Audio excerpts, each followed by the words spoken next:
doing in here? You see this? It's called a carrot. Now get out there and ungrade them. $2 an hour, he says, around. Just realize how awkward that commercial was if you're coming into that. Sorry. Jesus.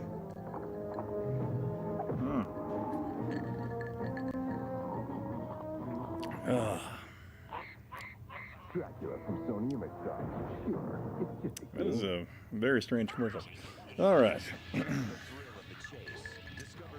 I'm just downloading some stuff on Steam, so I'm going to sit here and just let these random video game ads play while we sit and wait for those to get started. I hope everyone's doing great this evening.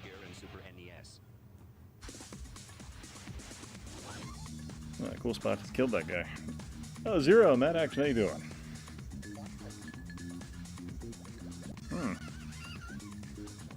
Oh, probably because I started right after at 10, I imagine.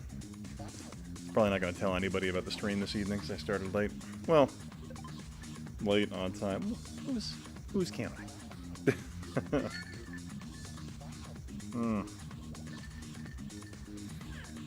I hope all of you are doing absolutely fantastic.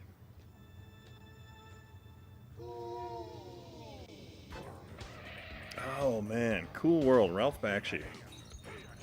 Freaking just a phenomenal mid-1990s animated live-action film.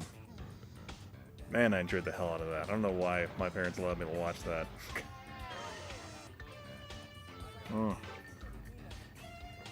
Brad Pitt, who gets sucked into the world for World War II. Oh man, good stuff. Early? You didn't have to hour. Yeah, I didn't have any. Ultimately, I think I was just... Yeah, no hardware issues because I didn't feel like hooking up an actual console tonight. I just hooked up my gaming laptop this evening, so we'll be running most of the footage through that, and hopefully we won't have any problems. I don't know. Just wasn't feeling 100% retro this evening, and I got like $20 credit in my Steam account, and figure we can blow that on random Steam games that you guys suggest. So we'll see what happens.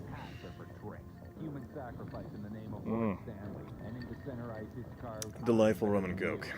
NHL 97, if it's in the game. Look at the graphics. In the game.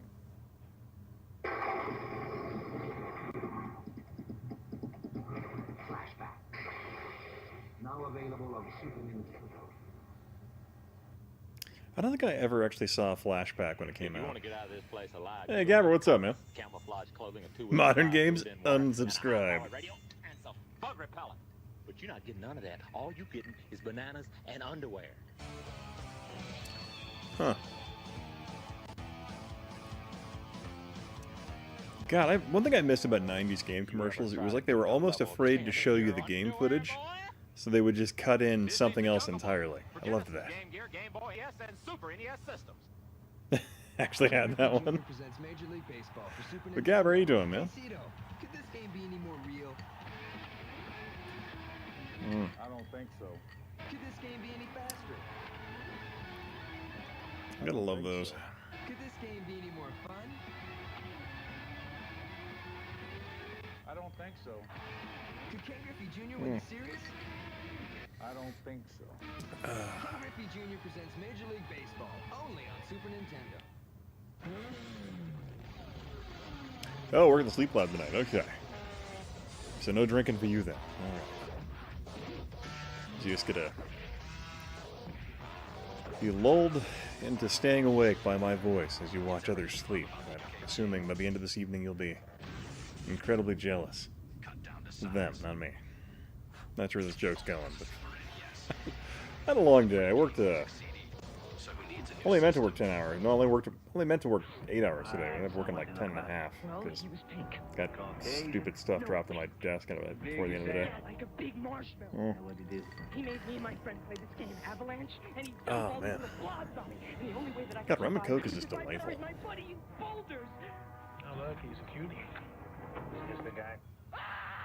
Kirby's Avalanche, the chain. Hey, man, how you doing, man? Kirby's Dream Course. It's Psycho Golf in 3D, only for Super NES. So I'm just watching some video game ads while we wait for some Steam games to download, and we'll move on to that. Oh, Jonathan G, how you doing, man? Ah, Zero, you doing, Jim? TMK. Too much Kirby. Think you can't get too much of a good thing? Try Gin is pretty nice. I was enjoying I was getting to New Amsterdam for a while. It's a nice little cheap gin that was pretty tasty. Get him into observation. Let's get home, working late, installing additional network gear. Nice. Ken Griffey Jr.'s never been happy playing any old game. Toss me the ball. He wanted to play Oh, man. hardball. So any game with Ken's name on it. Kid played Sega. Action. It's Ken Griffey Jr. Red wine and a meatball sub. Only on the Super NES Sports Network. I suggest to you life cannot get any better than that. Okay. Classy and trashy. Right now, a special Ken Griffey Jr. trading card comes with a game. Score. You know, you could double trash it if the red wine was coming out of a box, and then you would I think that would make a double negative, and then you'd be a positive. I think on the end of that. But audio okay for everybody? Game audio or the game audio, commercial audio, and then the mic okay.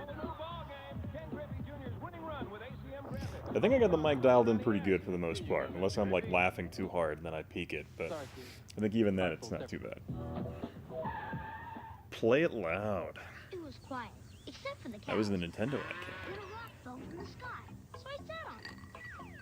But it was really a spaceship. Then these aliens surrounded me, and I could actually read. So far, so good? Alright, that's good.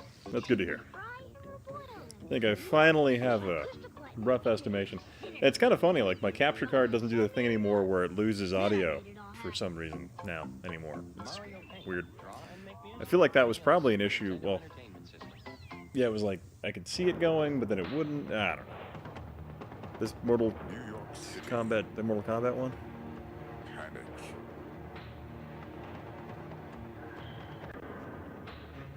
No. Oh. Terror. I did not remember there being a freaking Maximum Carnage one. That's awesome. Filled with that one. Maximum carnage. Nostalgic for fisheye lenses. Oh god, the long, long man.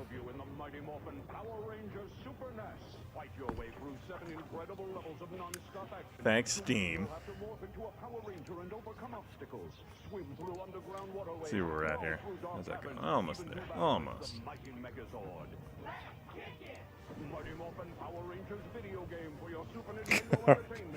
don't know, my Steam's been being weird. Like, I came out here and I was having issues verifying who I was, so I had to log out, log back in. Remember my Steam password, because I haven't logged out of Steam in literal months.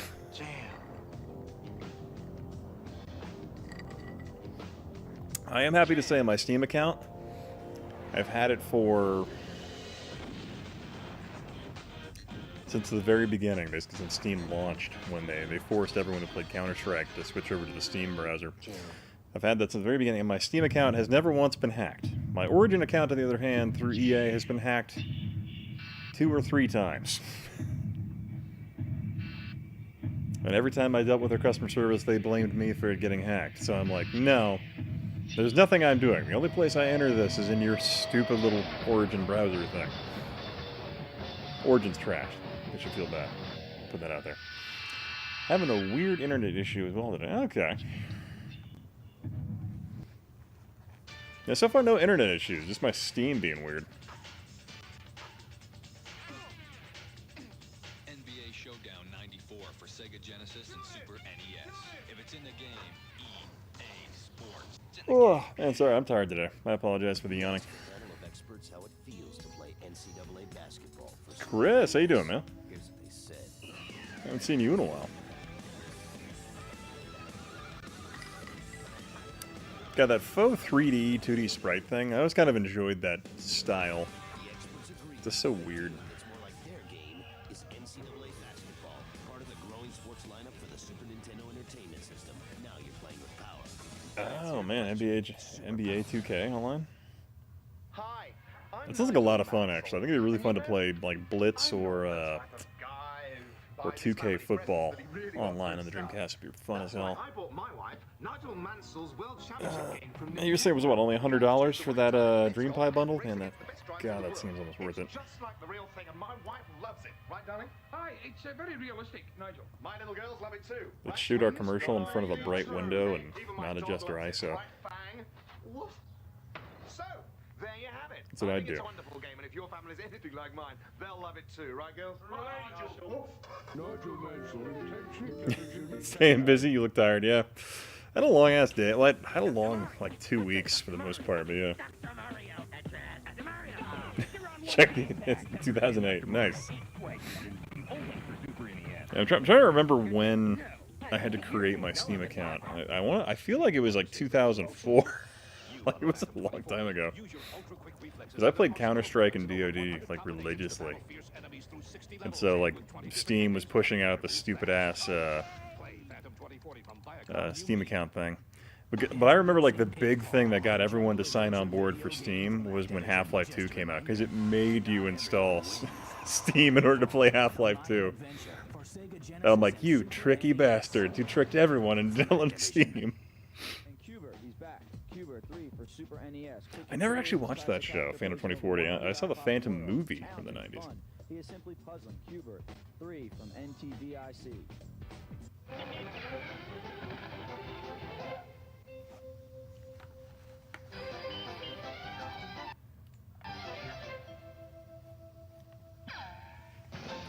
Apparently, we're just going to live with the,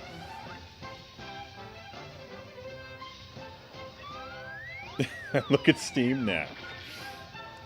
Tails, how you doing? Roadrunners Death Valley Rally. Is this a great game or what? Steam required? Clever girl. I just remember that was so funny, though. Like, when I'm like, want to play Half-Life 2? Too bad. Got to install Steam. I don't really call there being a way around it, either.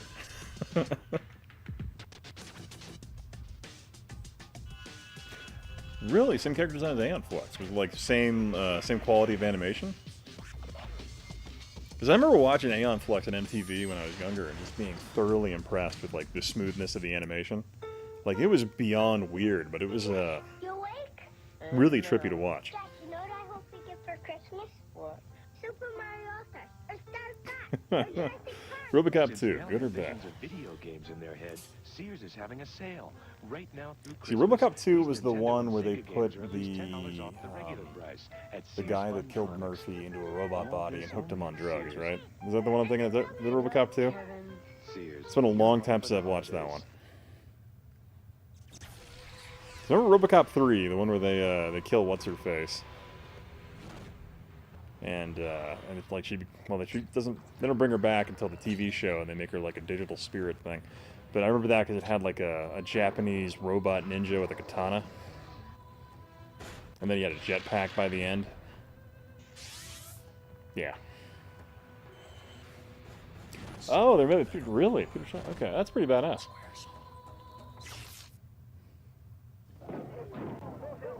The gang, baseball playing children.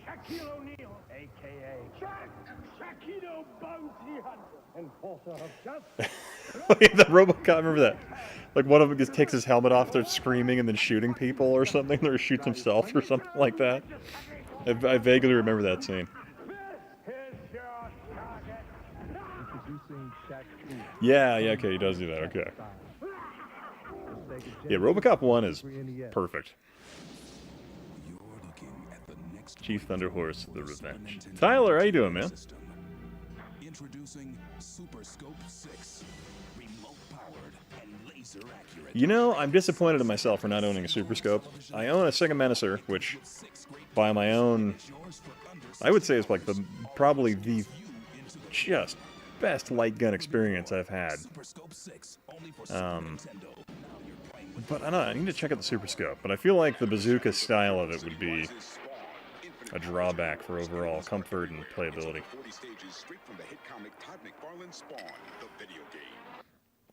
That says me, though. Loved the scope. What? $50? That's it? Shit, I might have that tonight.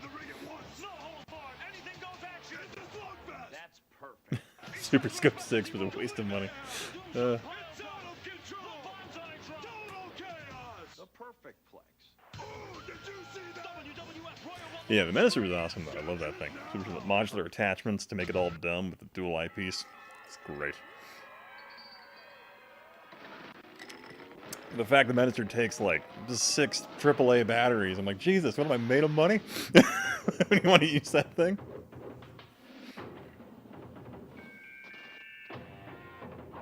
May take a while due to weather. Yeah. It's a good point. I don't know, Idaho out here, it's we get a fair amount of snow every year, so our infrastructure is pretty well up for the task of dealing with shipping and things like that. But I guess it would probably be everywhere else in the country right now that's having issues, straight down the middle. You were done with gimmicky controllers by the time the Super Scope came out. I could see that.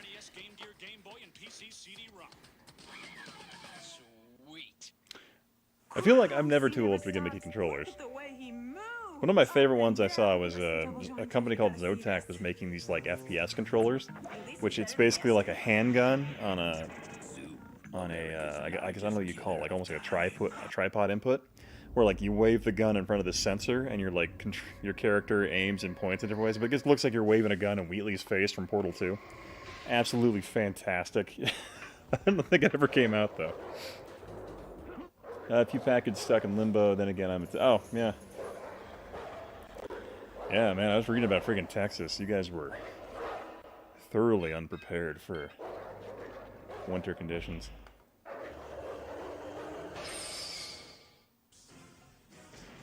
3 feet in the last week. Oh yeah, hey, Tyler, you're up in McCall, right? With awesome firepower, battle through 10 intense levels straight from this movie mega hit, Demolition Man, the future's only hope from Acclaim. I have some army friends who have like a timeshare up there, because I have a crap ton of leave time I've saved up, and I'm thinking about just taking the family up and like renting a cabin somewhere for like a week. No mini. No mercy. Here in Utah, we had about a foot of snow dumped on us. We shrugged it.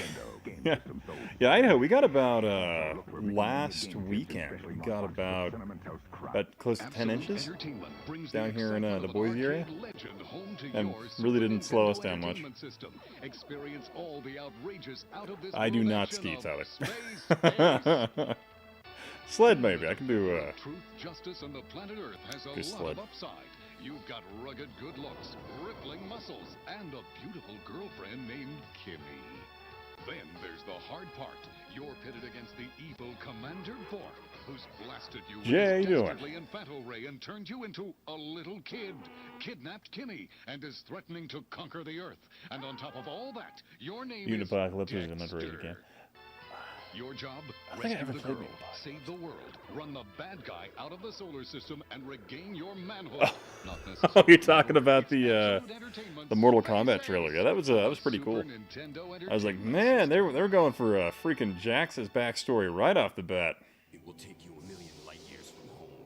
Fierce horror stars, scenes of great pyramids, desert dogfights, futuristic firepower, the final confrontation with Ra. But will it bring you back? Start me. No, I'm doing rum and coke this evening, Jay. I just I forgot to put it in my thumbnail. I'm gonna be playing some random PC games. We just have them downloading while we're just kind of BSing here. But I figured it'd be fun just to watch some random commercials while I just BS with you guys.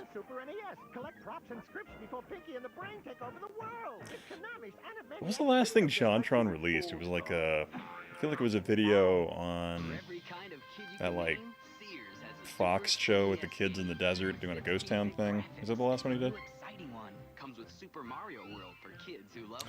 Oh, SimCity. I think I have City Skyline installed.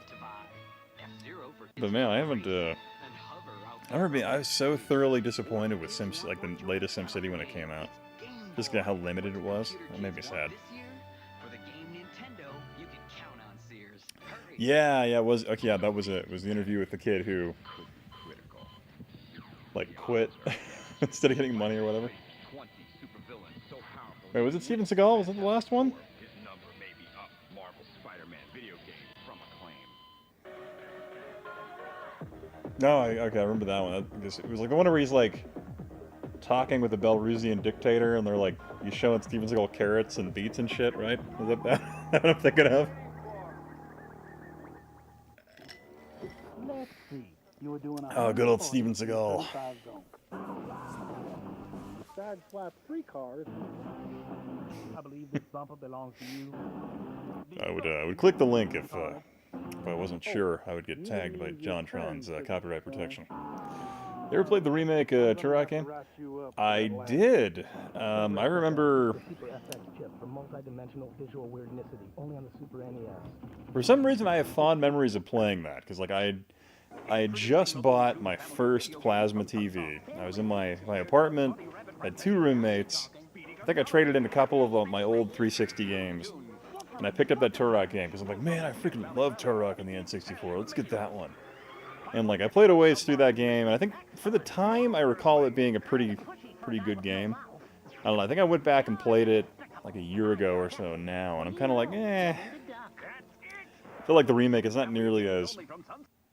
I guess for like an early 360 title, it's still pretty decent, but I don't know. It didn't captivate me the same way I remembered it. So I was like, aw, stupid nostalgia goggles. City Skylines is great until your city starts becoming large. And there was all the... Oh god, yeah. Yeah, Chris, I had that issue with mine, where like I just have nothing but like... I was like industrial, like one of the cities I was like really happy with building, because I built all this elaborate like infrastructure for driving. And just my industrial sector was just this giant, non-stop, just dilapidated, abandoned building. So, no! Why?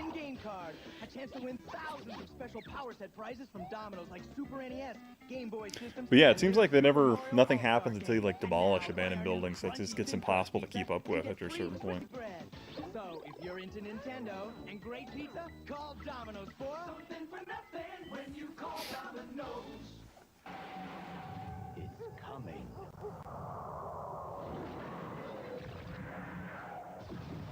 New Super Game Boy from Nintendo. Play your Game Boy on the Super Nintendo. Have you played Bloodstained? Donkey Kong. No Super Game Boy for SNES. It's a whole new way. No, Chief, I'm not familiar with that one.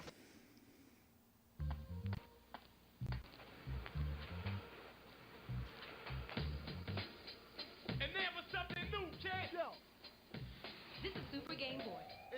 Ritual of the Night. Okay. Game Boy games into the Super Game Boy. Plug Super Game Boy into the Super NES. Check this out. Game Boy games in color only. It's this fatality. It's amazing. And games like New I'm kind of disappointed that they... and choose your own color. God, what's that actor's name who played Shang Tsung in the original Mortal Kombat? I'm really hoping he has a cameo of some sort, because that guy is just fucking awesome. Incredible. I have not played Bloodstained Ritual of the Night. Is that the one that's, is that like a Dark Souls type game? Is that what I'm thinking of?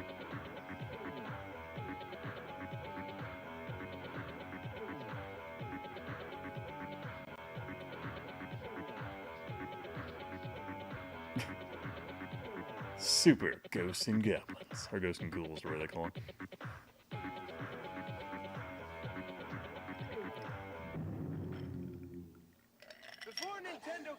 Oh, Metro. Okay. I'm dumb. Gotcha. Ready, boy? That's 24 megs worth of weapons, worlds, and weirdos old killers up against Nintendo's biggest game ever.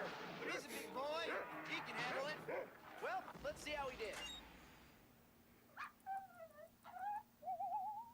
Ship it! Super Metroid, only on the Super NES. Oh, I'm thinking Bloodborne. Okay, that's the game I'm thinking. That's the one. Ah.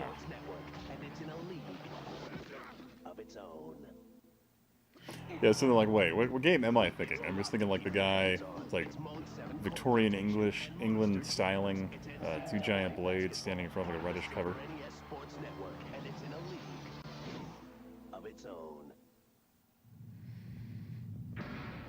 I'll have to check that out. Sounds pretty interesting. I'm here to babysit you panty waste. I'm here to make you better Nintendo players. So what does I feel bad because some of the games I have in the docket are not retro at all. Like actually, one of them is like a new release on Steam. Just looked weird. That'd be interesting. You could win one of thousands of Super Nintendo Entertainment Systems delivered via Federal Express. I want you in my office. A robot named Fight. You could win Super Nintendo with Pepsi. That's what you're thinking of. It'll knock you off your feet. Okay, that's alright. That's all. Playbook options. It's Super Play Action Football, part of the Super NES Sports Network, and it's in a league of its own. Why is my phone's just going off here? The sky is a little clearer. The water is a little bluer. The road's a little bumpy.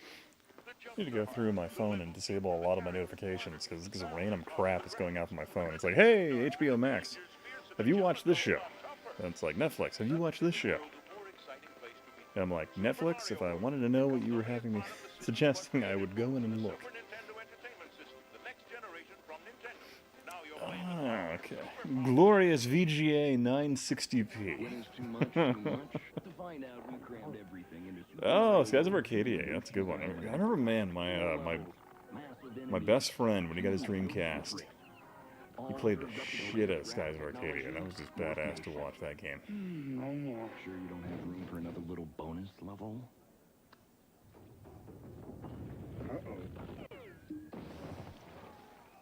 Super Mario World 2, only on the Super NES. Still the big one. Remember, you're a tiger, kid! A tiger! That's using your head. Strategy. Don't worry, kid. It'll heal. No Super Punch-Out, only for Super NES. Get smart, or get knocked stupid. God, I miss commercials like this. Like, you'll never... I don't think you'll ever quite have this again, where they are just absolutely terrified to show gameplay footage and show just clips of actors. I'm interested in a game called Pray for the Gods. Whenever the one comes out, it's Spirit of Shadow the Colossus. Oh, that'd be sick to check out. Solo or Chewbacca to do battle with the dark side of the Force and determine the fate of the galaxy. Just recently found out the illusion of Gaia is part of the trilogy. Oh, shit. Each crammed with huge detailed graphics and Kid, it'll heal. realistic animation. Super Star Wars is a hit. Huh. From the burning deserts of Tatooine, the maze-like interior of a sandcrawler, the Mos Eisley I think it matters what order you play them in. final confrontation with the awesome Death Star. All the action from the movie is here, but the outcome is up to you. Refill my drink Do you here in a have minute. what it takes to take on the Empire? Find out with Super Star Wars. Super Star Wars.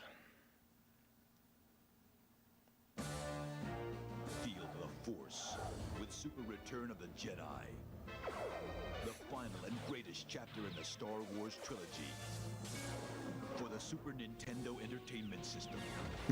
It's close with Hollywood. Indiana Jones' Greatest Adventures. Awesome Death Star, but I wanted to see the lame Death Star. How you doing, Seven? All three Indiana Jones adventures in one action-packed game. This is Cowabungie. And this is Cowabungo. But the turtles for your 16-bit system are... Oh, okay. Holy cow, it's Turtles Localization made them all. All the games have different names, but they are all from the same dev. Okay. You know, I have Illusions of Gaia. I should probably sit down and play that game. Bingo. But the turtles for Super NES and Sega Genesis are... Cowabunga, dude. Counting on me. The turtles lost their savage edge. Greed is dead. It's a new breed. Holy crap, did that cow just talk? Concrete fists batter alien flesh. One on one. As power joins forces with rage, ripping through fear, and no one sheds a tear for mutilated mutants. Giant warriors crushed by three tough turtles who are just soft shells for a Oh god, the freaking Turtles tournament fighter. Oh hell yeah, Terminator T2 Arcade. Love that game. Tetris 2 is now on Super NES. Sad how far Konami has fallen. It's bigger sound. It's 1 or 2 players. You'll get old, but playing it. Rex, how you doing, man? This game is rancid. T2 also. You'll go to pieces with the incredible Crash Ninja Turtles pizza still hits my kid brain as the most appetizing thing ever. From Acclaim. This time it calls you to the ultimate battle of good against evil. To a quest few are prepared to. Damn, like filming like freaking Lord of the Rings here. But perhaps now the power is within your grasp. It's the game that's already a legend. The Legend of Zelda, A Link to the Past. Only on the Super Nintendo. I bet the director of that commercial was so damn happy with what he. So damn happy with that commercial. In level 1, the hyenas laughed at me.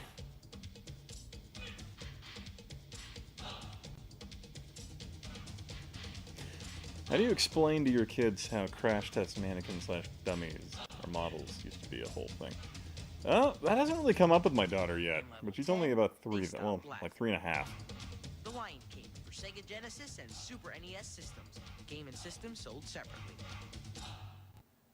Now you can enter the magical world of the Page Master. Curtis, how you doing? Unbelievable adventures of Richard I got this game for Christmas '95. It didn't work. Happy looking actor. Just wear your seatbelt, okay? My kids are all in car seats right now, so it's kind of... It's those things of like, yeah, we're not going anywhere until you get in your car seat, so... Get in your car seat. It's like usually how it works. Like, we can sit here for a while. Lion King game would have been great if it wasn't for the monkey puzzle. Oh. I had forgotten how hard that game was until I played it like, God, it was like a couple months, but... Super Nintendo and Game Boy formats. And has a special navigation system. 7, that's a good age. You to enter different game levels whenever you want. Live the fantastic adventures of Richard Tyler again and again. When you become a part I don't think I've watched Page Master since it came out. Like I don't remember any of the pieces of that movie. Or the game for that matter. He's too neat. He'll drive you kinda loony. But please, don't smash your TV, because you'll get there eventually. Baby. They're funny. They're scary. I remember, like, didn't the Crash Test Dummies, didn't they have a full CG animated series for a while? In the new games, you'll see 2 new Tiny Toons games from Konami. Buster Bust Loose on Super Nintendo and Buster's Hidden Treasure on Sega Mega Drive. Whoa, that one's a keeper. What if that Bass Pro Shop's got cheese balls? I'm going to change to another. Oh god, yeah, Rock-a-Doodle-Doo, that's a good one. It's the TNN Bass Tournament of Champions, and it's available for your Super Nintendo. Someone hooked up the VHS time machine. Dad, how you doing? Seasons and weather conditions. And the best part is, I didn't have to gas up the boat. So that's good. Turbo touches a steer controller.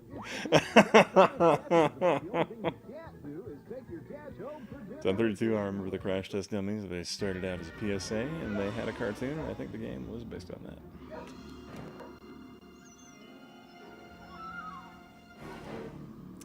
Yeah, I used to remember, like, I'm trying to remember what it was. Like, I'm going through my memories right now of Crash Test Dummies and when they picked up. It was like, Toy Story, the video game. I remember them just getting, Crash Test Dummies getting big for a bit because, like, they just looked so interesting. And there was all those, like, this crash test footage that was just coming out in the early 90s for whatever reason. It kind of went from there, and I thought it was kind of creepy because you also had, well, not creepy, but it was interesting because a lot of crash test companies at that time would use cadavers as well. And like I remember as a kid, like in school, seeing footage of different like GM and different companies using like human cadavers for their crash tests. I thought that was just fascinating. Sorry to get all weird and dark on you going from Crash Test Dummies, but I'm like, well, that's a memory I haven't accessed in a while.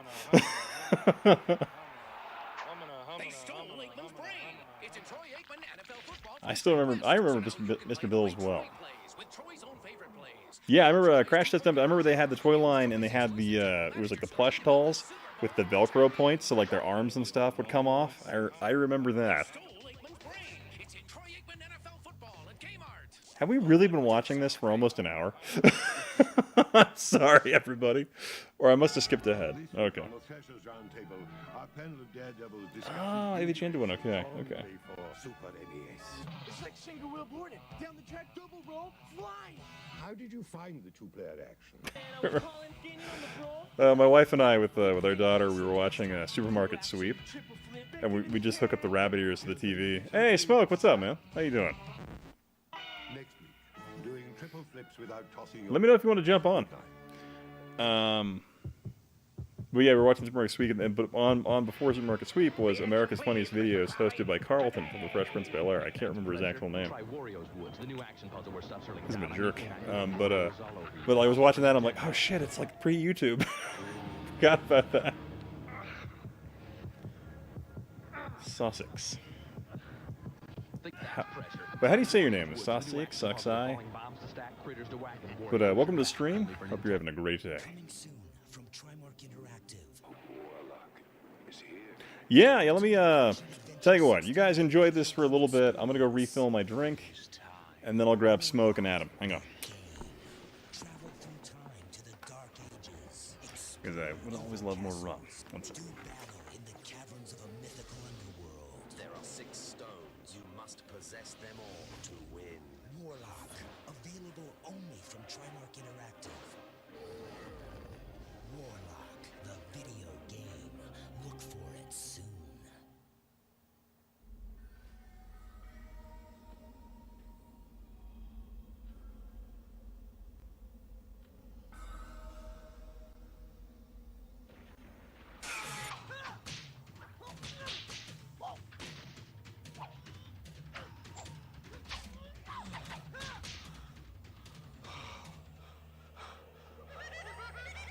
What good is hand-to-hand combat without arms?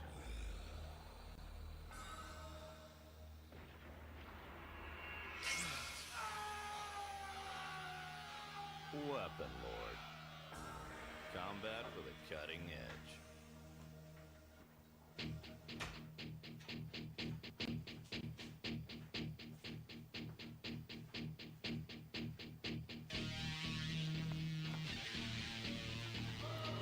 All right. Go ahead and get this set up. I don't even know.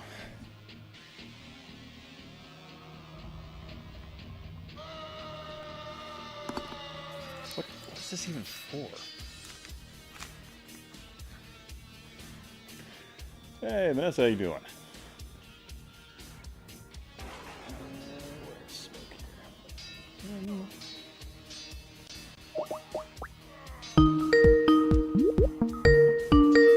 Oh, Weapon Lord, okay.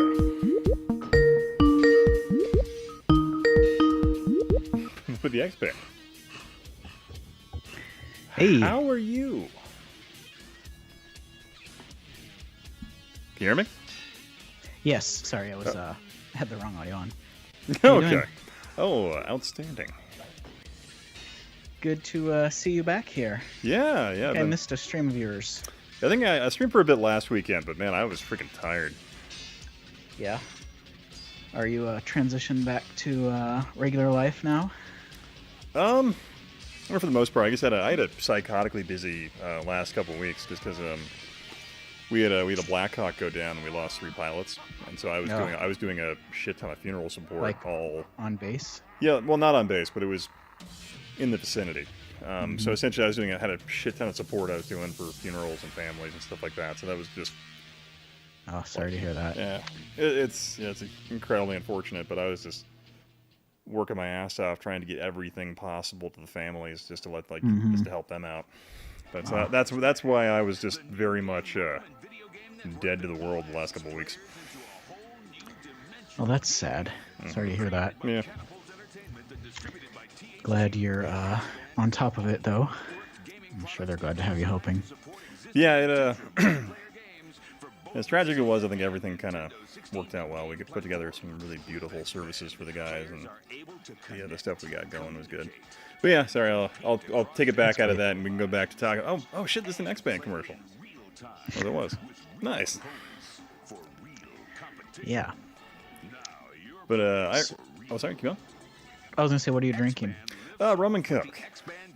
Ooh, classic. I don't know. The funny thing, I was looking for like a giant bottle of like the cheap ass Barbarossa of rum, and I couldn't find it for some reason. I'm like, why? I can't find my milk jug sized thing of rum, but they didn't have it.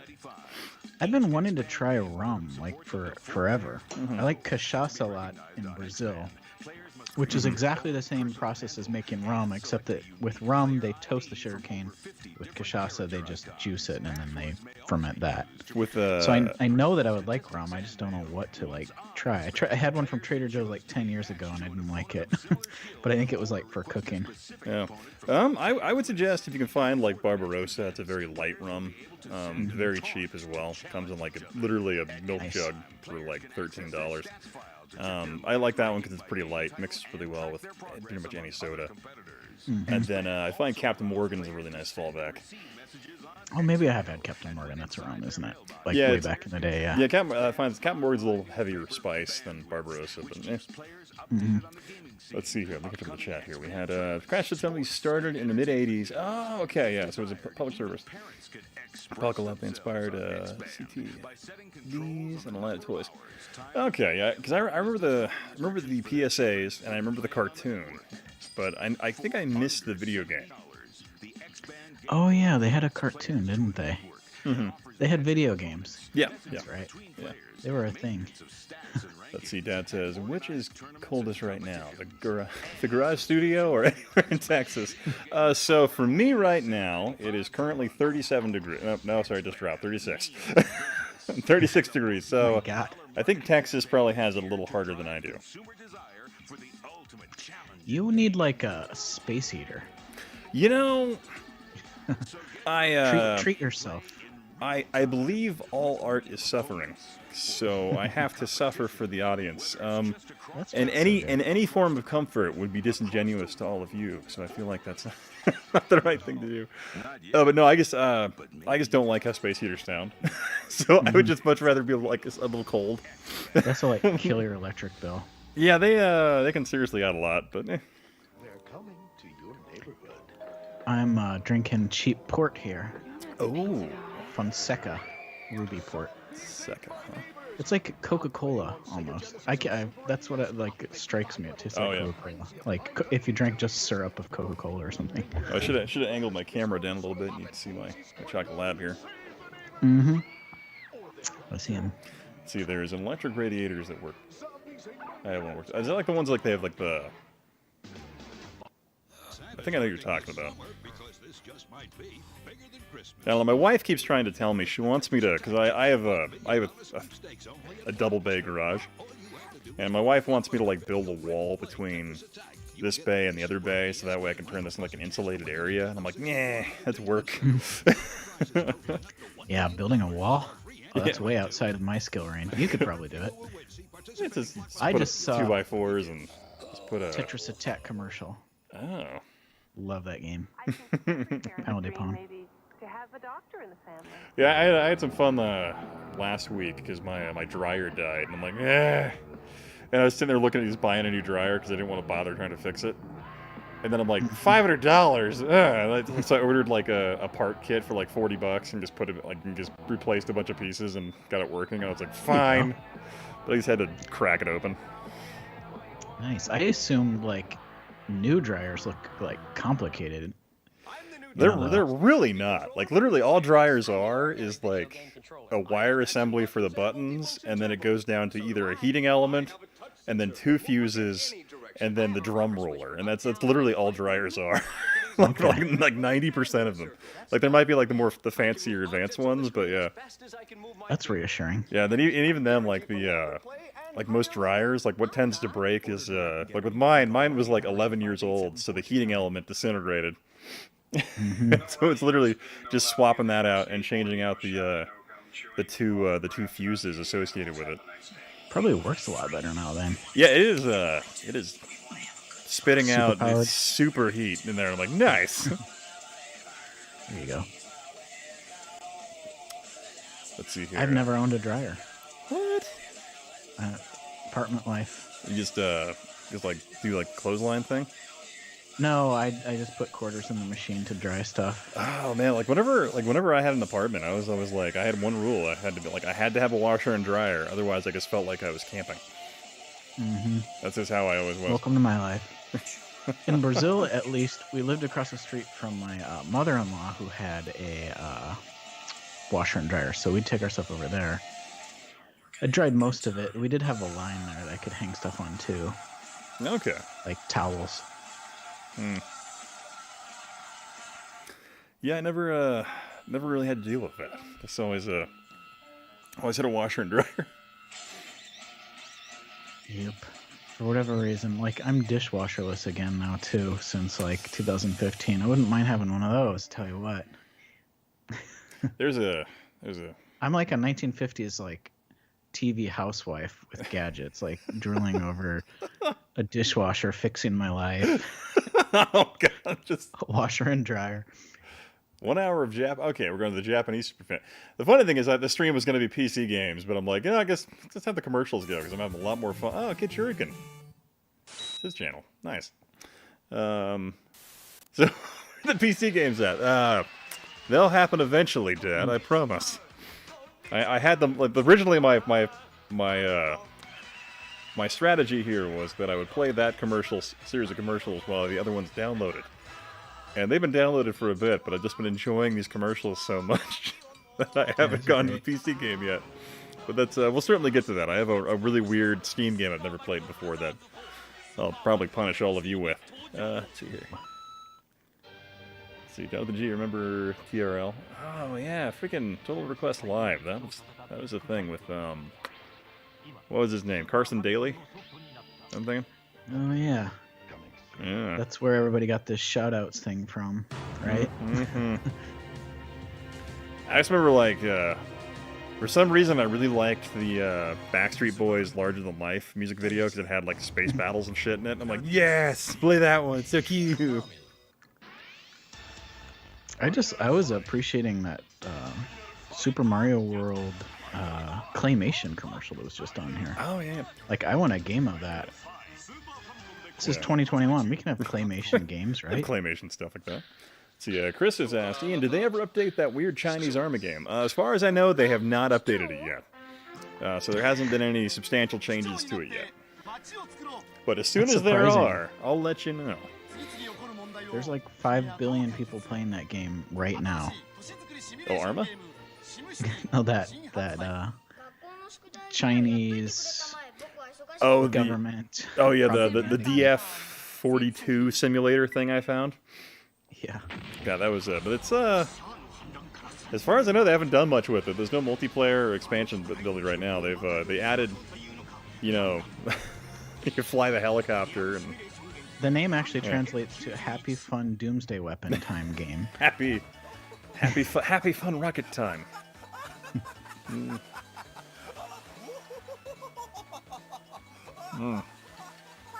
Jonathan G was always rooting for Corn. Capital R. I had a friend who was really into Corn, and I wish I had pictures of him from back then. He was like an encapsulation of that time period. The gigantic jeans. Oh my god, my mother. Jenko. My mother in the 90s had one of those Sony disc digital cameras, like where the floppy disk, and she's been going through and like backing up all of the photographs she has. Oh, that's awesome. Let me see if I can find a photo for all of you. Hang on one sec. It's gonna be on my phone because I haven't put it in anywhere else yet. Hang on here. So that's a period of time where I don't have hardly any pictures at all of myself. Like late 90s until I got my first digital camera, or I had a really crappy So here's one, I think this is. Oh gotcha. I think I'm either. It's like this is a window from like 14 to 17. There we go. So that was something my mother found on the camera. And it was me being a psycho. Because I had this like short story compendium thing I had to put together, and one of the rules was you had to write about the author section, and I'm like, I'm not writing anything about myself. So I made up just a weird ass persona. and then turned it in. I was like, meh.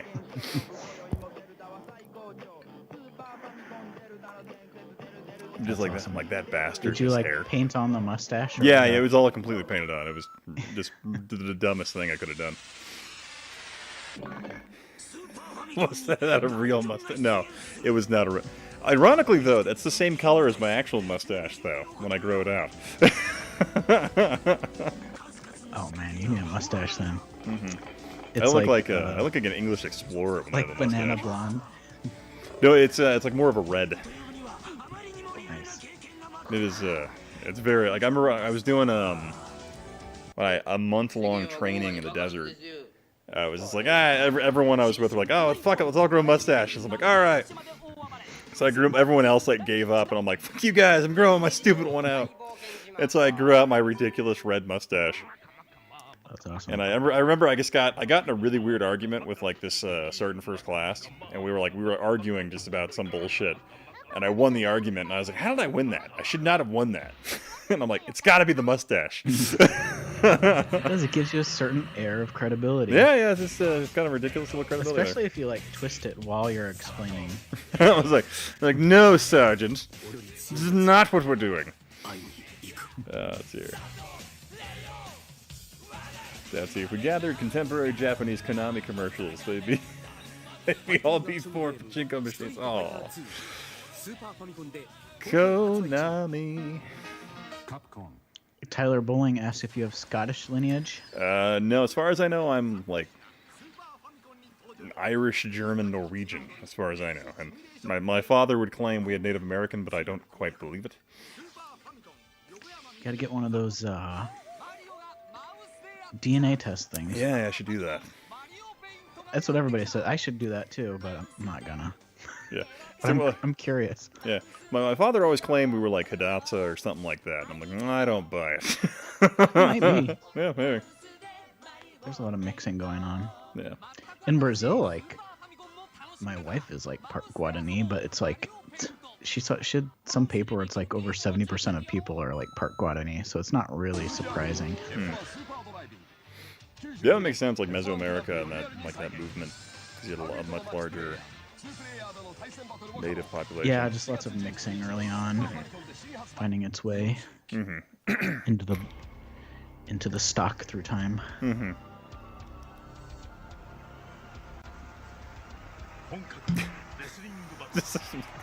God, the quality in this commercial is just great. The video quality. Oh yeah. Sorry, yeah. US seller right now.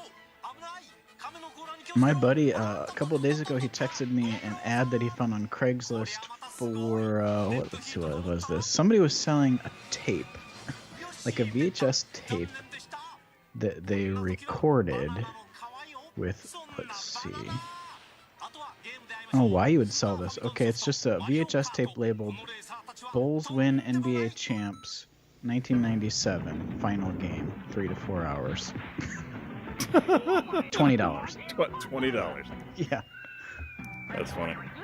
I'm pretty sure I got some tapes from the late 90s, early 2000s when I was recording Blue Gender on Adult Swim. Yeah. So there's a conspiracy that Native American bloodlines don't show up on tests. The feds don't want you to know. Interesting conspiracy. I actually have heard that those DNA tests, it's like they can do deep history really well, but they miss like recent stuff. So like a lot of people just end, like the majority of people end up like, oh, I'm Ethiopian, because everybody's Ethiopian. Yeah, everyone has that genetic mark. My wife did it, and hers came back like, I want to say like 98% Northern European, and she's like, that sounds about right. Like everyone in her family, because they're very, very, very Dutch. So she might have some. Actually, I could guarantee she has some Neanderthal in her then. She might. I'm pretty sure based on the size of my forehead, I'm pretty sure I got quite a bit. That's what's interesting is a lot of people think that like Neanderthals went extinct or something, or like we got into a war and wiped them out, or like overtook their territory. But it's actually really easily explained with DNA if you just apply a network theory to it. They were just absorbed into our gene pool, and we are like their descendants. Kind of like people are like, what happened to the ancient Maya? It's like, well, they're the Maya now, kind of deal. You know, like they still exist. Yeah, I thought it was interesting. People were when I went to I think it was Altun Ha or something like that. The guide that was taking us through, like his wife and his kids were all like Mayan, and they had that. I guess there are certain genetic markers that are very visible on like full Mayans. They have a large like mole on the back of their neck, and he showed it off how like all his daughters have that. And he's like, yeah, it's a genetic marker that Mayans have, and he's like, yeah, so they're still here. They just odds are because they had those communal corn grinding areas that they had big issues with dysentery and or just breakdowns in their diet that led them to abandon city living for a while. Yeah, there's all sorts of really interesting, like, there's people who just do collapse in archaeology, like societal collapse and stuff. The Maya are one of their really interesting ones. So yeah, activated complex. Also, those DNA tests that genealogically outfits do, they sell your... Yeah, that's what I've heard, like, they sell your DNA information. So, like, I know... I have some family members that, like, absolutely refuse to do them. I haven't done it yet just because I'm lazy and don't want to pay the $70. My wife really wanted it, so I'm like, alright. That's cool. I would like to do it. I'm like you. It's like, I keep putting it off. You know, it's been like 20 years or whatever since they started doing those. Yeah. Kind of wanted my grandma to do it, but that never happened.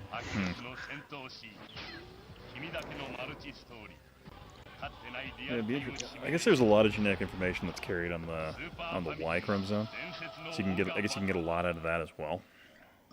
At least. Yeah, I remember there was a reason why I wanted my grandma back then. It's a great Ultraman commercial. So yeah, Dad just made a joke. Neanderthals are alive and well, and they're living proof. The Texas Senate. Oh boy, fun stuff. Hey, don't there. insult Neanderthals like that. Oh jeez. I've heard some digital reproduction attempts that what Neanderthal speech would sound like.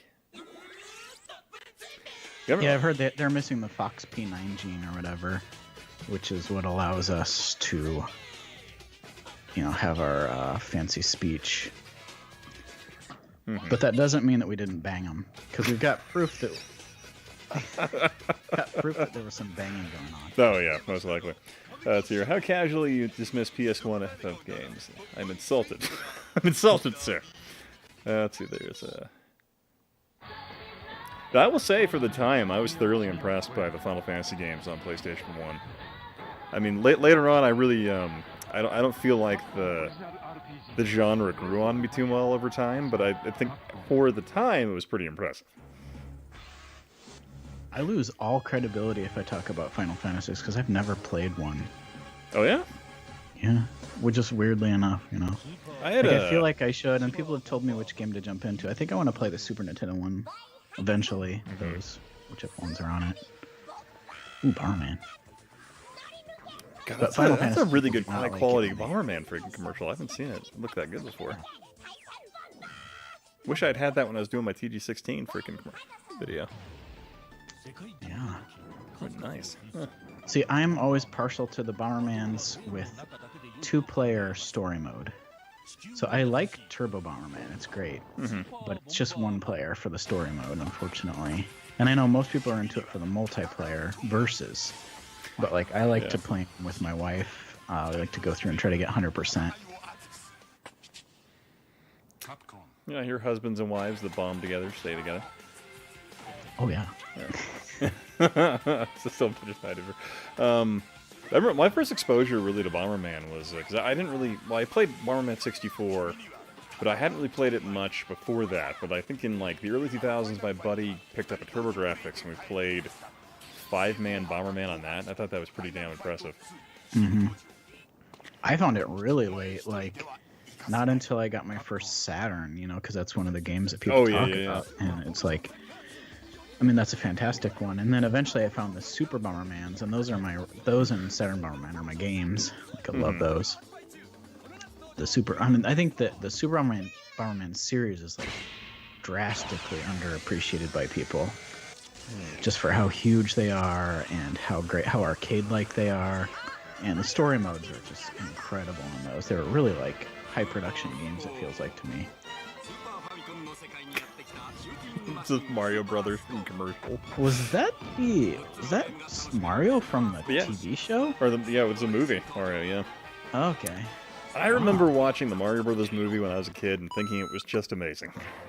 Yeah, I remember liking it. Yeah. I really enjoyed it. Yoshi light gun game was pretty good. I played it on Mister for the first time when they added mouse as light gun support with the crosshairs, and it's pretty good. You don't need the gun for it. That's pretty great. See, apparently there's a Final Fantasy argument going on in the chat. Yeah, Vanessa said, wait a minute, Smoke, who does not read or play the story in games, is going to play Final Fantasy VI. In my defense, stories in games kind of suck. If I wanted to read a book, I'd read a book. I do. Then you probably shouldn't play Final Fantasy. Yeah, we can't let Alex gets really mad if he hears that I skip the story in games. I didn't skip the story in his game, but he takes it personally. I mean, it depends on the game, really. Yeah, I'm trying to think of what games I like the story in. Red Dead Redemption, Red Dead Revolver, like those stories a lot. That's about it. I am loving every second of this commercial right now. Yeah, I've never seen like any of these commercials. Well, these are the Japanese ones. Okay. Like, I want the movie of this. Yeah, I'm like, man, I don't know. But then again, I wouldn't trade Raul Julia's Street Fighter for anything on this world. I saw that in the theater, did you? I did as well. Kid? Nice. And, we had no complaints back then. Same with Mortal Kombat movie. Oh god, I love that movie. But I was too young to like focus on, you know, the finer plot points that people critique nowadays. I think like 2 of my friends had birthday parties that were Mortal Kombat in the movie, going to see them. Oh yeah, sorry, one second. I'm trying to check the... Oh, there we go. Okay. One sec here, I'm trying to add Vanessa. Oh, get Vanessa in here, yeah.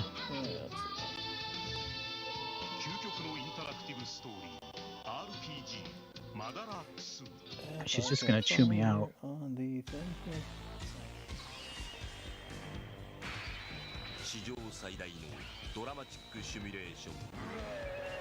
Historicnerd, channel recommendation of history of different game series. What's the channel now? It was funny, like when I was like thinking of the stream this evening, I was like, well, I can play some PC games, or we can go just watch some YouTube, for whatever reason. Here we go. This is awesome because you can focus on the conversation more. I am really bad at games and trying to converse. It's You're pretty good at it though. It can be difficult. I don't know. I find I'm ADD enough. I can usually pull it off for a bit. I find, but the second I bring more than like 2 people in chat, though, or in voice chat, it gets really hard. Mm-hmm. Speaking of more combat, did you gents see the? Yeah, I'm actually really excited to watch that trailer because it looks just genuinely fun and competent.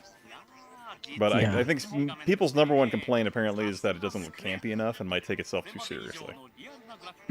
Which I'm like, I mean, most audiences now seem to, you know, want super serial stuff. Yeah, I mean, as a fan of the original movie, I'm not looking for like Citizen Kane out of it. Mm-hmm. Like, I'm good with just a little bit of, you know, mythology and stuff like that, a little mysticism. Reptile. The actor playing Scorpion, I really like that actor. So I'm like, you know what? I'll give it a chance. I've certainly seen worse Mortal Kombat films. So I mean, how bad could it be? Did you know one of the highlights of my life is Daniel Pesina, the guy who played Scorpion, Sub-Zero, he's Johnny Cage in all the movies. Oh yeah. He joined my Discord channel. Oh. I sent him a message one time because we'd gone back and forth on Twitter about something. And I was like, "Here's an invite. I know you're probably not on Discord or whatever," but like he was instantly in there. I'm like, Jesus Christ, I've got Johnny Cage in my Discord. I think he commented really cool. Like once ever in there. That's fantastic. Is that Vanessa? Yeah. Hey. Hey. I had to jump in when you were like, yeah, I haven't played a Final Fantasy and I don't know if it's a good story. Are you kidding me? Final Fantasy, especially I didn't like say anything 4, specifically about Final Fantasy. 4, I just generalized 6, about all video games. 7, 9. Those are some of the best, amazing stories, especially 6. 6, like, seriously, was one of the first games that, like, made Is that me the Super just... Nintendo one? Yes. Yeah, it's the last Super Nintendo one. And just the feelings and emotion that game stirred. There's very few games that do that. You really need to play it, as well as watch Babylon 5. I can't believe you still haven't watched that yet. No, but I have it queued up here actually. It's I believe the HD version of that's on HBO Max now. Yes. Let's see here. Gorilla Jones said, this doesn't look like PC games. That is correct. And we'll probably rectify that here in a little bit. And Tex, how you doing, man? So what if I'm not good with numbers, Vanessa? Because I noticed that Final Fantasy people are like really good with like knowing the numbers of games. And to me, it's usually like a blur. Like even the Bombermans, like I know 1. And then the rest of all the Super Mario Mans, even though they're like my favorite games, they're all kind of a blur, like which one's which. If you can name all the Call of Duty games in order, I think I'll give you $1. I can do up to the original Black Ops, I think. But yeah, after that, 5. No. No, I would. Smoke. I would start. Well, I'm gonna say Final Fantasy VI because I think that's the best game, one of the best RPGs ever made. But you could start with 4, and 4 is incredible, especially if you get the translated Japanese version, not the US version that we had. 4 is amazing. NES? No, all in the SNES. I mean, you could start with the NES. A lot of people don't like 2, but the original Final Fantasy is interesting. But honestly, I mean, the Super Nintendo is such an amazing system. I'd start with 4 or 6. I think you and I think other people have told me to start with 6 before, so I'll do Yeah. that. I'll warn you though, 6. like, I didn't like Star Ocean, and I didn't like what's that super expensive game? Earthbound? Earthbound. Not to be mean to anyone, they didn't work for me. It's not your jam. So Yeah, both of those games on the SNES are really kind of niche, and they have their hardcore fans. I like the games, but yeah, as Jonathan G is saying, Chrono Trigger as well. That's another one. That I you did can like go- Chrono you can- Trigger, but I only played a little bit into it when the MSU1 version came out. Let me interrupt you for a sec. I have Boba Fett saying Reggie announced his new Kanye West game. I would hope that'd be Blazing Lasers 2 on the 7DS XL. That'd be amazing. And then Tax is saying trying to be sober. All right. That's well, I guess I'm all sober tonight, trying something new. That's not a bad way to go. I've been sober all week, and I intend to change that this evening. So that's my goal. Let's see here. Get Earthbound. I can never get into Earthbound myself, just because I don't. The fact that I'm not really into story. Like, I don't know. I watched The Goonies when I was a kid, but I don't like playing video games where that's kind of the thing, if that makes sense. Probably not, but yeah. I liked Earthbound the older that I got. I could appreciate it more. Like the years later when I went back, I appreciated it a little bit more than I did when I was younger. And I would say that's the same with a lot of these older RPGs. The older that I got, the more I appreciated what was going on in those stories, and some of them are really kind of heavy, and the topics and the themes could really kind of way ahead of their time. Especially, I'm obviously going to talk glowingly of Final Fantasy VI, but that one. The older you get, the harder that game hits you. Cool. Let's see here. Gorilla Jones asking who's on the line with me tonight. It's going to be Vanessa, who has a fantastic channel where she did an entire retrospective on the Command & Conquer remake, right? Which is incredible. Yeah, that was fantastic. If you like Command & Conquer, I was just going to check that out. And then I have Smoke Monster as well, who does all manner of referenced FPGA stuff, game reviews, hardware reviews, all types. Fantastic. My new channel. thing though is just showing up as a guest on your channel. Yeah, that's always that's a way to be. I mean, I haven't. Monster. Yeah, I haven't released a video in a couple months. I need to get off my ass. I've just been so busy with work and shit I do in my normal day job stuff. Ugh. I was actually planning on. I've got vacation this week, and I know Jimmy wanted to do something with PSO hopefully soon. Oh, that'd be sick.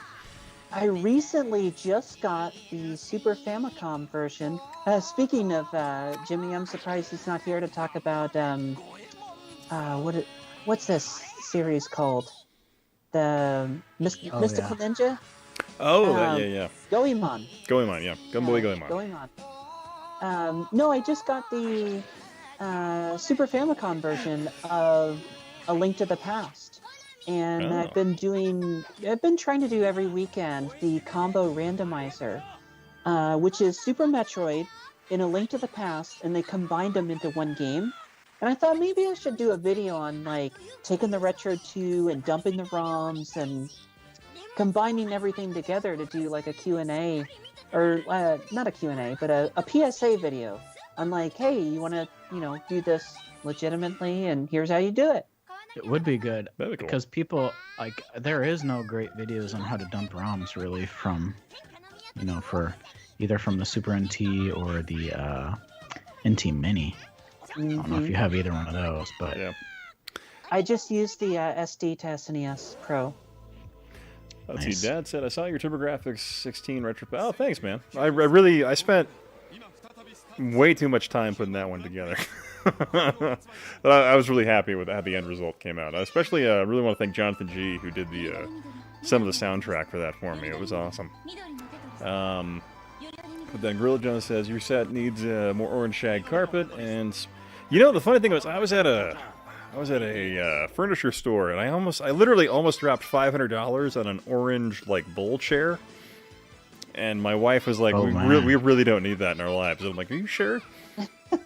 And she was like, no, we don't. I'm like, all right, fine. Like the big Papazon chairs? No, it's not a Papazon. So it's think like solid frame construction, orange carpet-like material, then 4 wooden maple wood legs coming out of it with a bowl type design. So it almost looks like Darth Vader or the Emperor's throne, but orange 70s motif. I think you need that. I really did. I thought I did need it in my life. My wife was very, very adamant against us spending $500 on a piece of furniture that would never see inside the house. So I'm like, okay, fair assessment there. Yeah. It would be pretty sweet, though. Oh, Vanessa, can you link your channel in the chat? Yeah, I'll do that. You need that fucking chair. Yeah, get your wife in here and we'll explain to her all the reasons you need it. Oh, yeah. I think if I used to have a lime green chair that was pretty sweet, but some move I lost it, I guess. It was very lime green though. I'm on these very old so these are the funny thing is the chairs I'm sitting on are actually this really creepy pink I don't know what you'd call it, but they have these 70s throw covers on them as well. So these chairs work just fine for what I'm doing. But yeah. Wow, this you is need an the warmest intense chairs baseball possible. commercial. Yeah, it's pretty nuts. Sir, was that Smoke? I said you need the warmest chairs possible. Well, so it's kind of a catch-22 out here because see, if I get a warm chair, then in the summer when it gets to about 100+ degrees out here, yeah, then it's so it's kind of it's really a lose-lose scenario for what I'm doing out here. Hey, you got too many extremes. That's all right. I was reading this fun study that talked about apparently cold exposure can actually have long-term health advantages. So apparently I'm doing something right. Let's see what happens. There you go. Seth Chair you're with like optional military, warning. and you're talking to civilians here. We're like telling you to get comfortable. This is probably like pretty nice compared to that parking lot. No, honestly, God, that parking garage was really nice. The funny thing was, like, when I started seeing the articles coming out about that, like, the more irritating thing from that, like, my whole experience in DC, was when we got kicked out of the Capitol and I was like sleeping on the frozen grass outside of the Capitol. I'm like, this is great. And then all of a sudden we redeployed to the parking garage. And then all these people start bitching about us being in the parking garage. And then we moved back to the frozen grass outside the fucking Capitol. And I'm like, oh my God. I'm like, the parking garage is fine. Can we stay there? So I'm sitting there getting real mad because, like, I'm fine. I have no issue with cold or any of that because I pack my shit and I carry extra weight to deal with that. But the poor little PFCs I had, the platoon I was running while I was there, really didn't think about packing extra winter gear or sniffle stuff. So I'm like, okay, so like basically I pack extra. So like in the Army, you have like waffles, which is like this like little nice thermal material for shirts. And so I always pack extras of those because I know my guys are gonna forget to pack it. So I'm like handing that shit out to people when I'm doing it. But yeah. Let's see. I meant to ask you I think last week about that. How, like, were you camping out in the garage, or because I remember seeing pictures about it. I was like, hey, I want to ask Ian about that. So basically the way it was you had about 3,500 guard soldiers that were deployed to the Capitol Hill. And they were like they're basically camped on top of each other inside the Capitol, sleeping and stuff like that. And from what I understand, there was some type of pissing match that happened between the National Guard and the Capitol Police. And the Capitol Police were like, "No, get the fuck out of here," or whatever. And so basically, they just ended up kicking the National Guard out. And in retrospect, at least thinking about it, it kind of makes sense that because the National Guard, every single one of us had 2 magazines, that's 60 rounds apiece, with 3,500 guardsmen on the Capitol grounds. That means that's like 190,000 rounds in the Capitol building in Washington, D.C. Protecting us from like Canada invading. So it's like, theoretically the Guard could hold off 1/3 of the population of D.C. before they ran out of ammo. So I can understand why. Hey, Rodrigo, how you doing? So I can understand why the Capitol Police would maybe get nervous or something like that. But there were just disagreements that started popping up between the Guard and the Capitol Police, at least on the inside. And so they kicked us out. So we redeployed to the what was it, Thurgood Marshall Federal Building, and we were in the parking garage there. And it was a heated parking garage with epoxy-lined flooring, and it was absolutely wonderful. I actually preferred it to sleeping in the Capitol because we weren't on top of each other. And I didn't have to get in arguments with people to clear space for my guys, because it was so weird. So the first night, the Idaho Guard gets there, and I'm sitting there getting space for my platoon to have them lay down and like bed out for the evening, because we weren't on shift till like 3 in the morning. And so, like, we have all these FEMA cots, and I'm having our guys deploy them. And then I have this, like, random captain and sergeant first class come out and start arguing with me about how I can't have my guys there because it's too close to their sensitive equipment. I'm like, what sensitive equipment? What did you bring into the Capitol that's sensitive? And so I'm just like, what are you talking about? My guys just need to sleep. And so it was basically that type of argument. So I'm like, okay, I'll move 2 of my guys from the corner here so they're a little bit further away from you and your stupid laptops. I'll put them over here. And so it was just that, and I'm just like, oh my God. But so it was just goofy. And like the Capitol building is not meant to house that many people. Yeah. But yeah, but good times. But it was just funny because it was like, so we got kicked out. Basically, we got kicked out the morning of the inauguration, and what kind of bummed me out was Idaho was originally going to be on shift to cover the perimeter of the Capitol building during the inauguration, so I was like, oh sick, we're going to be there. But so I only ended up hearing the warm-up session of Lady Gaga before Idaho went back to the hotels. So I was like, damn it. Oh. Well, at least you got a lot of good, stories to tell. It's a fun time, yeah. Yeah, I just think it's cool that you get to be kind of part of history. Mm-hmm. Yeah, It's a good story I enjoy for your that part, yeah. kids. And that's like the one thing that's going to be in the history books. Well, God, but the thing that was besides COVID, I got to share one more funny story though. So the senator from Idaho, I'm not going to say which one, but so we literally just got kicked out of the Capitol building into the cold grass, and he comes by to visit us, and he's like, "Oh yeah, cool story. The the Capitol building was used to house Union soldiers during the war, and they said it was the warmest place in D.C. And as we're sitting out in the cold, I'm like, you fucker. I don't think he knew. I don't think we knew the guard had been kicked out at that point, but it was just hilarious. And he said that. I'm like, come on, you wouldn't man. believe how warm it is. It was really nice in there. So yeah, someone in Texas, maybe. I'm in North Texas. Everywhere is melted here. We only have 3 hours. Oh, okay. Yeah, I hope you guys are doing all right. Weather. What was that? I'm just not allowed to talk about weather because it's like 75 and sunny out here. Mm-hmm. Yeah, living the San Diego life. You know it. Mm-hmm. I'll have to get more rum here, and then we can actually play a video game. I have noticed though, like when I moved to San Diego, I started talking about how great the weather is all the time, and that just pisses people off, pretty much. Well, what's funny is like I remember. To dial back on that. So I'm from I grew up in a place called like Humboldt County, Northern California, and it's California, but it rains like 200 days out of the year, so it's like all right. So it's more like Seattle. Yeah, it's a lot like Seattle, yeah. But so I'm like.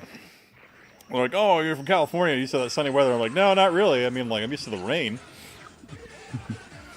That's like when I tell people I'm from Brazil, and they think it's all like palm trees and like tropical islands and stuff or something. I'm like, no, I was from southern Brazil, pretty much Argentina when we were there. See, Jonathan G says, I'm sitting here in Michigan with a foot of snow wondering what everyone's freaking out about. Yeah, that's what I said. I was like, I lived in Madison for 5 or 6 years. Man, we had snow. I'm telling you what, and we never ran out of power or water or anything. They knew how to deal with it there. Well, it's just Texas has done interesting things in their history that have led to this moment in terms of. So Texas actually has their own district power grid. It's like if you look at the map of the United States in terms of power districts, there's the West Coast, East Coast, and the East Coast goes pretty much all the way past the Mississippi, or the East Coast goes all the way past the Mississippi. And then if you look south, you see Texas is their own independent power grid. And that is a thing because Texas made their own power grid to ignore federal regulations. And there were situations in the past, like 1990, when they had a little bit of a freeze out, where they're like, hey, Texas, you should probably winterize your power grid. Texas was like, no, fuck you. They're like, get off my lawn. They're like, okay, all right, fine. You know, you do you because you're your own power grid, Texas. And then 2010. Texas gonna be Texas. Then 2010, they're like, hey, Texas, you should probably winterize your power grid. Texas is like, no, fuck you, we're Texas. And then now you've gotten to this point now where, again, they didn't winterize. And it's, yeah. So it's really intriguing. Sorry, I'm just kind of rambling about it. like I remember Texas being told 2 other times in history to winterize. Yeah, I didn't even know they got. I mean, I guess I would have expected in northern Texas, but yeah, I didn't. I didn't picture Texas. Yeah, I would have expected like up near Oklahoma to have those issues or something like that. Mm-hmm. Dade says, Dade, even it's not going green. It's the fact they didn't bother to winterize their water pipes at their natural gas power reactors or their nuclear reactors. So burst water pipes really prevent energy production of any kind when you're trying to heat water to power turbines. So it's really, yeah. Yeah, we looked into it because my wife, one of the places checking her out for a job is Austin, University of Texas there. Yeah. And so I was looking into Austin. I was like, oh, sweet, we're not going to have snow. But then I was like, oh, wait, Austin does get snow, like every few years. Mm-hmm. Significant downer to me, but I can deal with it. But I guess Austin hasn't had power or water for a while. Yeah. I think the only city in Texas that really didn't get hit too hard was El Paso, because I think they're hooked into the western grid. But yeah, it's just interesting stuff, yeah.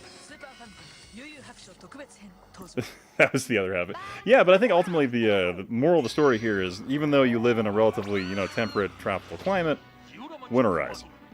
I be refuse prepared. to believe that Texans created a conspiracy theory where green power was to blame for this problem. I totally refuse to believe that. It's totally not something they would do. We do need more nuclear power plants, though. Yeah, nuclear is what's interesting. I don't understand why people are against nuclear, because I'm like, no, they've advanced considerably in terms of safety measure and stuff like that. Nuclear is freaking awesome. I don't know if you know anything about the nuclear labs here in Idaho. We had the first meltdown in the United States, but that was also back in the 40s. But but they have a lot of cool stuff I hear that they've been working on, like the modular reactors, where they're like these smaller ones that can drag and drop into like different surfaces, things that need to be expanded to. I really liked when I got my Prius plug-in, and I always was like, because there's a nuclear power plant right up the road from us. I was like, oh, my car runs on nuclear. Where is this? The one right on the it's right on the ocean?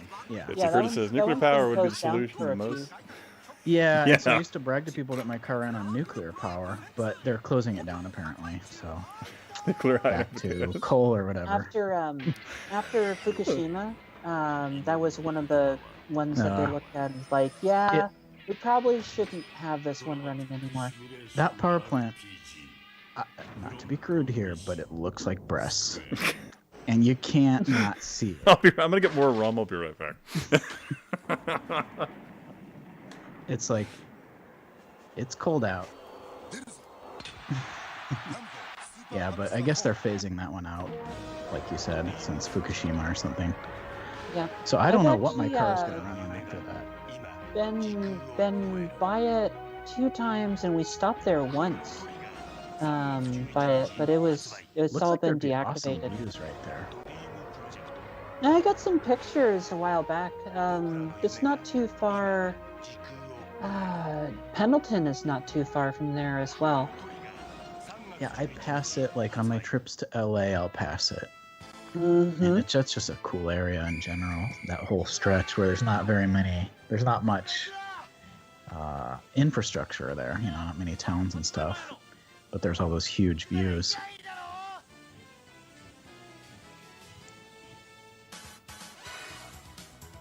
What is this? Oh, Superstar. Okay. 95. Yeah, I saw the Chrono Trigger one. I was like, okay, but that was pretty standard though. But Did you see some of that these Super Metroid one? Yeah, That was pretty sweet. That one I've seen quite a few times, but some of these are like just so way out there. Yeah, I would say I haven't seen any of these, but I mean I haven't seen a ton of commercials outside of USA ones, I guess. They were sweet though. Was that the light? No. There's that light gun game where you battle robots that I played when Mister got that crosshair support too. That was pretty good. Yeah, well, one of these commercials, was it Project Desimon? Yeah, Desimon. It's a shooter, and it's like, wait a minute, I've never seen this shooter before, so I'm like looking it up right now, trying to see if I can grab it. And that's the one. Is that there's some Desimons where there was like a level editor. Yeah, that's the one that was showing in the commercial.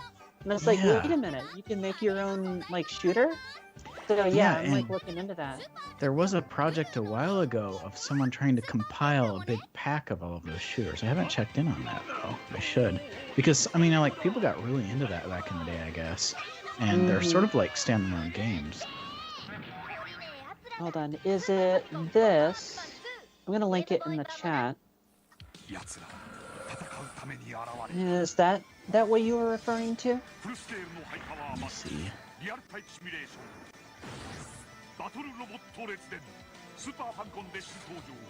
I'm not seeing anything. Let's see chat.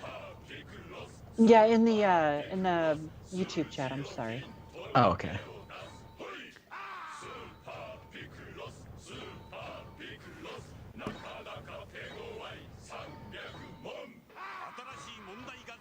Yeah, that might be it. Yeah, Okay. Aeon Genesis. Yeah. What did I miss? Sorry, we went off on a tangent talking about reactors. But I think yeah, liquid sodium definitely, like, or thorium reactors, I think should have been a way to go, like 50 years ago. Yeah, I remember looking about a ton of research into the Gen 4 thorium reactors, and I've spent a lot of time looking at nuclear energy and the different incidences and stuff like that. Yeah, downside to thorium, you can't weaponize it, so the United States military had no interest in funding projects for it. So that's one of the reasons why thorium never really took off in the United States. But yeah, all right. I wonder how far away fusion is. I haven't checked in on fusion in a few years. I don't know. I sat in on a dissertation back when I was in college, but this was like 10 years ago. It was pretty interesting. Like, the U.S. Navy has been funding just tons and tons of stuff in fusion reactors. And it's really cool, like, how far they've taken the technology. Because they've been doing stuff where, like, because you had, like, the, what are they called? There's, like, a Russian fusion reactor that's, like, gigantic. And then there's another smaller one that the Navy's been, like, developing, where they use, like charged plasma as basically directional conduits. It's, like, phenomenally interesting stuff. And yeah. I'm not nearly educated enough to really explain it or understand it to the level to, educate any of you on it. But it's really interesting stuff. Yeah, I'm just sort of waiting for it to be done. Something about fusion experiments down with the Livermore Labs, I think, or one of them that's been working on it for a number of years. And then the Russian one just made me think of the Saint with the cold fusion. Oh God, that one. Do you remember that movie? Yeah. I gotta spend an hour putting my note cards together to solve cold fusion. I just remember there was this like one movie in the 90s that was this really bad like B movie science fiction comedy film, like it was a spoof. But he's like, so we've decided we can't come up with cool fusion, so we've rebranded to Cool Fusion. And so it's just like that the whole bit. That's good. Let's see, would it be boring to be being stationed on a nuke sub? Probably not. I mean, you literally are on like, what are they? Every day is divided into 3 shifts, so you actually don't have your own bed, so you literally hot swap with somebody. And you're underwater for months on end. So I don't think you'd be bored. I think you'd probably lose your mind out of being constantly occupied. Kind of the bad alternative to being bored. But I've heard the food is absolutely amazing on nuke subs, though. I mean, that's that benefit. I remember seeing videos on typhoons, and the Russians had like a pool on board and like exercise gym and like all this stuff. It's like, wow, quite the pleasure cruise you got there. Yeah, the Russian the Russian missile subs were freaking enormous. They have like a Turkish bath in there. Yeah, pretty much. Like legitimately, yes. Yeah, they did. Yeah. Nice. So I don't know if you get this, Ian, but like when I got my Prius and I used to actually tell people about it, which I've stopped doing. They used to give me crap like, oh, it's not efficient, because you're actually running off coal and blah, blah. And I'm always like, I'm running off the grid. So whatever you put into the grid is what I'm running off of. It's like, it's up to you to clean up the grid. It's not my problem if you don't want to use nuclear or whatever. Like nuclear. I just said it like George Bush. Yeah, I was just going to say. That's the port going in my head. But yeah, I mean, like, if you want to get the grid going with solar power, then my car's clean. If you run it off coal power, then it's not my fault. Like, what can I do about that? So let's go ahead and take it away from current events and go back into video games like I should have been doing. But yeah. So this is a game called Alien AI or something like that. Interesting, odd stuff, but yeah. So let's see how this works, if I can use a controller or not. Oh, Cardfreck said, I served on a fast attack sub. The food is good. Ah, okay. Cardfreck gets it. All right. Well, good to hear. And I always hear about how the all the other services complain about the Air Force having 4-star meals and wonderful accommodations. How was your food, Ian? Now it depends. I don't know if you enjoy MREs or heated MREs or.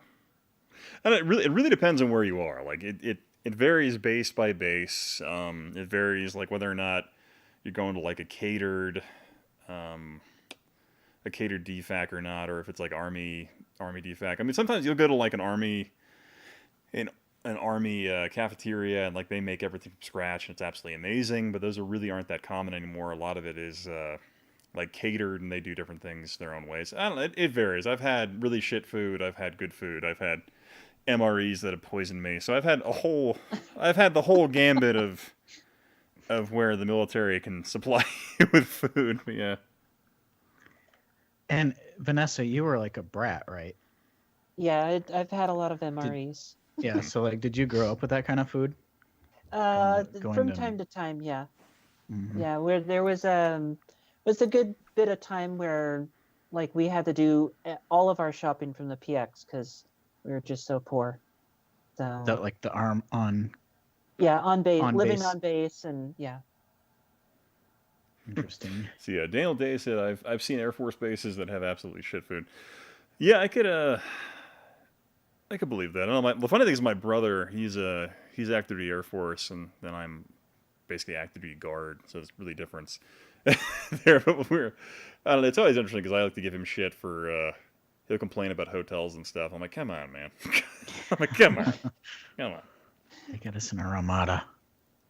But no, it's something I've run into in my career has been like the Air Force they always have the people, the Army always has the money.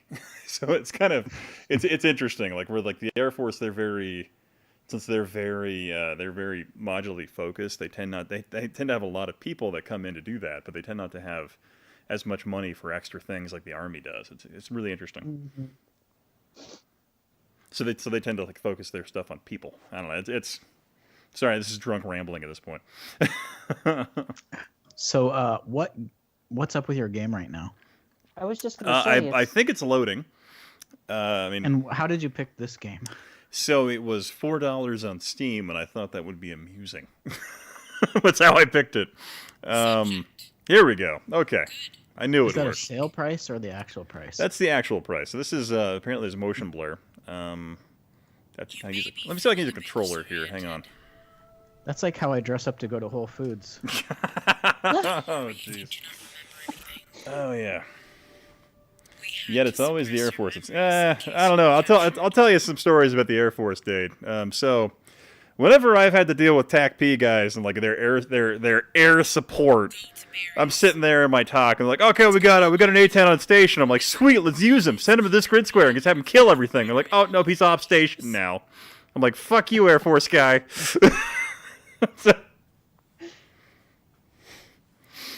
So I'm just like, fuck you. He was on station for all of a minute. Like, just much rather have Army Apaches come in and do your fucking job. Oh yeah, what are you guys doing with Blackhawks? What do you mean? I would just assume that was like an Air Force thing. Well, Blackhawks are helicopters, so helicopters fall under the air cav category. So troop transport. Everybody has them. I mean, I'm gonna rack my brain. I don't believe the Air Force really has much investment in helicopters. Okay. So the Army has a substantial investment in helicopters. Makes 0 sense. Oh, John Migda, what's up, man? Yep, donating $2. So what is my super? Let's see what happens when he donates. Something should happen on the screen. Mm-hmm.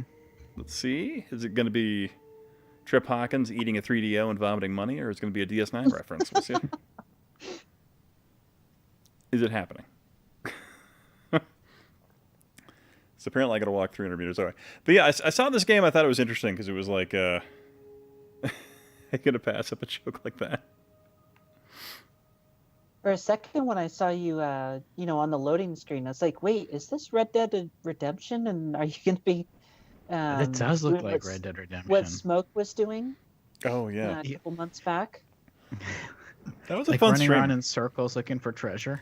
Man, I polished off like an entire bottle of wine just bullshitting with you that night. That was nice. Fun. I think that was my last on-screen appearance.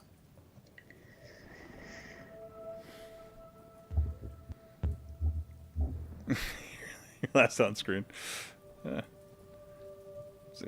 Yeah, it looks like they took Red Dead and they put a dude in a yellow suit in it. Yeah, I think the whole thing is like some weird alien AI came to Earth and like killed a bunch of stuff, but you have to like go do stuff. Yeah, the motion blur is kind of annoying. I wish I'd known to turn that off. Yeah, Jonathan G says, looks like a college student's Unreal Engine final project. Yeah, I think that's probably what this is. And then Steam was like, yeah, greenlight it, whatever. It's good. Yeah, they just take anything. Can you harvest herbs? I guess you can. I think you can like pick stuff up and do things. I don't know. We'll see what happens. I don't know. Occasionally, I'll like browse deep into Steam and just see what I find. Like I found a game called The End, which I really enjoy, which is like this dystopian future game where like you're like one of the like literally the character you play is like like one of the last wild foxes. And you're like, and you get like put in a cage, and like your whole goal is to escape this like cyberpunk city, and like and try and help. It's pretty fun little game. I think it was like $6 or something. Nice. Smeel, what's up, foxes in my part of South Mission Beach here lately. There was just a really crappy TV news feature on the foxes in South Mission Beach. Yeah. Apparently it's breeding season, so they're out. Oh. And the sad thing is there's like this missing cat sign that's been up for the last couple weeks in my area. Oh, and I'm just thinking, oh man, that's not a good sign. Ooh. Oh, apparently I'm going to harvest these. Harvest berries. Harvest berries. A is jump. What's B do? Okay. Man, Vanessa, you nailed it. Like, he's even got like a food and health meter there on the bottom. And now he's harvesting berries. So you can't breathe, but you can eat the wild growing berries. See, and then Dade says, and meanwhile in Iowa, we're out grilling in the snow. That's about right. That's what that's what Idaho does. Can't let Gorilla Jones says, are ordered convoys in the army like that Company C go out there and do stuff? Yes, sir. I wish. No, it's more convoluted than that. You have so in the army you have something called the op order system, which is a delivery method designed for conveying orders that it builds a criteria for how they want the mission conveyed, because an op order is sent down from the highest level. You have an op order sent down, and then it breaks down from like brigade to battalion, then to company, then to platoon. So that basically that means along the way the order can be broken down to subtasks, or it can be interpreted for what they need to do mission wise. So it allows for independent initial initiative. So it's a little more much more convoluted and a lot harder. So as an officer you have to pay attention to shit. Your guy looks like my cat playing with plants. He's harvesting. Yeah. So what's I was being facetious. What's the deal with the hazmat suit here? I mean, so my understanding when I watched a quick little like synopsis, it's like an alien thing of some type came to Earth and like ruined a bunch of stuff. So you're like coming out of a bunker for the first time in years or something to see what's going on the surface. Looks like you're like hanging out in like a new forest. Yeah. Did you guys watch Last Man on Earth? I watched that one, yeah. That was pretty good. I have not. Oh, it's pretty good, especially the first season. And I mean, it's okay. It keeps going from there, though. Mm-hmm. Looks like top shelf Eurojank. Yeah, probably. I don't know. I saw this for $3, and I had a Steam gift card I put into my system. And I was like, why not? Let's check it out. So is this what Fallout 76 should have been? Oh, clearly. What, a frolicking simulator? Use your rocket pack to fly around. I can jump. Look at this. But this guy's got like, if I had to wait, this guy's got his leap is psychotic. Like, look at that. That guy's got a good hop. That's pretty nuts.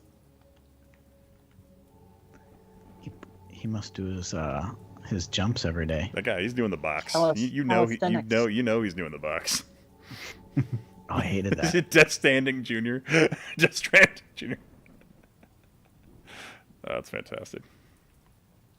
I remember I was doing the box one time, and the guy I was with, and when he was doing it, he slipped and then like skinned like 4 inches off his shin. I was just like, ooh!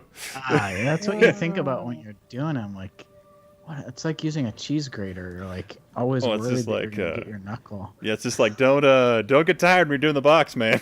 You do not want to see what happens to your shins if you miss.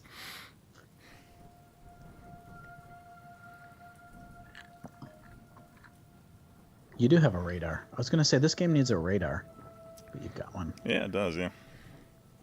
So I find it kind of interesting. Like, so this guy's got this like freaking scuba suit here, but like I have water and food, but I don't have a oxygen meter or something like that. So I'm like, that's kind of interesting. Yeah. Scrubber. Yeah. There's nothing on there, so that's kind of an interesting game design choice there. I wonder if the backpack is just one big air filter. Maybe. Just a big box of Kleenex. His backpack. He's just got some stuff in there. A few books, some sandwiches.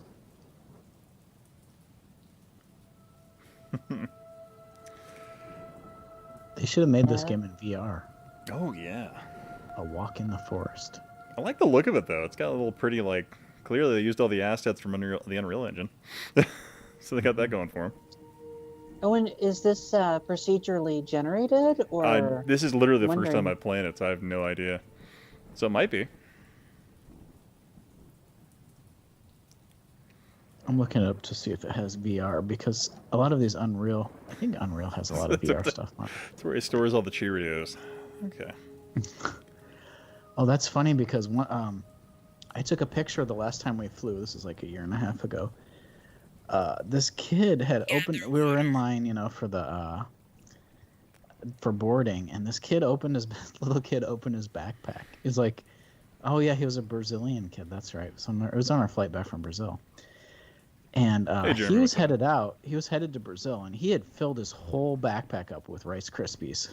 I mean, the whole thing. Yeah. Like, this little kid was like exporting Rice Krispies, and I took a picture of it because it was so great. It's like, I'm like filling up my bag with electronics and stuff. This kid wants his Rice Krispies there when he's out of the country. There has been, especially when I used to work the ticket counter, like, you'd have people come literally trying to bring the whole country with them. It's like, you can't, your bag's too heavy. Like, you either have to pay more or, get another bag. And I feel bad for you because, do you remember the limits to Brazil back in the day? And I used to always make sure I hit the limit, like 75 pounds a bag. Yes, I had my very espresso much machine. remember.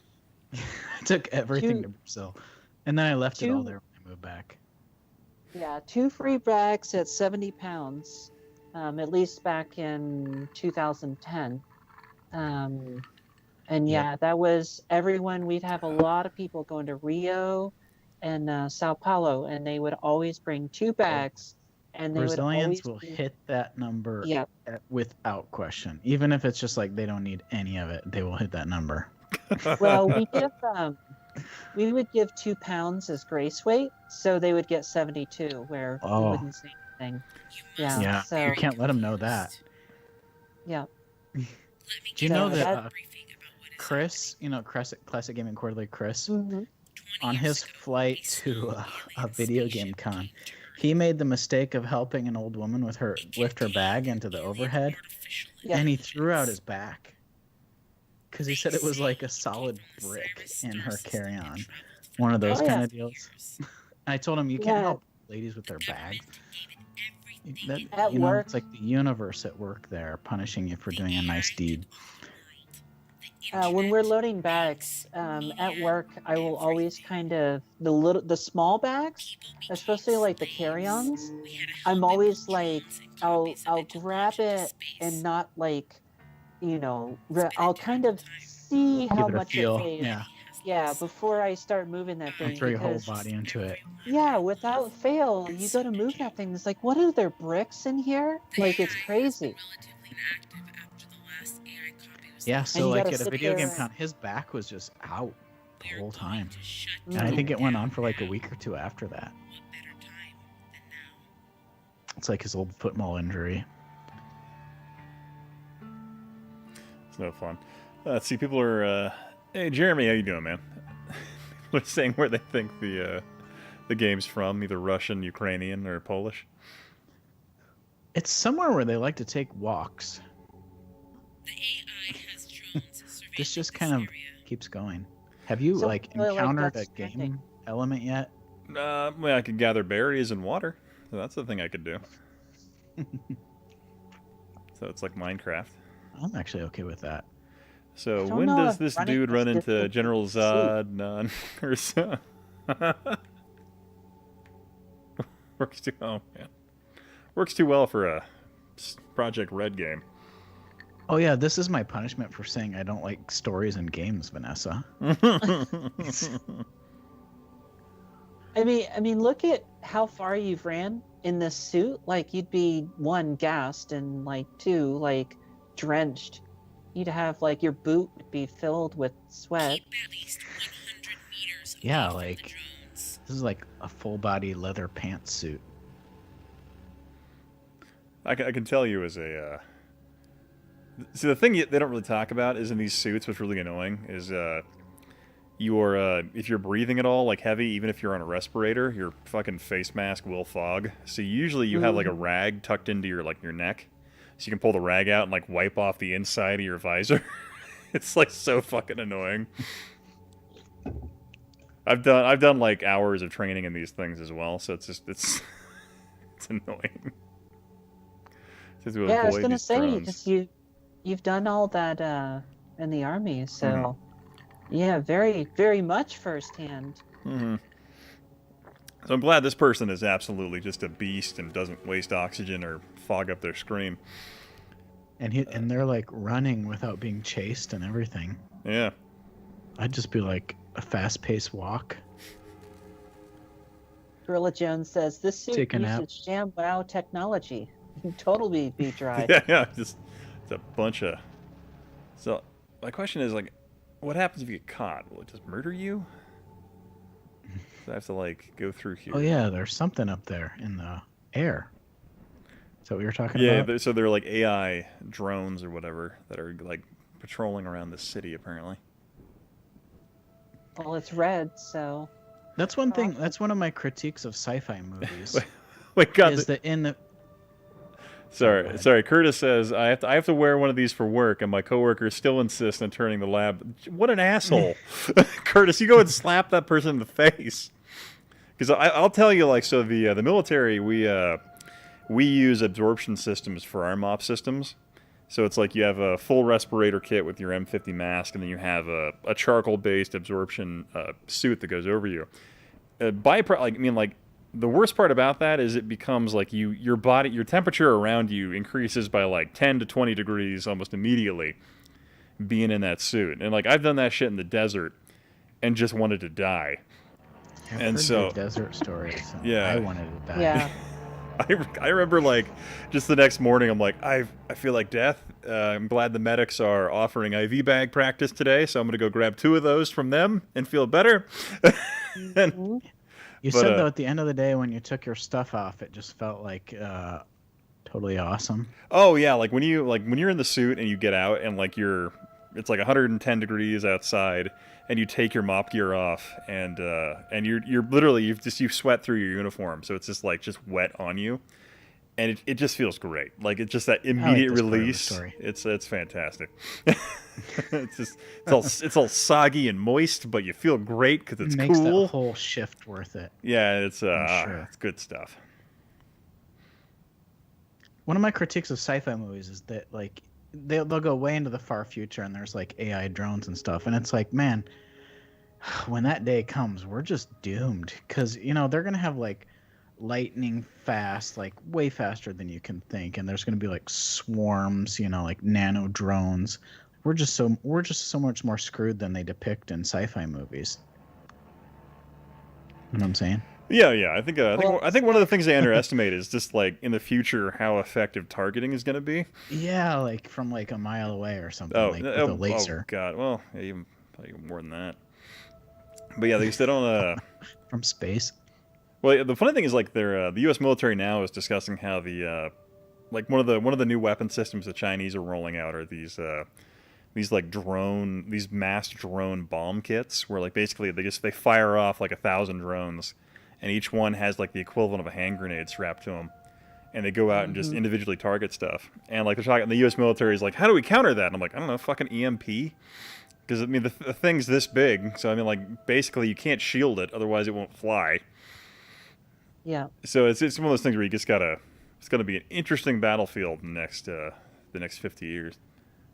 I saw a funny little cartoon thing, kind of talking about that smoke. Like, like mankind gets advanced enough to make AI. AI enslaves mankind. Sun emits solar flare, which wipes out mankind. Then worships sun. Then that's pretty much becomes where we'll advanced enough to make. Listen, I always wondered. So one thing I'd always thought about, like when I was watching like Terminator and stuff like that, and how the basically Skynet, everything it did was meant to counter some human action. And so I was sitting there thinking to myself, I'm like, so what happens when Skynet beats the humans? It literally runs out of innovative ideas because it has nothing to counter. Search the city for items. Then it's just like, man, then it has to recreate humans. Yeah. They're like, oh god, now we beat the humans, what do we do?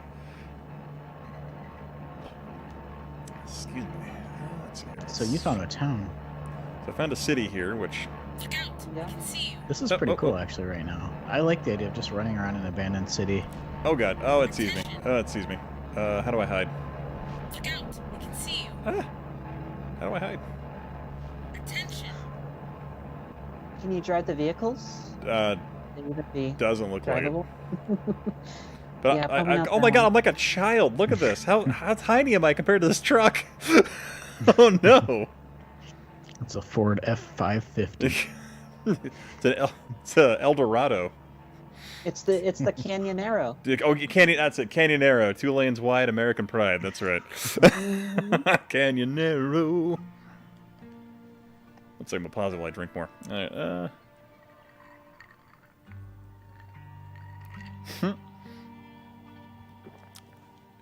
Yeah, Dave Murphy says, Ian, remember the Autobot Decepticon battle of 2005? Good times. Oh god! So something I was wondering. Oh, sorry.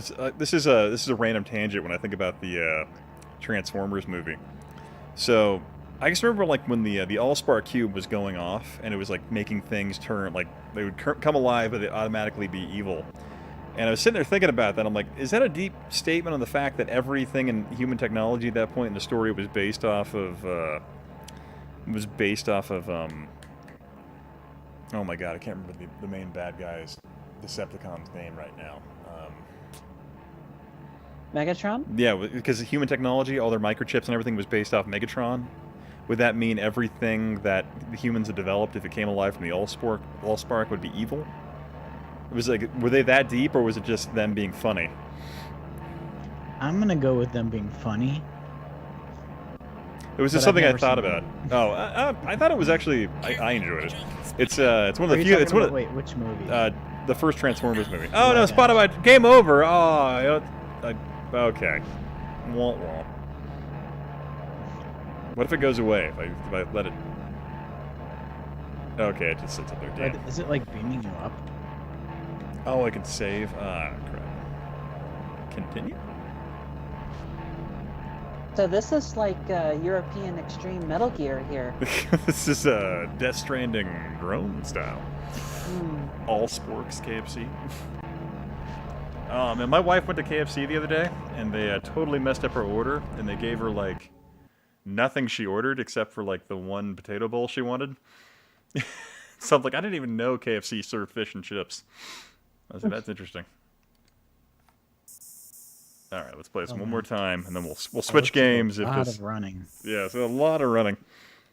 Let's see. Jonathan G says, I got up for a minute. How many T poses have you seen?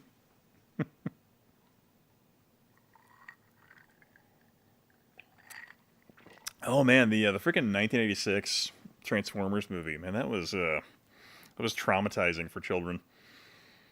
2 seconds in, you watch a freaking Transformer die by getting shot in the chest, and then he's like, literally, there's a close zoom in on his chest, like in his face, as like flames come out of his mouth, and I'm like, my God. Well, Like that was Orson Welles' almost the last same movie. with the G.I. Joe movie, because they were originally going to have Duke die there when Serpentor threw the snake through his chest. Yeah, yeah. And then they added that little voiceover at the end, like, "Oh, Duke's Yeah. gonna be all right," because they're like, "Ah, shit, people didn't like that." Hollywood calling. Kids movies back then were just mean, though. Oh yeah. You know, Secret of Nim. They didn't make them. They don't make them like that anymore. Mm-mm. They were meant to teach us some kind of really dark lesson about like human nature or something. Nowadays, it's like, can you find the cat?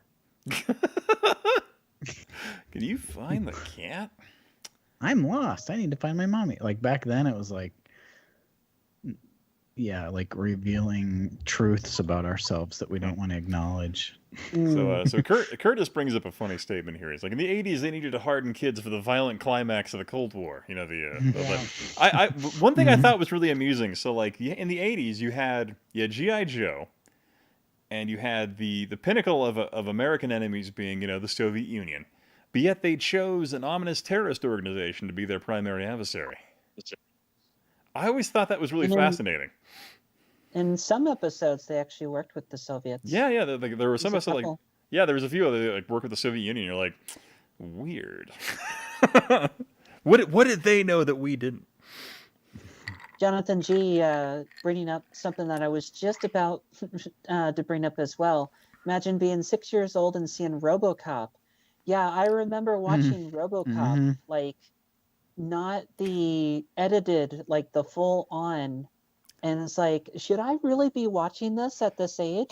Terminator and, you know, these movies that like, yeah, they would not, you know, they would have been full on, you know, later in the 90s and 2000s, like those movies would not, there's no way that they would have let kids see, you know, those movies.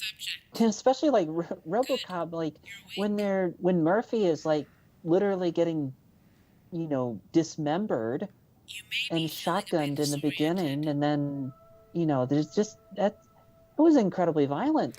When the guy falls into that acid vat and then comes out and gets ran over and disintegrates into like a million. Yeah, that was like, yeah, I don't know if I should be watching this at this age. This Yeah, could be a long mission. yeah, because it was kind of funny. Because growing up, I watched RoboCop, and I had the edited VHS copy, which didn't have the gruesome like firing scene. And then years later, I watched the Blu-ray, and I was like, I did not remember it being this graphic. I was like, holy shit. 80s rule. That's definitely perfect timing. So I guess I was like 10 years old when I saw Alien 3 in the theater. I remember. So I think I don't remember how old I was, but I remember watching Aliens 3 in the theater because my mother wanted to watch it, and I was just pussing out. And I'm like, I can't watch this. And my dad didn't want to watch it either. And so we ended up like ditching it and watching Encino Man. There you go. Yeah. That's an uplifting one. Yeah, I loved Aliens. The second one will always be my favorite. Yeah, I think Alien is fantastic. Aliens is also fantastic. They're both. It's so weird to me how because like Alien is in my top 10 for sure of all time.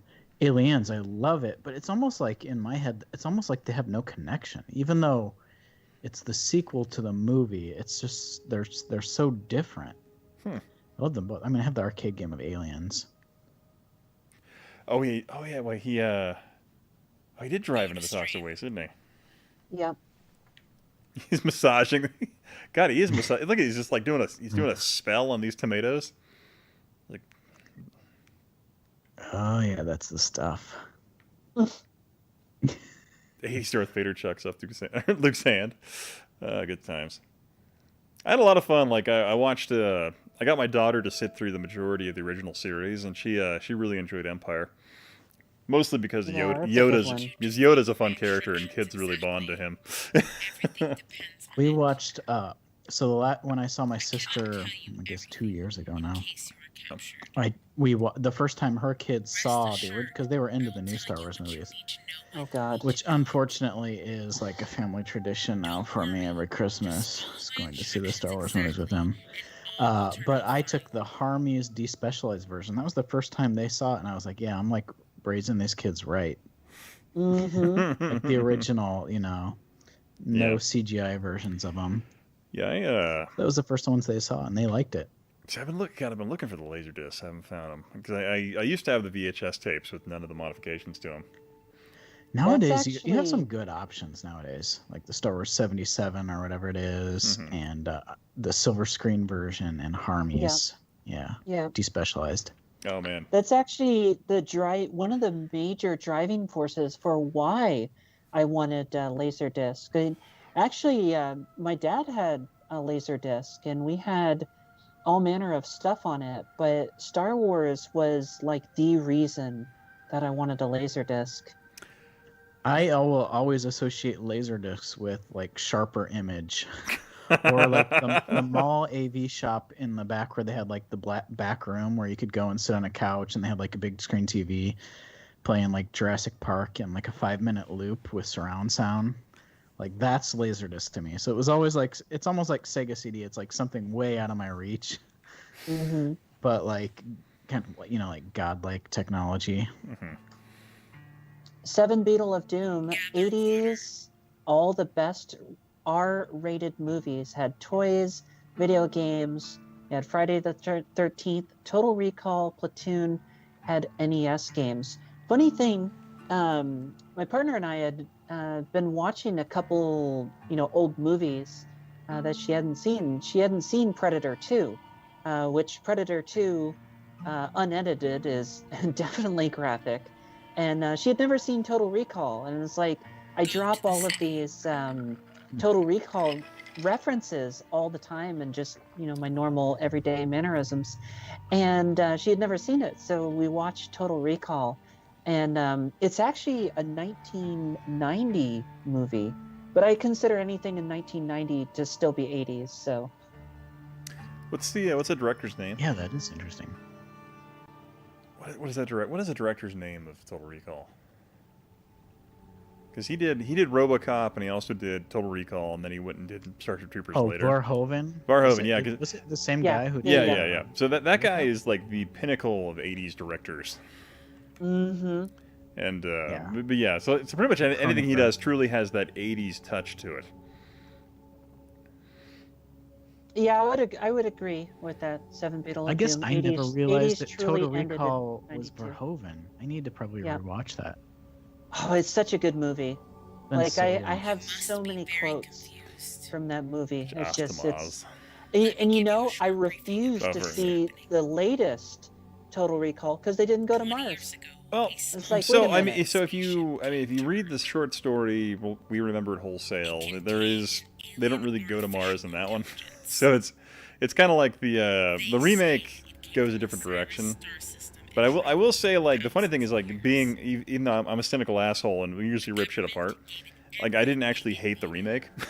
It was actually like at least original in what it set out to do. So it wasn't like the same story. I can piss off everyone in the chat right now by saying I liked the RoboCop remake. And that always just gets everyone, everyone hates me. I liked it. Like, I saw it in the theater. I didn't hate it, but I didn't think it was, like, amazing. I thought it was a neat, interesting take on it. I didn't think it really... Yeah.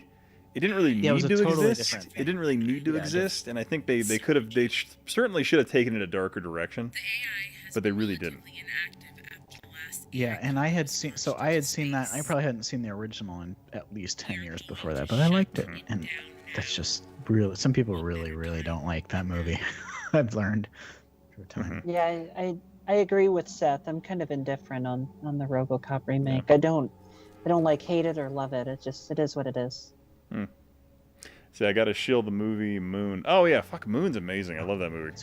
Sam Rockwell is just fucking awesome. Mm-hmm. Yep. watch anything. Oh God! Yeah, Moon Freaking is like the one of remake those of movies Dread. that no one has Dread. seen either.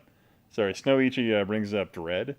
Fucking Dread 2012 or Dread 3D, whatever you call it, is probably one of the single best fucking movies of the early 2000s, or I guess the last decade actually. Movie fucking ruled. The remake of Judge Dredd? Yeah.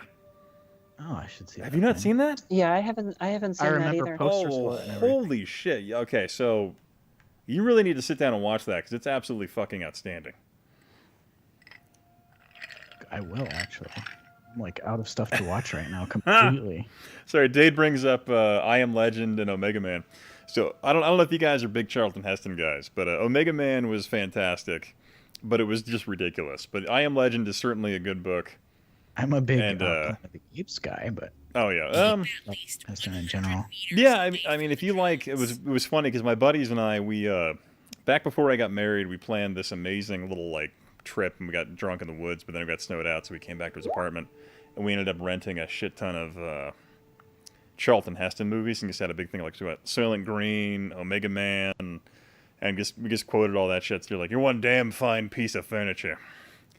Because if you like in Soylent Green, like so is Soylent Green a good movie? I've asked this a few times. It's like I know the ending. It's a 70s movie. I mean, so like it's fun. Yeah.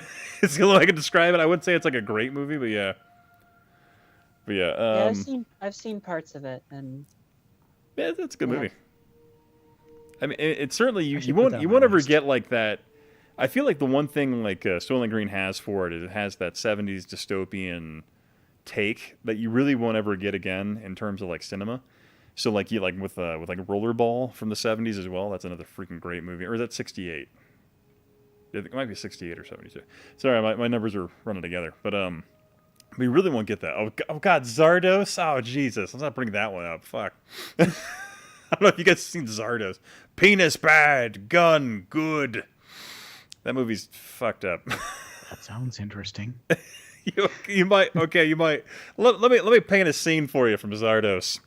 A giant flying mountain rockhead flies over this valley of men, and it yells the words "penis bad, gun good," and then it opens its mouth and shoots a bunch of rifles all over these guys below. And that paints the opening sequence for Zardos for you. I should watch that. Yeah, that sounds like an acid trip for sure. It's absolutely ridiculous. But then also you get to watch Sean Connery in a thong, so it's great. So you have that added benefit. Done. Have you guys seen The Accountant? Oh yeah, I remember that one. That was, Death Race 2000. I don't think I saw that. See, I think what's weird is I think of Dawn of the Dead as like a 70s like post-apocalyptic movie, but that's 78, so that's practically 80s. What year was Planet of the Apes? Must be 60s. I think 67? Mid-60s, or no, not 63, but like 60s for sure. 68, okay. Dad knows. There's always someone in the chat who's just like, on it. On it, yeah.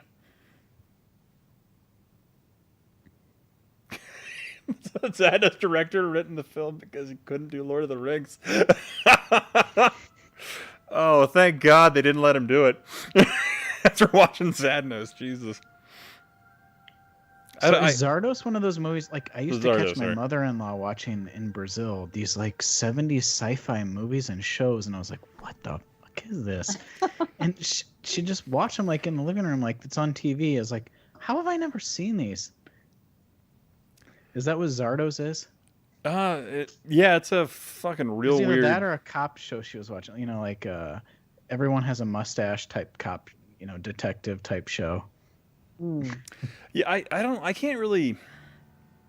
I don't know how to personify Zardos other than it's from that era of late 60s, 70s dystopian science fiction fantasy. Because I want to say it came out alongside. It was probably pre-Logan's Run, but it was or Brave New World and all that. But came out from that like era of science fiction. So it was just kind of like they were pretty much given blank checks as to what they could do. So I'm looking at pictures of it, and one of them is Sports Illustrated 2014 versus Sean Connery in Zardos, and it's the exact outfit. Except that the Sports Illustrated woman is like nipping out. You're not rocking it nearly as well as fucking Sean Connery. That's yeah. Oh god, yeah, Exorcist 2, yeah. That was an interesting one. Search the city for items. All right, should you start playing Metal Gear sneaking music here? Yeah, make fun of Cardboard in the Box. chat. Can I save this? I watched all the Exorcists just in 2020, and because Exorcist 2 on paper, or no, Exorcist 3, right? Is that the one where it's in the Middle East? I forget the order of them. Oh god, I can't 2 remember. is in the Middle East and 3 Wait, is... isn't it? No. Wait, wasn't 3... Oh god, I can't remember. I'm so... My friggin' Exorcist films are so disjointed Exorcist 1, is one of the greatest movies ever made, period. One of them was fantastic, and it was like a 70s, 80s type movie in a hospital. And then I think 3 was the one where it was in the Middle East, and when I read the description of it, I was like, this is going to be the greatest movie ever made. Because it's all about like the Pazuzu myth and like the first, minute of Exorcist when it's in Mesopotamia and it's dealing with like the Byzantine god or whatever that they dug up in the pendant. And that's the whole movie. But the movie is fucking horrible. It's like, it's unbelievably bad. But one of the things that bothered me about it was, so there's these hyenas in Exorcist 3. Mm-hmm. Sometimes they're real, sometimes they're animatronic, and sometimes it's really, really, really bad CGI, like late 90s looking. Okay, like, wait, so like, because Exorcist 3 are... came out, what, in early 2000s, right? Because I remember I was working at Movie Gallery when that one came out. I remember like renting that early. So 2 is pretty good. I'll give it that. 3 though, it's like if you read the 2 description, really good, you're though? like, this is gonna.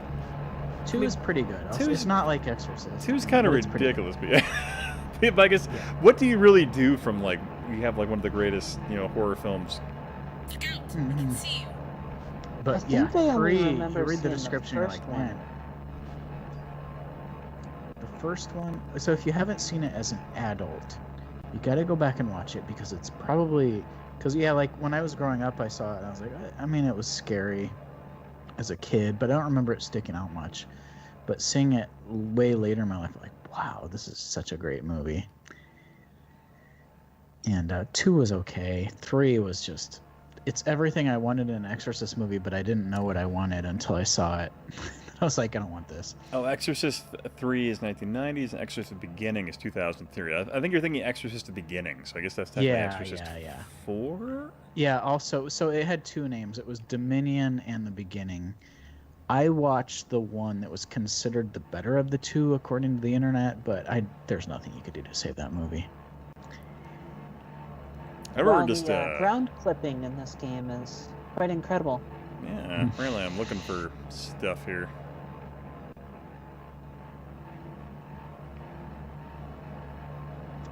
I like the idea of just like exploring a city, like post-apocalyptic, 10 years abandoned. The drone line of sight's rather annoying, though.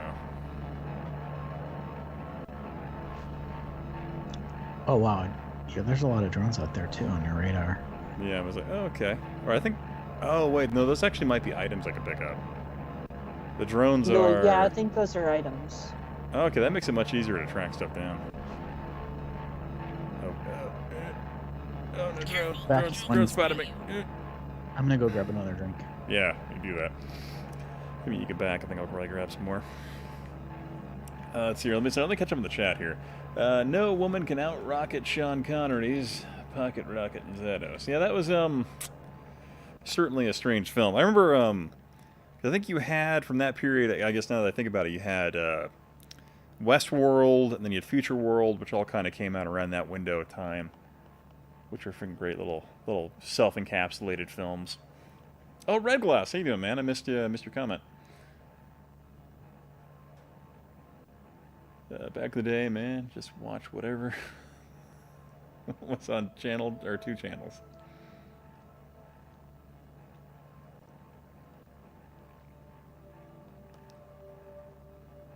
Is it Rennie Harlan? But so, Vanessa, how you doing? Busy week for you? I'm on vacation now. Oh, so yeah. Today is day 1 of vacation. So I've got some busy work to do this weekend. Try and get one of my other retro computers up and going. Hopefully, I've got a Windows 98 machine that I want to get built and going, and I've got to do more work on the TIE Fighter project. So I've got to need to start actually testing with that now that I've got a ton of time on my hand. What I've been doing is going through the original game, and then I'll go through one mission in the original game, and then I'll, go get into our beta build for the total conversion, and kind of go back and forth, QAing that. And I'm also doing pretty much most of the MIDI for that with all the MIDI gear that I have. I've been recording everything so that the idea is when you get this total conversion, you can either do the reorchestrated music, you could do the reimagined music, if you will, or, oh, that's unfortunate. You do the reimagined music, or you can choose what type of MIDI you want. So in the base TIE Fighter, you had general MIDI option, you had ad-lib, you had Roland, Gravis Ultrasound, AW32, and the Soundscape. Now, I don't have a Soundscape card. I wish I would love to get one, but they're like $400+. I'm like, no. But essentially, it's going to be doing like MT32, SC55, maybe a couple other post sound fonts like Arachno or something for added bonus, and then AW32, Gravis Ultrasound, and maybe like a OPL3.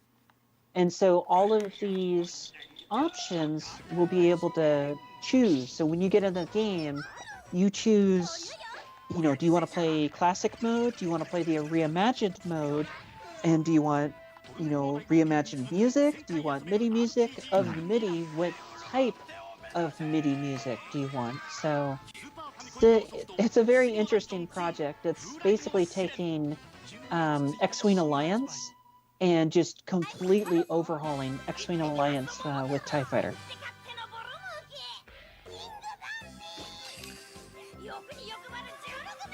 Well, that's pretty fascinating.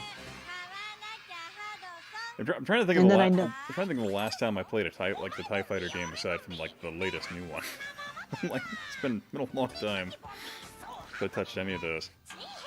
Yeah, the old Holland-based Space Sims, LucasArts Space Sims, were definitely an amazing series, and dating all the way back to like Secret Weapons of the Luftwaffe, before making like X-Wing and TIE Fighter. Then you had X-Wing vs. TIE Fighter, and then X-Wing Alliance. Oh yeah. I'm trying to remember whatever time. There was an X-Wing game that came out like mid to late 90s. Is that Alliance? Yeah, Alliance was 99, I think, or 2000. But it was the last one. Actually, let me look that up real quick, because I know it was very, very late. 99, February 28th. Oh, okay, so that wasn't what I was thinking of. Okay. Yeah, you had X-Wing vs. TIE Fighter in like 95, 96. But that was just it was really a bare bones. It didn't really have a single player until Balance of Power came out, its expansion, which added some single player stuff to it. But everyone just like loves X-Wing the original X-Wing and the original TIE Fighter, because the stories were just amazing. Mm-hmm. Yeah, I really can't really recall the stories at this point, but, but I remember playing those. I remember had a buddy who was pretty big into them. I remember going to his house and playing those. I'm thinking that was pretty amazing. X-Wing versus TIE Fighter. TIE Fighter was amazing because it pulled a lot from the then new-ish Heir to the Empire. Because remember, late 80s, you had the Thrawn trilogy, the Heir to the Empire, and you had a lot of these new Star Wars books coming out. And TIE Fighter pulled a lot from the expanded universe. And it was kind of really that first game. And then a year later, you had Dark Forces come out with Kyle Katarn, and they had some additional EU stuff with that.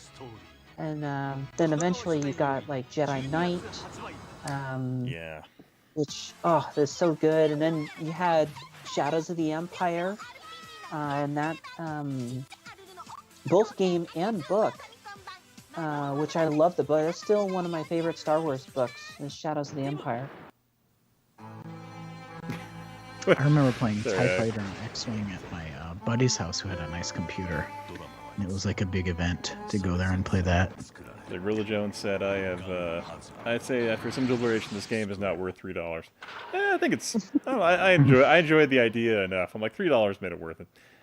These commercials remind me of why I skipped the entire 16-bit generation. I went to the 3DO. Damn, man, 3DO. You went to the 3DO first? That's some serious investment, man. I remember the only place I saw 3DO growing up was in the movie In the Army Now, when Pauly Shore plays it for the first opening sequence. And that was like the only time I saw 3DO, and I was like, what the fuck is that thing? It looks amazing. Where is Pauly Shore now, by the way? Oh, I think he's doing stand-up randomly and begging people to remember him. I can see, though, if you were in that time and you're like, I'm going to pick out my first gaming console, I can see if you're like, I want the best of the best, I can see how you'd get the 3DO. Oh, yeah? I can see the 3DO would certainly be that, I guess. Because it had that aura. Yeah, it was certainly the top of the line. But I will say, like, tangent here, I will say In the Army Now is probably the most accurate assessment of Army basic training you'll ever see in cinematic format. I'll just put that out there, if any of you are interested in what's most accurate. But I'm going to refill my drink. I'll be right back. And apparently Japanese Charlie Chaplin is in this commercial. Yeah. Hey. Right back. Hey, it is. Yeah. Yeah. Playing ping pong. With a adorably cute Sunsoft Bee shirt. Yeah, I like it. And then we've got more claymation. Yeah. Super Mario RPG. Oh, yeah. Did you play this back in the day? Oh, I had a friend who was really, like, crazy about it. And I never understood it, I guess. Yeah, Nowadays, I appreciate it.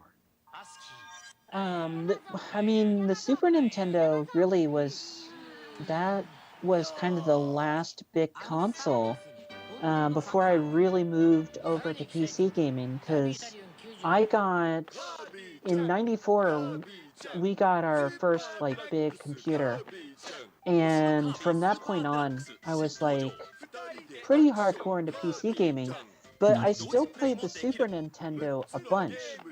And so this Kirby Superstar is amazing. I love this commercial. That is amazing.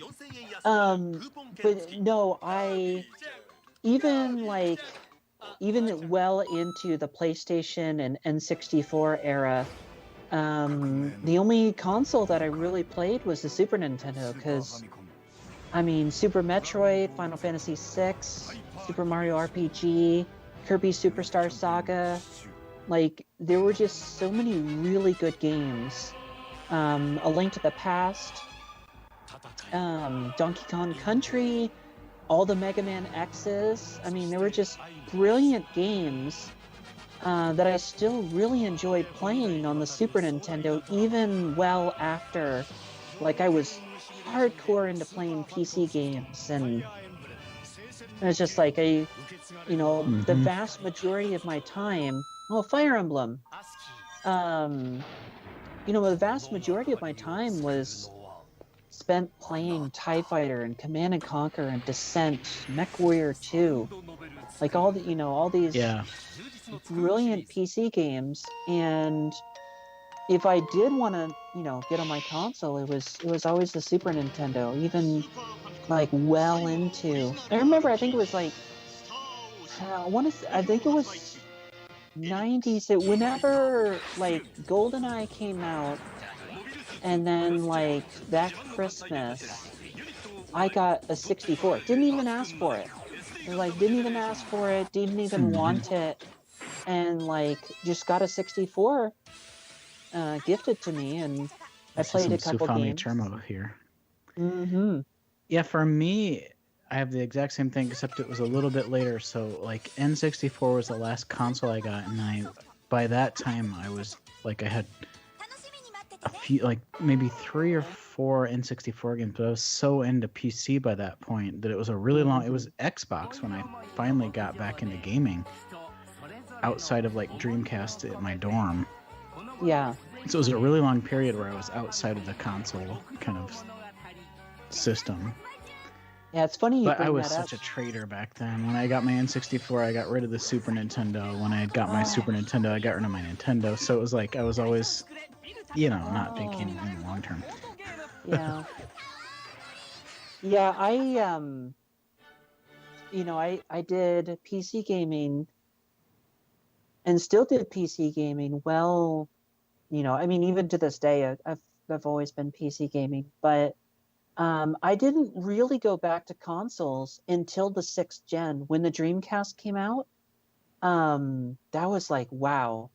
It was, I enjoyed the couch co-op and, the GoldenEyes and Perfect Darks and stuff like that on the N64. That was fun. And then the Dreamcast came along, and I was like, yeah, the Dreamcast is, really cool. And I really enjoyed it. And then all of us, when the Dreamcast started to die, all of us are like, well, I guess we're getting the GameCube now. So all of us moved over to the GameCube. Mm-hmm. And, then the Xbox I totally came missed out. the GameCube. And it was crazy. I only saw it once. Like, I remember seeing it at a friend's house. His brother had one. And that was it. So I skipped from Dreamcast all the way to Xbox. It was because I got into the Dreamcast at the end of the life when it had already been cracked by that point. Like my first Dreamcast games, we bought a stack of CDRs from Japan that were pre-burned. So it was well and dead by then. Yeah. But yeah, same thing. I was very fortunate just to be like where I was. I got the Xbox as well. Got the GameCube and the Xbox because everyone was like, you got to play Halo. And Halo was really fun. Really, really fun. And I went to see, I went to a friend's house and his little brother had one. And he showed me Halo. And I immediately, like within a week of that, I had an Xbox. I was like, that just blew my mind. The ship sequences and stuff. Yeah. We had the GameCube because we wanted to continue playing Phantasy Star Online after the Dreamcast. So all of us got GameCubes for PSO. But then it just kind of morphed into like everything else because we love Super Smash Brothers, and I'm loving all these Sunsoft commercials. Smash was the only game I ever saw or played for the GameCube back when it was a thing. Just once or twice, maybe ever. Mm-hmm. Yeah, I'm just gonna say these Sunsoft commercials are adorable. But yeah, I got the Xbox, and then I started working for Funko Land, and then also did a brief stint with Babbage's too. But I got a second Xbox that I had in that travel case, and it was like every Friday and Saturday, someone would be like, "Hey, this is where we're gonna have the Halo Land," and just take that second Xbox. Yeah, we were big into Halo Nights too. We did that, and well into Halo 2 days too. Like bring your TV and an Xbox. And I had modded 2 or 3 of my friends with chips, so we were kind of the elite of the group. Did you my do TV the had S video. Did you do the Splinter Cell lands as well? We did a lot of Pandora Tomorrow. We only did Halo back then. Oh. And it was basically like a LAN party, you know, except everybody bought Xboxes. Yep. It was crazy. It was a lot of fun. It was like getting drunk, getting high, and playing Halo until like 4 a.m. with a group of like 20 people. Like, it's unbelievable now because I don't have any friends, you know, in real life here. Oh, no, back then it was like so sad 24/7 contact. I don't have any friends. Outside of the internet. Yeah. Aww. I'm gonna chuck a lab over here. Mm. She turned 10 this month. Ooh. Yeah. She doesn't look it. She looks like a little. Yeah, she's. We've kept her on a pretty aggressive, controlled diet, and so she's been doing pretty great. And Yeah, most of my laps. Go? No, I was going to say most of my laps lasted at least till 10, but yeah, I miss him. Oh yeah, I think she's probably got 5 more years in her, based on her health performance. I think. My dad was a vet, and he used to really stress low-calorie diets, and he really liked labs, which says a lot because he wasn't like he was very anti-breed. But when he finally got a dog, like way after, you know, at the end of his life, I think the last 10 years, they had a lab. So he like he walked the walk. He had a blonde lab. No, I've had labs since I was a kid, so I really like them as dogs. Yeah, they're the best. Yeah, just the soft mouth is great for having kids, so that way they're not too aggressive with children. So she's really good with it, because my daughter is just a shithead in terms of being mean to her, and so she's never once nipped her or anything like that. So this dog is a saint. I remember friends who had labs, and you could you could throw blankets over them and like drag them around, and they would never attack you. Like my cat wouldn't take that for 1 second. Yeah, cats are one of those animals who really can't. Let's see, my niece's 10-year-old cat lost their entire life. Aww. Oh. It's a good age though, 21. Whew. I know cats can live kind of long, but see, once you get past 16, you're doing pretty good with a cat. Yeah. Yeah. Let's see here. Curtis and Gorilla Jones are having an argument, but yeah, the Dreamcast is the greatest console of all time, and I refuse to hear otherwise. So we're just gonna stay there. Apparently, we're on Sega commercials now. But let's see here. One second. Let me check this. SG-1000. I need to get one of those. Yeah, like I always wanted them to fix Crix added SG-1000 support to one of the EverDrives, to the Mega EverDrive, but he never finished it for like 10 years. So the audio has always been broken. But we've got it on Mr. now across 2 different cores. Let's get the end working. Hang on, this is a interesting PC game. I want to see this. Oh, you have a Scapegoat. Fuck yeah. Yeah, that's a great game. I've got Xbox 360, Xbox Live Arcade, or maybe Indie. I think you and I have talked about that before. There's a lot of good Goat games for the Xbox 360. It's an outstanding Goat game collection. Scapegoat, Goats, Goat, Simulator. There's like 3 of those. There's an overhead shoot 'em up that's Goat themed. I forget what that's called. Lots of good Goat games.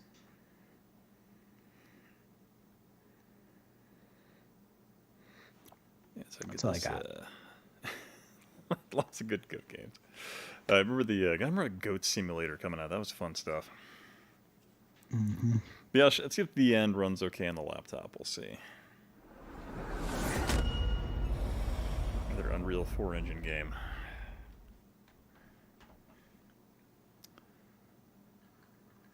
Oh yeah, Fez is a good one, man. I remember. Auto Didac. What do you eat? Is that a reference to the game or me personally?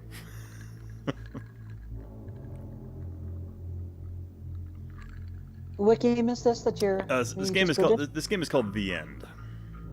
This is the Fox game? Or... Yeah, it's kind of like a dystopian Fox type game. Well, dystopian future, like mankind has descended into technological madness and deterioration. So essentially, like humans have put themselves into like robot forms over like thousands of years, and so they've like degraded to the point where like human society has failed. But so like there are still a few pets sitting around. Oh, personally. Interesting.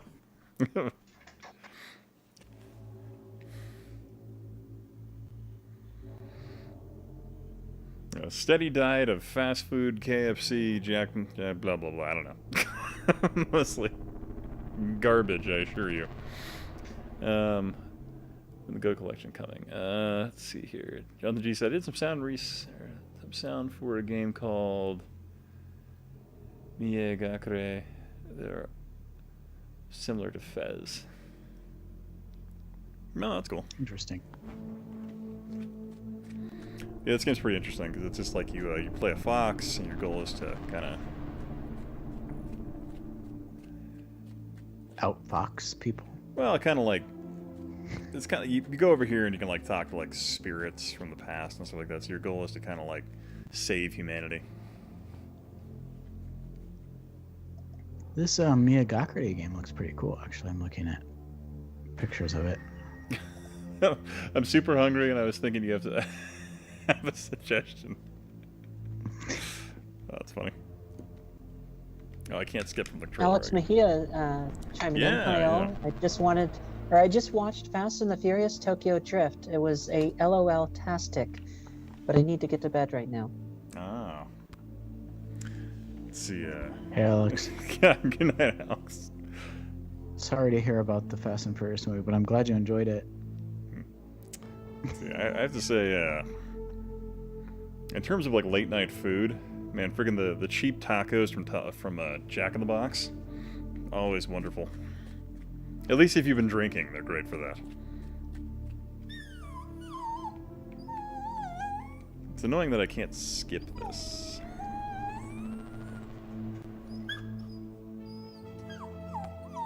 But yeah, essentially, so you have to like monitor your pup and all that. So you have like a little fox pup you have to like take care of here, otherwise it gets killed by things. Like rats will try and eat it. That's no good. I forgot I can play dead. Okay, so I have to go and set up an earthquake thing, I think. How'd you find this game? Browsing through. This is not how I pictured it. I thought it was going to be like a 2D kind of game. Oh, no, it's just like this. I know there's another guy who made, your dog is super into this game. Oh, yeah, she's, apparently the sound has drawn her attention. Yeah. Well, it's kind of interesting with the inclusion of, like, 4K televisions. Like, my dog has gotten super into like what's on TV. She didn't used to care. I can watch TV too. Yeah, it's like with it's crazy. Yeah, now with 4K television, I guess like pets can see TVs more so, more dramatically now, so they actually care what's on the screen. Oh wow. My cat will sit like I can put the only thing I use Amazon Prime Video for are these cat movies that are made for cats. And he'll sit and he'll just watch them until he can't stand it anymore, and then he'll take a running leap and attack the TV. Oh gosh. It's hilarious. Yes, it was in 4K. And since then, he'll watch anything with me. He'll sit, like, if I'm watching, like, World War II and black and white documentary, he'll sit there and just stare at the TV, like, waiting for a bird or something. Cat gets it. So apparently Autodidact can't drink anymore. Oh, man. I think this was an indie game for sure. I don't think the guy had a very big budget. I think it was pretty low key. It has kind of a Half-Life Alyx look to it. Oh, it's Unreal 4. It's really annoying that I have to keep clicking skip.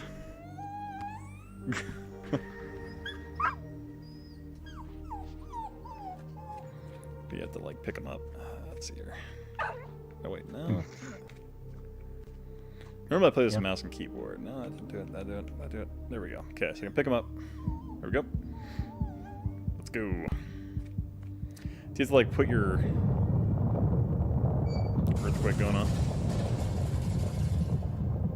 Oh, that's cool. Yeah, so essentially you have to like protect your offspring here, otherwise you lose. But the whole point of the game is to basically escape this dystopian cyberpunk city, and there are like puzzles you have to do along the way. Oh, crap. Interesting. Crap. I don't want to be down here. There's a police drone that will murder me. But no, I guess I love the environmental like look of this game. It's like oh god. Yeah, it looks like Blade Runner. Yeah, with a fox. Yeah, it's like, but with a fox. Yeah, I was the gonna say pitch, it like, had it's like Blade Runner, but with foxes, man.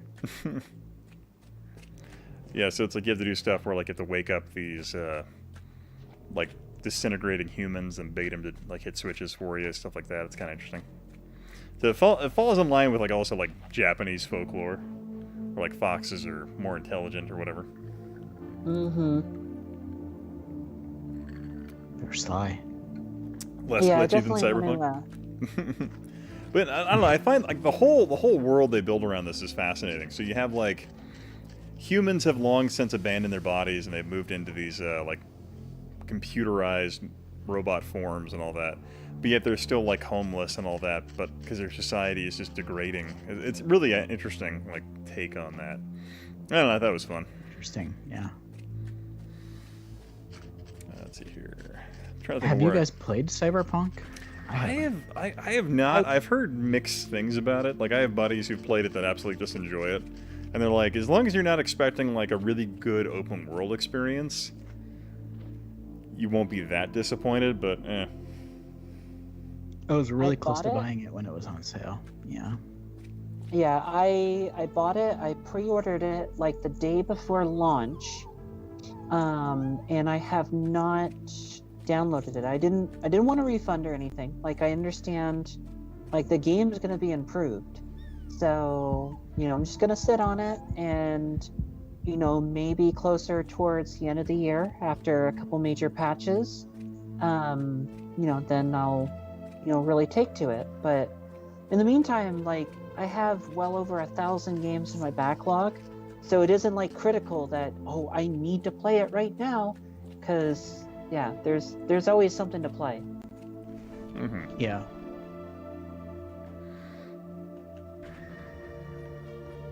Yeah, it looks like the kind of game. That's the wrong mouse. Like, I'm gonna buy it when it's on sale, and then probably hold off until I get a better graphics card, maybe.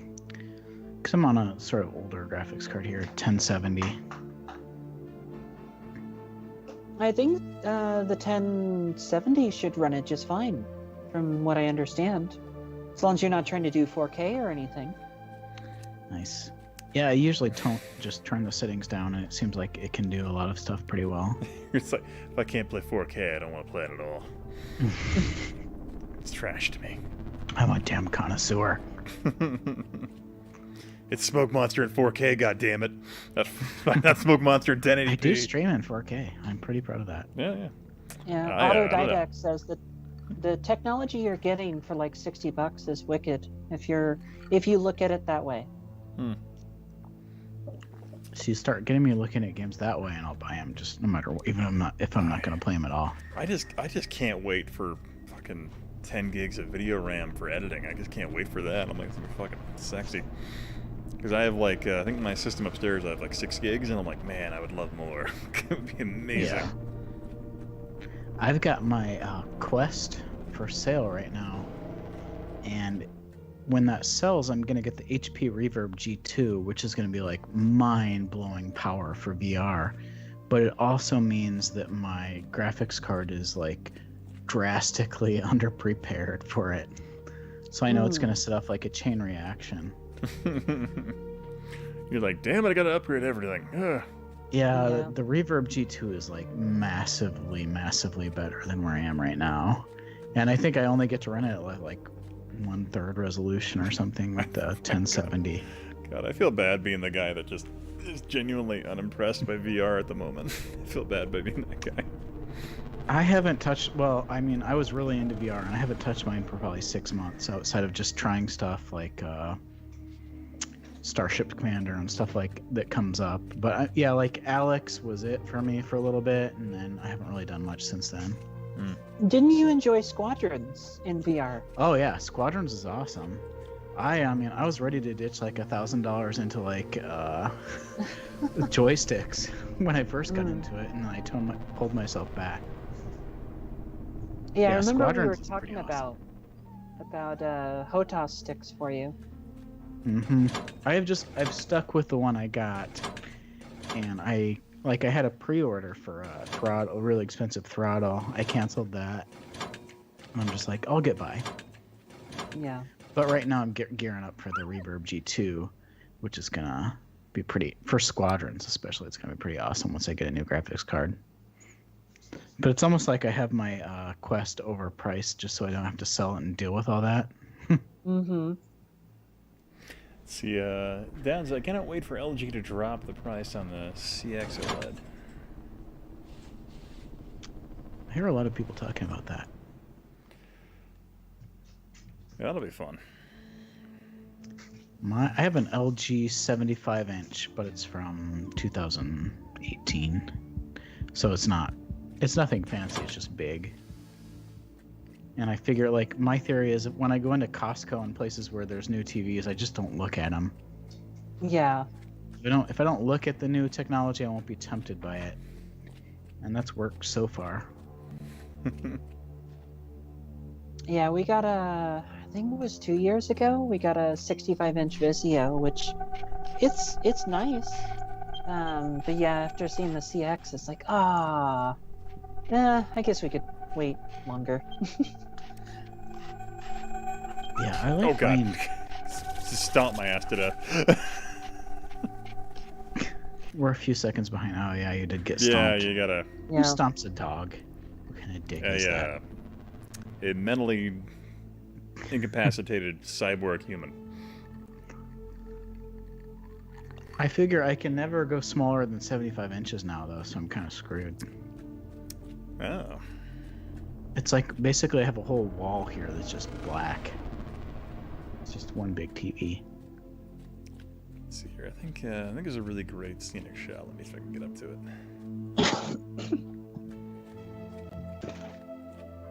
I don't know, I guess, even though this game is like really, really basic in terms of like the puzzle and attack and the stuff you have to do, I love the amount of work this guy put into just the environment.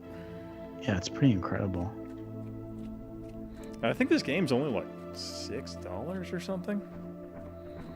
So it's certainly if you ever have like, if you get free time and like a spare $6, it's just something fun to check out. Yeah, I'd be down.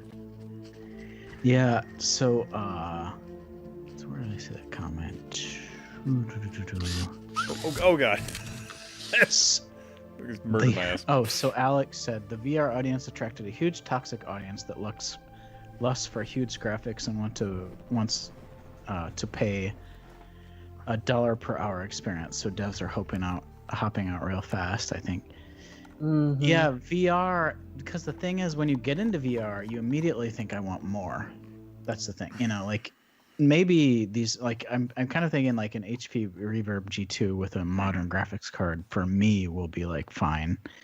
But even like the Quest, ever since day one, I was seeing things like, I was like, it's not perfect, like it's kind of rough around the edges on a lot of games, but it's fine enough for me because I'm kind of looking at the budget end of things. Yeah. Let's see, my version of Escape will actually work now. Let's see if we can get that working. Okay. This is a really cool game. I'm glad you're playing. Yeah, I love the hell. I played the crap out of this game. Yeah, I played it maybe 10 years ago when I was really into Xbox. Oh God, that was like 10 years ago, wasn't it? I think what got me into this game initially was, I don't know if you knew the YouTube channel, Hey Ash, What You Playing? It was a Ashley Burke and all that, but fun little skit channel. But anyway, it's what got me into it. Mm-hmm. Yeah, this is part of the, like, I used to always rant to people about Xbox 360 has, like, all these really, really good 2D pixel art games that nobody knows about. Like, I did, so if you have a modified Xbox 360 and you have Aurora, which is the OS, there's an automatic artwork downloader, and, like, I had, like, 340 games on my 360, and probably 300 didn't have titles. So I made sure, like, I made a really nice graphic screen for, or title menu for Scapegoat and a bunch of other games, because it was like, these are games that people need to check out, and they're not going to play them. You know, if somebody loads up their 360 with, like, every Xbox game, every XBLA game ever made, or an indie game, they're not going to play it if it's an all pixelated art screen. So I've done over, like, 300 different title arts for the Aurora system, including Scapegoat. Like, really making just something that's the correct resolution, because a lot of them were downloading the Xbox Live Arcade cover, which is about 1/5 of what the 360 is capable of, so it looked really, really bad. Especially, and then a lot of indie games were completely blank. So, I did covers. That was back before I was doing YouTube and actually had obligations in life and stuff. You know, when I had ambition. But there's really, like, hundreds of really great 2D pixel art games for the 360, and this is a really one of the better ones. Well, the 360 was definitely, like, the first. That was, like, the first time when I remember seeing just all these manner of games. You know, these old. You know, I don't want to say older, but, you know, quote unquote. Like a retro style. Retro style, not you know, not like AAA, you know, not like Call of Duty or anything like that, and really just kind of like, wow, you know, there's still a chance for games like these because of Xbox Live. And, you know, I remember when games like Castle Crashers and Shadow Complex came out, and I was like, you know, this is the future. Like, this is, you know, a lot of the games that I see myself playing in the future, and I could see how, like, you know, physical games are done. Yeah, I was really into Xbox Live Arcade 2 at that point. I was kind of thinking the same thing. Like, had a big collection going. But you could, like, it was weird because you hadn't seen games like this for a long time. Yeah. Or if you did, it was something really strange. Even nowadays, like, a game like a Scapegoat would probably make headlines because the retro style is really big now. But in 360 days, it was just kind of a weird thing. I feel like. Well, I felt like, I remember when this came out, I was thoroughly impressed because I felt like it was very much in the vein of Super Meat Boy. So but I felt like this was one of the, I don't know, like, a really just rewarding puzzle platformer, I guess, the way I would describe it. Yeah, there was another one. I think it was like VVVVVVV or something like that. Oh yeah, that one. That one. God, I think I got that one free on Steam forever ago. Most people aren't really gamers. They're interested in novelty, not games. It's actually an interesting way to say it. Yeah. There's some novelty involved sometimes.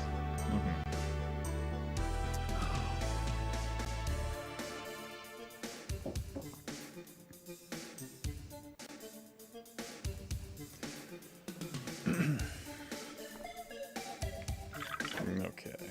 Oh god. Oh no. Dead. Alright.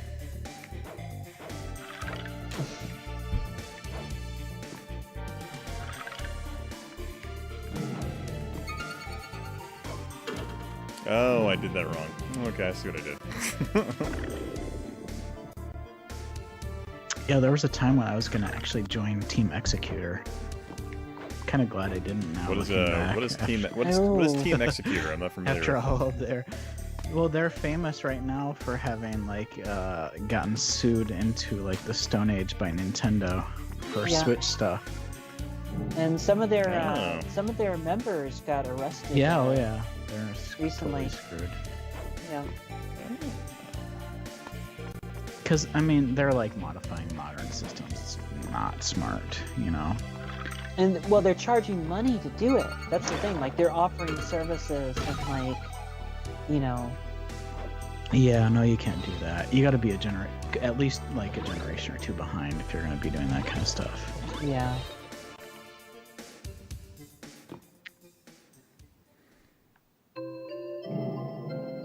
But I haven't checked in on Aurora for a long time. That's the Xbox 360 OS that I really like. Where I used to contribute like hell. But I just haven't had a 360 hooked up for over a year now. Yeah, I was playing mine off and on. I've been playing a lot of Forza Motorsport 4 nice. On the what did I get? I got the Slim, not the E, the S. But the S. The venerable S. The S is the greatest 360 ever made. Yeah. The S is what got me back into the 360. Huh. So I will say, I find my my 360 now is just a rare sports game for the Kinect, because my daughter and my wife and I will sit there and do like the whole track and field event thing, and I just smash the shit out of my family, and I'm like, ha! That's literally how I do it. Well, you're the dad. Yeah, that's how it is. I'm like, you'll never beat me. Yeah, I actually just got a pretty much new in-box Kinect with like 3 games. Oh, yeah? That someone was just giving away, and it's like, you know, I should probably get this. So, yeah, I don't know. The games are interesting. I have like a rodeo one, a racing one, the sports one. There's another one as well. I've just kind of been collecting the Kinect games, so they're just kind of odd little titles. Because it was clear Microsoft had that expectation to try and get to be like, you know, they wanted that casual gamer. Yeah, they wanted the Wii, sales. and it is like I love a good gimmick. Like I love 3D in games, Kinect type things, that kind of stuff. It's kind of sad that they discontinued it with the Series X or Xbox One, I guess.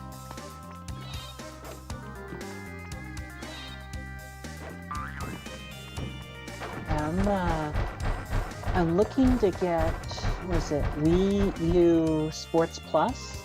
It's one of the few Wii U games that I still need to get from my collection. I've almost got like everything that I really want in my, you know, quote-unquote curated Wii U collection. We got a Wii U. I got a Wii U with the intention, because I have a modified Wii that's really awesome. Like I love the thing, and I put a ton of time into it. And my intent was with the Wii U to transfer the whole thing over to it, but I just never got around to it. And so my Wii U has really only been used for Donkey Kong Country, Tropical Freeze, and that's it. Yeah, I got untapped potential. I finally broke down and got a Wii like a few weeks before their Virtual Console online store shut down. Like My Life in Gaming did that video, and I was like, oh crap. So like I got a Wii, and I got a bunch of, you know, the Neo Geo and TurboGrafx 16, you know, those games on the Virtual Console that are like near perfect in 240p, and I wanted to get those before they were done, and that was like the first time I got the Wii, but I didn't want to transfer any of that over to my Wii U because I knew like the Wii U wasn't gonna be in 240p unless I think you hack it. I think if you hack it, it might do that. But we have multiple Wii U's, so one will be hacked and modded, and the other will stay vanilla. That's a good way to do it. That's how I did my 360 back in the day. Like I always had my, the one that could connect to my live account, and then my modified one. Yep. What am I missing right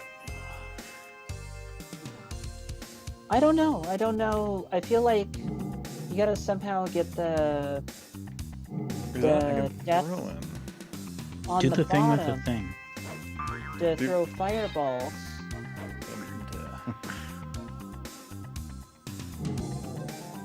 Yeah, Wii though, like that was a console I was really against until I was with it for a long, for its entire active life. I was really not interested at all in the Wii. And then I think I heard that it had Gunblades New York and LA Machine Guns, which were like two of the very last arcade games I ever played in the arcades before they went extinct. And I was like, then I started looking into the Wii. Might have been a Metal Jesus video or something where he covered those.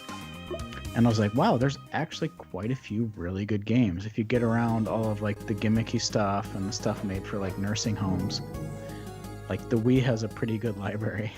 And then I was like, for like a year straight, I was just crazy about Wii, and then I just sort of went back to my old 16-bit ways.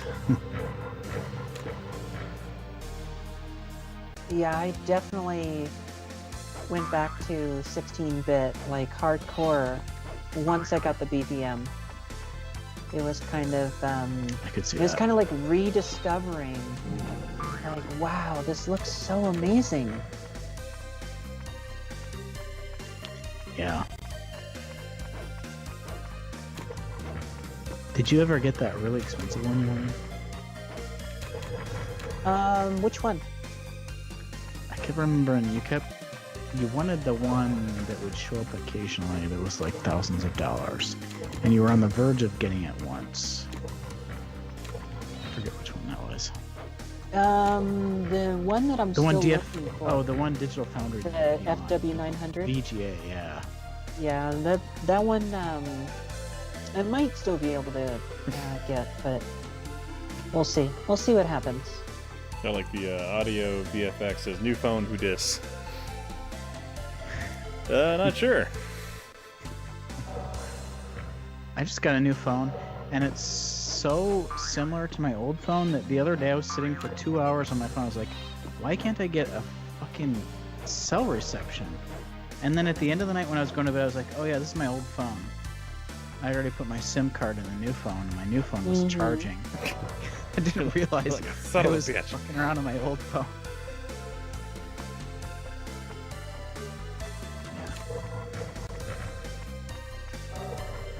That's funny. It just shows how out of touch I am, probably.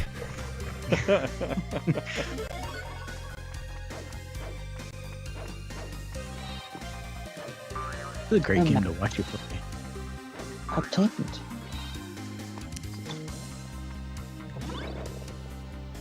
Ooh, Gaber820 said my favorite Wii game is Resident Evil 4. Is that the first-person perspective one? I remember liking one of them where it's like a first-person perspective Resident Evil game. Well, Resident Evil 4 was originally on the GameCube, and that was the one where you're in the village and it's not the traditional like Umbrella Corp and. Oh, you're fighting the the insect. What was it? The parasite one zombies, right? Yeah, I think so. But it kind of had a third person. I don't know if it had first person, but it had the over the shoulder. Yeah, that's it. Yeah, that was Resident Evil 4. Oh Jesus! Well, this has like a Commander Keen kind of look to it going on right now. I don't know why. Or maybe Cave Story.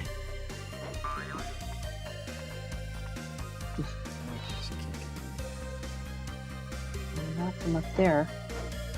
It reminds me of several DOS games that. that or Amiga. Jesus. Smash Brothers 2 blocks there. Okay, so I got to trigger that without triggering it. Can you dash backwards in time? Maybe. I feel like I can throw the mouse in there.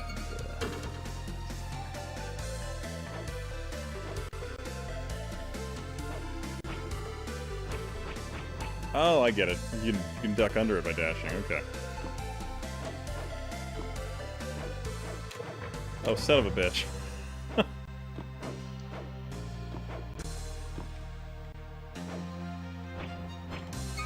This is the kind of game I could not play and stream at all, for sure. Way too much thinking involved. Yeah. Have you thought about streaming, Vanessa? Like when you're playing your Link to the Past mods and things?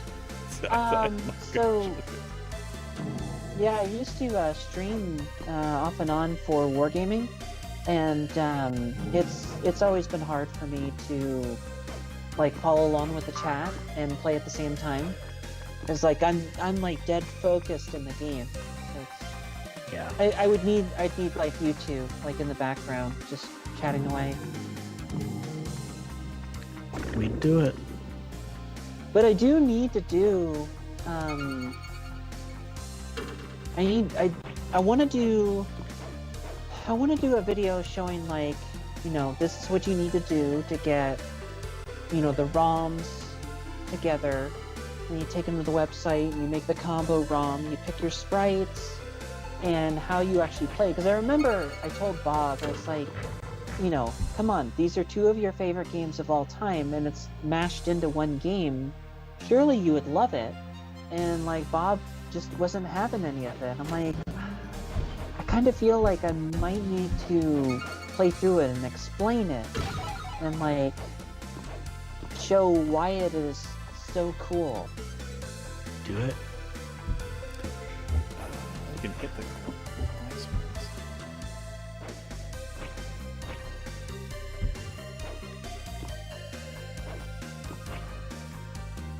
You gotta make that video. Okay. Alright. Oh, I fucked up. I already know I fucked up.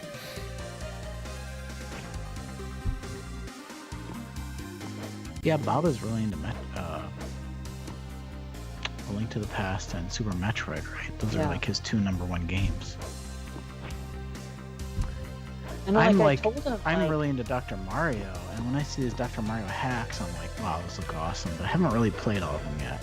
It's just like work or something.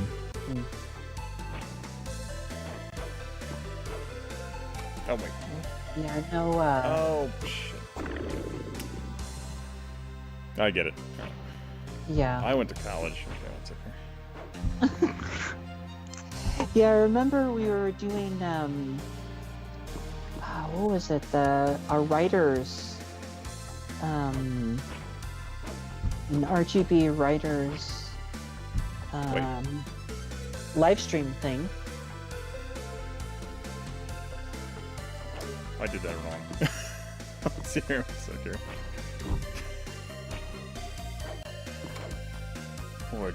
Or did I? There we go. I got it. I did not see the way out of here. Okay, I got it. I got it. I figured that. There we go. I was overthinking it. I thought it had to be more mechanically complex. You know what this reminds me of? This reminds me of The Incredible Machine. With the puzzles and... I don't know if you ever played The Incredible Machine, but... No, I don't think I ever did. That's a fun old PC game that you should try. Yeah. I'm gonna drink more, make the game harder. Let's do that. Right. I'll be right back. Alright. Do you remember what it was? There was a game called Cogs that I really enjoyed on Steam for a long time. Where it was basically just like a Steam Gear clock puzzle game. And it was in full 3-dimension where you had to like rotate this cube around and solve the puzzle. And I was really, my wife and I really enjoyed that.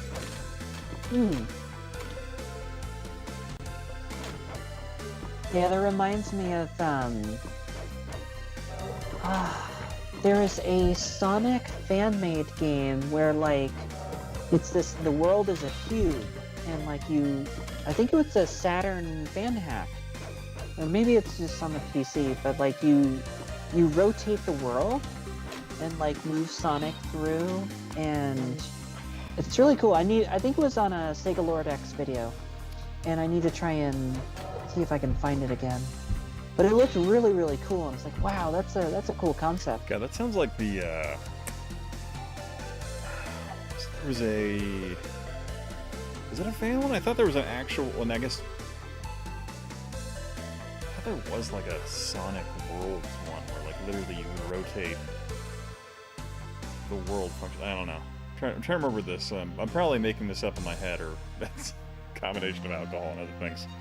But I swear there was some type of Sonic game that was kind of like that, or there were elements of like the unreleased Sonic 32X game that like had that as well. I feel like that might be a thing, but I could be misremembering it. Yeah, I'm pretty sure I saw it on a Sega Lord X video recently about either Saturn. No, that's right, it was Saturn Hacked, because at the very end it was talking about the translation for Aju Kamajo Dracula X Nocturne, aka Symphony of the Night, translated into English, as well as the I think they talked about the 4 meg patch as well, but that's what I'm really excited about, and can't wait for like everything of that to like all come together, like the translation and the map pack and the 4 meg expansion, and that's gonna be an amazing experience when it's finally all done. Yeah, it sounds like the translation guy wants to do his own sort of 4 megabyte thing eventually. Yeah. Because he didn't sound happy with the YZB one, which is cool. He's also doing things that people said wasn't possible, like working on the video issues. I've had 1,000 people tell me that's not possible to fix, and he's already done one of them.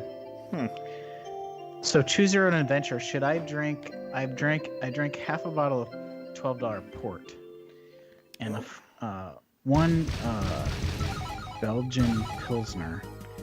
Should I move on to a better port, or should I drink scotch? Like, do you guys want full drunk Smoke Monster tonight, or do you want like belligerent half drunk Smoke Monster? Oh my Well, gosh. I think, what can you drink in? I think I'm only going to go for another like 20 or so minutes. So what can you... Oh, so scotch. Okay, Scotch. Yes. So, okay, let's do this. I'll be back. All right. Scotch Actors Complex. Scotch it is. All right, I understand on the internet you literally have limitless potential and opportunities for entertainment. And I want to thank you for choosing this one. The wrong choice, but thank you. For those of you who have hung out and watched as long as you have. So, the Scotch Monster, I like that. That's a great way to say it there. Scotch Monster activated.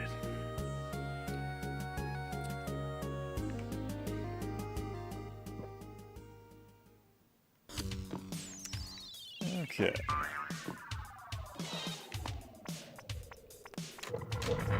All right, scotch it is. Scotch it Monster. Scotch it is. Okay. I am not a big scotch person, but one of my Discord people, Mingus, got me into it like about a month ago, and like it's like he read my mind. Like, scotch is the shit. I thought it was like something that only rich people could drink, but there's actually some really good like $30 bottles of scotch out there, which is sweet.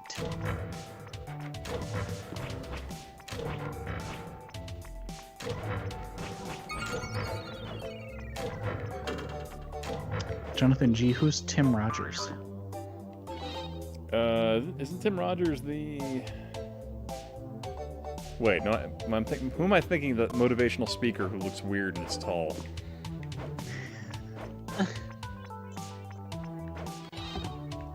That but Tim motivational Robbins? speak. That Tim Robbins?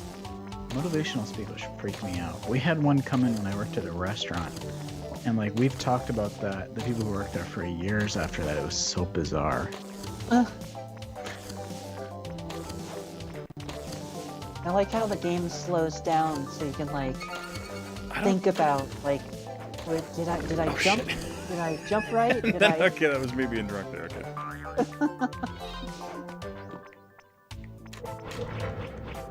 Yeah, this definitely has like the Incredible Machine vibes to it. But in that, like, you actually build the puzzles to solve the puzzle. Oh, okay, that's or pretty solve the objective. Oh, fuck. That's fast enough. Tony Robbins. Okay, all right. They know it. It's like stare into my eyes and I will hypnotize you type guy.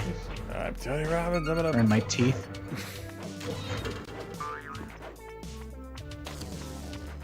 Hey, did you guys see the new Pee-wee movie a few years ago? I have not. Pee-wee's Big Vacation? I didn't Or even know there was. Big Holiday.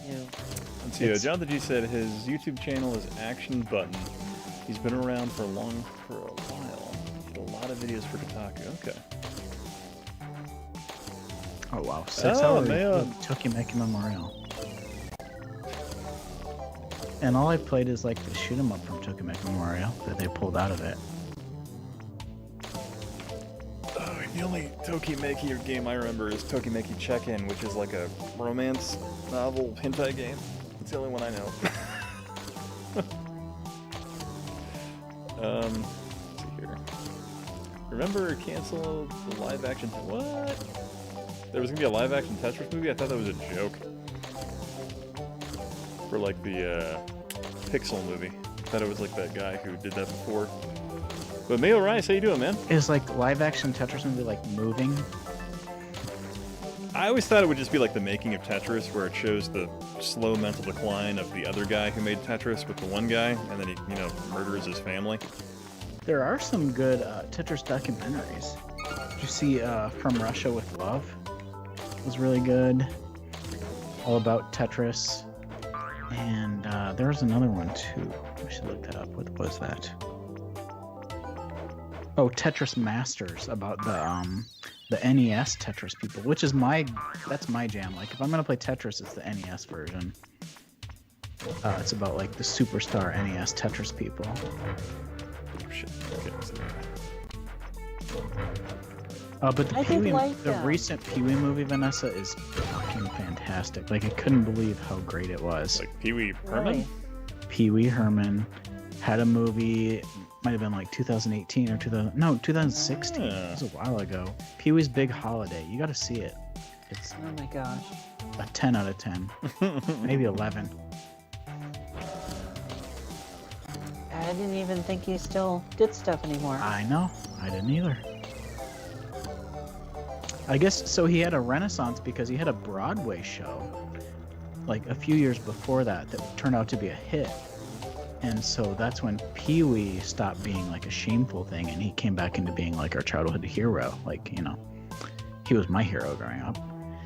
I never understood why he went off TV until years later, and all that crap. Yeah. I still feel like him, like Pee-wee and Tiger Woods, like I feel like they were really screwed. Well, I mean, Tiger Woods did a lot of screwing. Yeah, but I mean, it's not illegal. Well, But I mean, but Pee-wee especially, like that was pre-internet days. Well, I think Pee-wee Herman's situation is different than that of Tiger Woods, where just being kind of a scumbag husband. But yeah. Oh, he was married when all that happened. Well, oh yeah, he was married, Yeah. 2 Yeah, he kids, was. being an absolute trash husband. Yeah. Okay, well, Pee-wee, he didn't do anything to anybody. He's just the weird guy in a trench coat. Nothing wrong with that. He's way better person than a lot of the people that we see in the media. Oh yeah, I mean, like he was in a theater designed for that type of thing. Yeah. So I mean, like, what's going on here? Yeah. And like for me, like that was my thing to do. Like Saturday morning was Pee Wee. Like we used to go to church every week. I was really excited. I would watch my Pee Wee. It was like an event, and then it just kind of stopped. What happened to Pee Wee?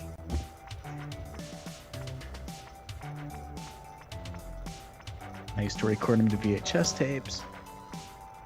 Yeah, but you gotta see the Pee Wee movie. It's really good. I actually said it was my movie of the year for 2020, even though it was from 2016. That's how good it was. Had me crying, laughing the whole way through. It's very good. Oh, you can't. Yeah, you can't. That's not you the Scotch can't actually get through that. Okay. Okay. Can you throw? Yeah, I was gonna say, can you? So what you do is you got to go over and get the transport hat with the mouse. Send the mouse via the upper part. I was thinking I could dash it. Apparently the alcohol made me believe I was faster than I actually am. I refuse to believe that. I don't know. I was really happy.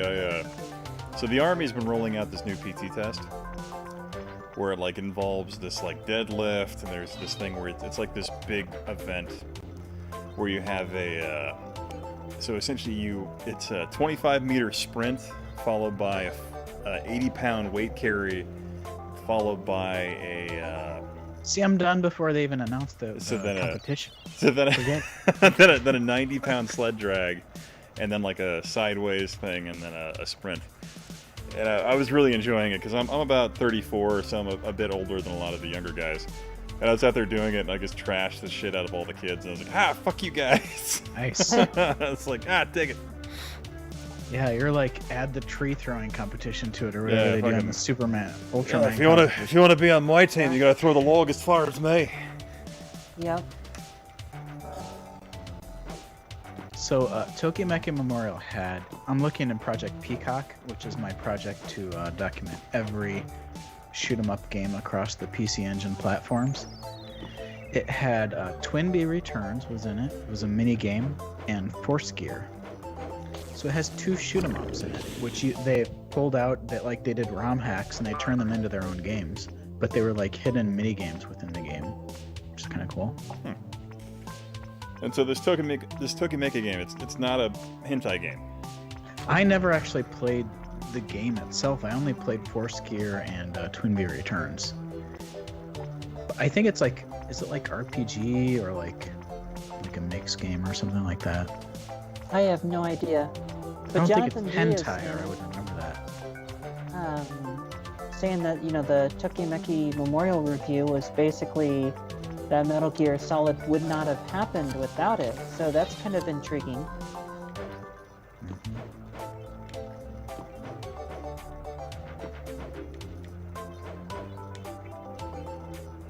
Curtis said it's a dating simulator. Okay, so it is, okay. I thought Tokimeki was like a generalized term for...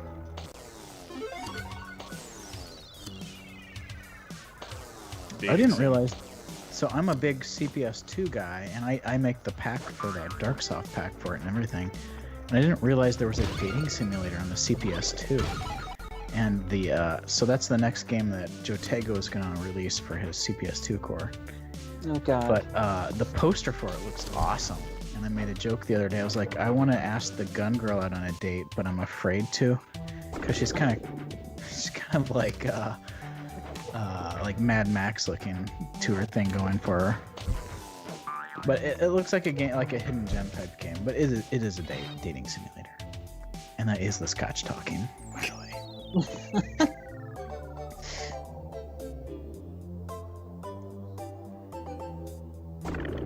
Speaking of hidden gem, I don't know if you saw, but it looks like Metal Jesus got the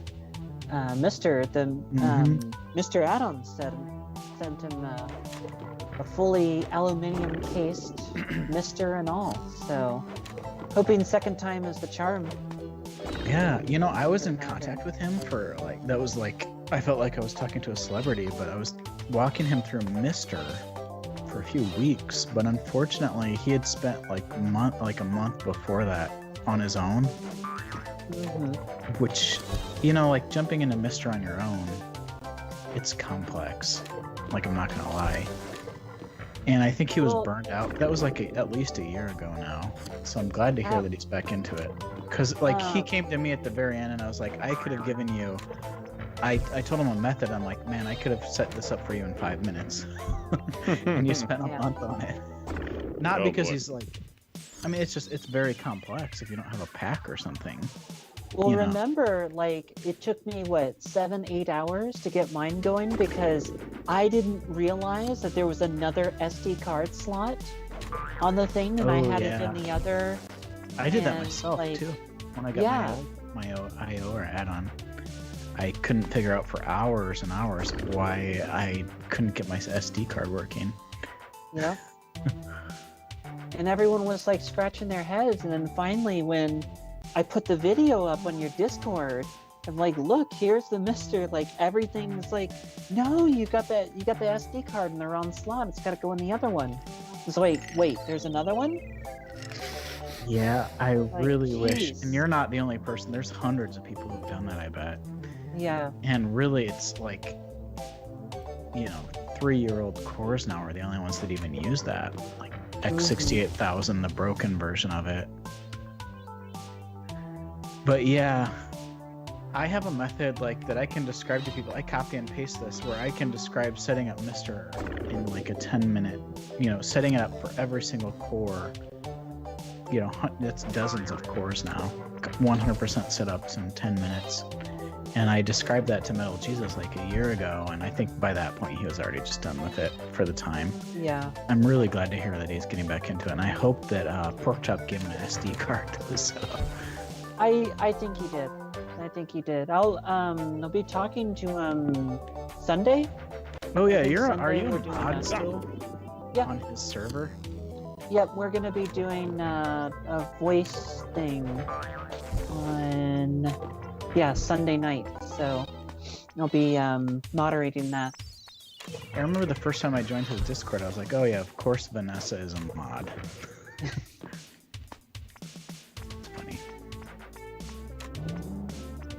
That'll be good. I actually hadn't talked to him in quite a while, ever since COVID has really kind of done a number on someone. With him. I talked to John Riggs a lot and to Kelsey a little bit, but from his little crew. Reggie once or twice, but him only through that Mister stuff. And I kind of felt like I disappointed him, honestly. I wouldn't say that, but I've always liked Metal Just Rocks' channel, and I always defend it to people too when they make fun of it. I don't put up with that for 1 second because I just think he's like the way I would be if I got into Amiga or something where I wasn't an expert. Like, that's the way I am when I jump into it. Like, I want to know the best stuff on it in the simplest way possible, and that's like where I'm at, And I think he's like a really positive person too in general. Yeah, I completely agree. I've always had to feel like I've had to do battle. Yeah, you like defend him. Yeah, and like the things he gets wrong are the same things I get wrong. Yeah. When it comes to video, signals and stuff like that, like we all have to go through that same process. He's just a real dude. So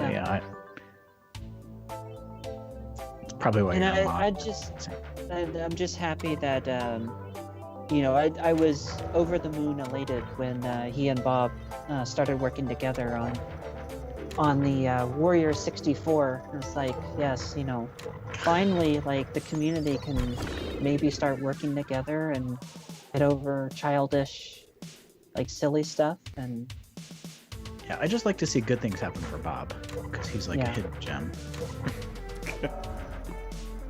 He really he's the hardest looking guy in gaming, and nobody, in the greater world of things, like, he should be a household name like Metal Jesus and all of them.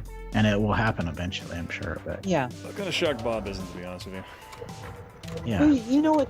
He's like a video gamer's gamer.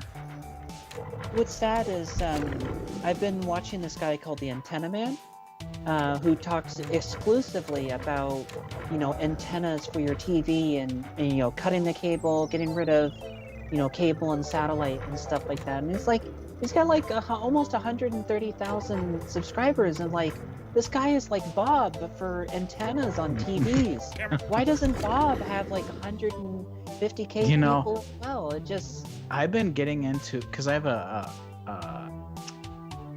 wood-fired pizza oven coming, and so I've been watching pizza videos. Man, there are pizza people with 10 times as many followers as the biggest gamers, like pizza channels. And I'm thinking the same thing, like, Jesus Christ, like, our production quality is so much better in video gaming world than some of these pizza videos. Yep. Ian, you should be like a 10 million subscriber channel. If only I did pizza stuff. If only you had gotten. Yeah, if only I did. If only I had focused on my true calling, pizza. Somehow you've got to figure a way to mix in pizza with Red Dawn. Oh, yeah, that's what I gotta do. You could talk about. I got a comment. Pizza. I got a comment today on the Red Dawn video that said they'd watched the video 100 times and still love it. And I'm like, what the fuck? I'm like, really? You've watched this video 100 times? I was like, all right. Then I'm like, I guess that was I peaked. Never gonna do better than that one. That was a fun video. That was a fun video, but the number of crazy comments I get on that one are a never-ending well of just joy. Awesome.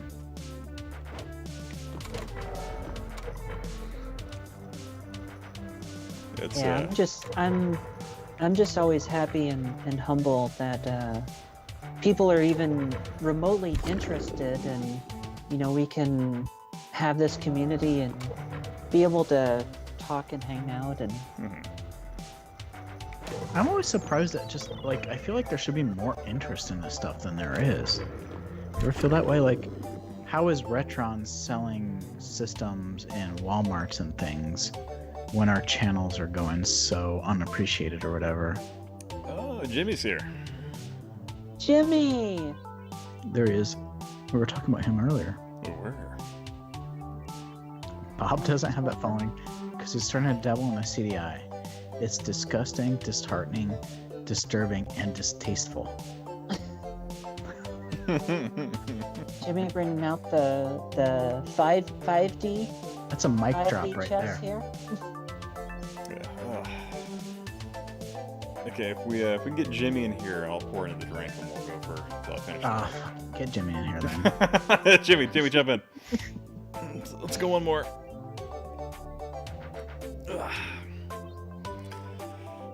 Yeah, I'm thinking like I might have to start pestering Jimmy for various Super Famicom games that I feel like I want to start importing. Yeah, he's a guy to talk to about that.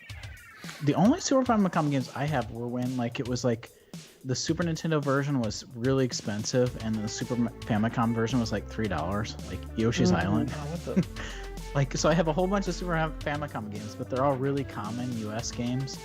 Yep. That just happen to be cheap in Japan or whatever. Sorry, one sec. Apparently my my live streaming thing just crashed, or my Chrome tab crashed. That's great. One sec here.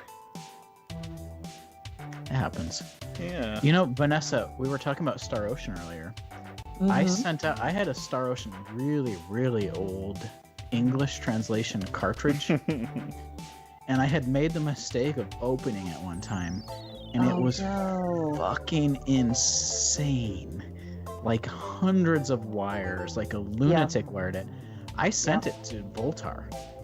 When SDS to SNES first got Star Ocean support was a SDD1. Yeah. I sent it to Voltar and I was like, because he was talking on Twitter a long time ago about I want to make a video about bad mods, and I was like, man, this is the one. And he never did the video. I need to get in touch with him again because it was the most insane thing you've ever seen. Like it was like that toy where everything pops up, the Jack So I had a Jimmy. I'm gonna pour into the drink and hope he comes in. So one sec. What? Jimmy's sober? Never. I'll be right back. Yeah, I had I've got two. I'll switch to my computer real quick. Sorry. There he is. Jimmy. Be right back. Sorry, I'm on my phone, so I'll be right back. Yeah, I've got two carts, One is a Terranigma cart, which I believe someone just took the PAL. No, I don't think they took the PAL, but I don't know. Hold on, let me grab it because I've got Terranigma, which never came out in the US, but the cart says US and everything. It's like, no, that's not right. But I also have Star Fox 2 that I don't know. I bet that was a what version, if I had to guess. Balls Balls 3D used to get all of this. Anytime anyone screwed with Super FX, it was Balls 3D. I used to do that myself a little bit. Yeah, I've got so the Star Fox 2 actually looks really, really good. I'll take a picture of it. When the SNES Classic came out, obviously, you know, we got the official, we got the final ROM of it. So there was a whole slew of, you know, repro carts that came out, and I was like, you know what, I want this, and it looks really. You probably well got done. one by the Real Phoenix. Because I had got, so he came out with, just like Voltar came out with for Star Ocean, a really, really nice way to do it with no wires at all. The Real Phoenix did one for Star Fox 2 where you could convert any of the Super VEX games to it with like really super clean and really reversible. I had looked into that myself too. I have all the parts to do it in a box with the overclocking and everything. But yeah, because I remember people were selling those on eBay, and at the time I was like, oh, I'll just do it myself, but I never got around to it. I bet yours has some of, because the Real Phoenix came up with a bunch of overclocking and stuff that makes it run really smooth. Yours might have that done to it. I can't remember because like the auction was, I mean, this was quite a while ago now. But I'll take some pictures and put it up on the website or on Discord.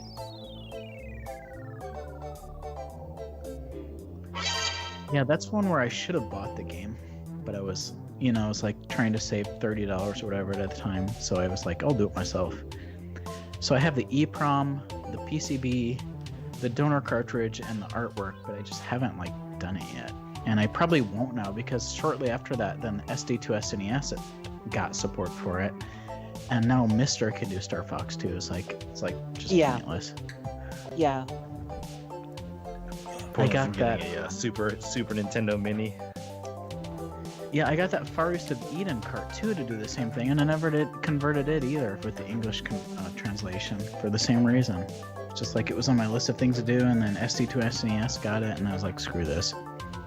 You know, I wanted, and I still kind of do, I still kind of want the Super Famicom Mini, just to have. It's cute, but cute little toy.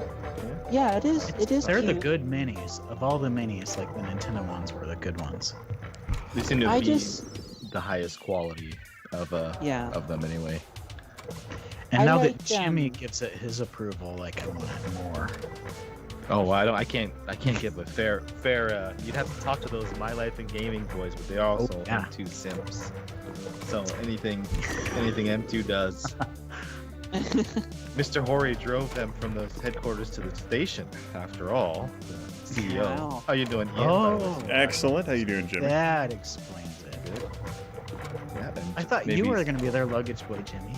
I was their luggage boy, but I couldn't be there for I have a life and a job, so I could I'm sorry, be there. but the term luggage boy is just. I was bag boy, so.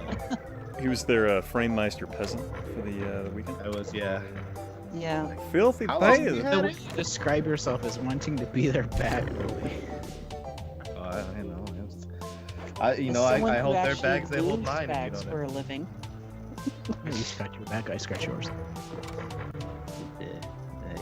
I grab your bags and later on the hotel, you grab mine. I don't touch the balls of a person who's not touched them. A retro tink. Well, I'm the retro twink. Try. All right. Well. That time. Oh, I just got the other day I had modified like 9 months ago Mike Cheese and Neo Geo MVS for him for free because he asked me. He asked me some questions about it, and I was like, I'll just do it for you. And so he finally came to pick it up the other day, and he gave me this box. And he was in a big hurry because his wife was in his car, and he was like, just open that when I'm done. I'm like, okay, whatever. At hip level. I told him, I said, is this a Raspberry Pi? Because I already have one. And so I got back in my house, and I was like, Jesus Christ, it's a fucking RetroTink 5X Pro. PCB Wow. I was like, whoa, this is pretty badass. So I've got one of the only 5X Pros here just sitting beside me. Dang. So is the 5X as in if it's 5 times the lines? Yeah. He wants me to. He said when I mentioned it, he said he wants me to like capture 1440p because that's one of my specialties. Wow. That's I feel super bad because Mike sent me a Pro M, and I still haven't reviewed it, and I feel like really bad. He gave me 2 Pros probably 2 years ago, and I never did anything. He doesn't seem to care. I think know, he but just the has principle of PCBs. it. Yeah. It's the principle, and I like to, Right. Well, you can always send him a nice fruit basket or something to make up for it. Send him a Raspberry Also, Pi pre-set up. This is I don't know what this game is, but it's like Super Goat Boy. That's it's a Scapegoat, which came out in 360 and That's PC. what that's the one that has a lot of Super Meat Boy vibes. Yeah, it's very, very much in that same vein where it's like, oh god damn it. There was just a special era of Jones gaming is where farting goat Doritos. games were the thing to do. It was the goat. Yeah, this was the goat simulator era, huh? Mm-hmm. Yeah. Gorilla Jones, I could accept some burrito farts here in Japan because it's hard to find some burritos in my area. There's no Mexican. There's one Mexican place, but it's one of the beautiful things about Mexican food is that it's so cheap, in addition to being so good. But it's like $20 for like a fucking burrito plate here. Okay. That was like Brazil. Alright, well that was Scapegoat. Let me go ahead and switch titles for a bit, just because why not? I lived in Latin America, Jimmy, for like 6 years of my life, and getting a taco was fucking hard. And it was expensive. And then when I got it, it was like, this isn't a fucking taco. Like, what the fuck? It's like pizza in Italy. Like this is. Yeah, I'm like, what is this? Yeah. I will tell you this though: if you're coming to Japan to look for sushi, you'll find a lot of sushi. I don't like sushi, so there's tea is everywhere, and I didn't like tea, but I've grown to enjoy it. Now, Jimmy, if a someone stereotypical has imagine. a kind of restricted diet, how well can one do over there if vegan and vegan? It's hard. You think this is the land of tofu and other veggie bullshit, but it's pretty hard, I think, because if you're like super it's like the strict USA. Monster Rage Patrick, how you doing? Yeah. Jimmy, I just discovered, since you're our token Asian person, I just discovered 2 days ago mochi. Yeah, I can live with that. And I was like, what the fuck is this? How did I not know about this? Wait, you didn't know about mochi ice cream? No, we got some at Whole Foods because it was like we were in a hurry. We were grabbing snacks and stuff. And my wife grabbed some mochi. I was like, when we got home and I took a bite of it, I was like, what the fuck is this? Because I don't eat desserts. So, like they make mochi, they have to pound it with like this big hammer and everything, right? I've only learned this after the fact. Mochi is a new word to me completely. Like I thought it was maybe like coffee related or something. No, yeah, that would be my guess.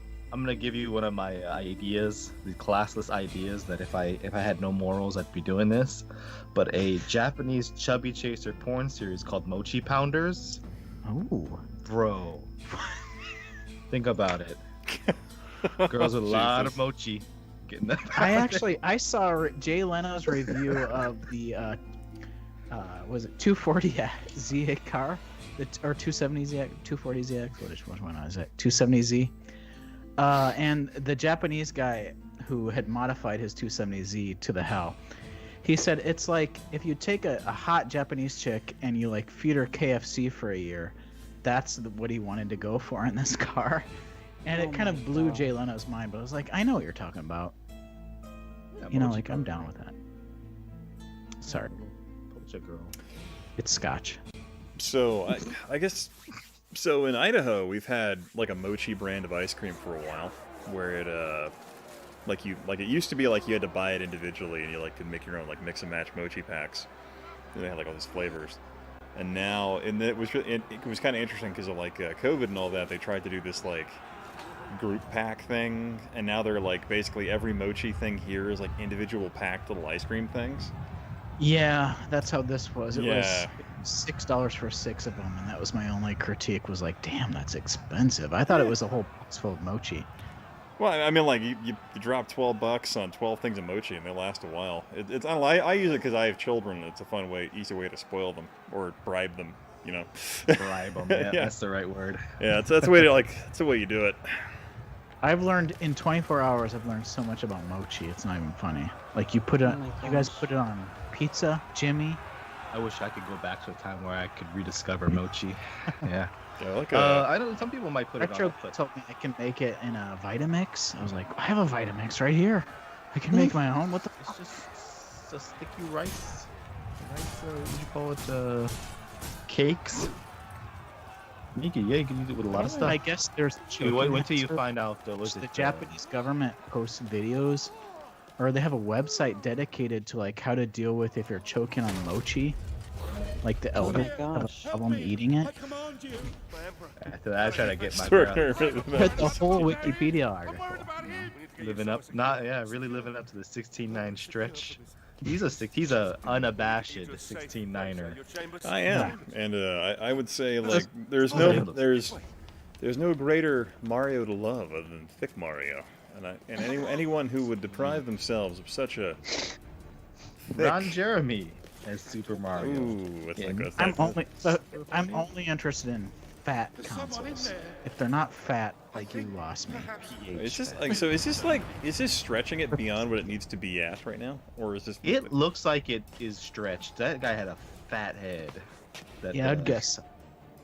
That senator or whoever's next to you.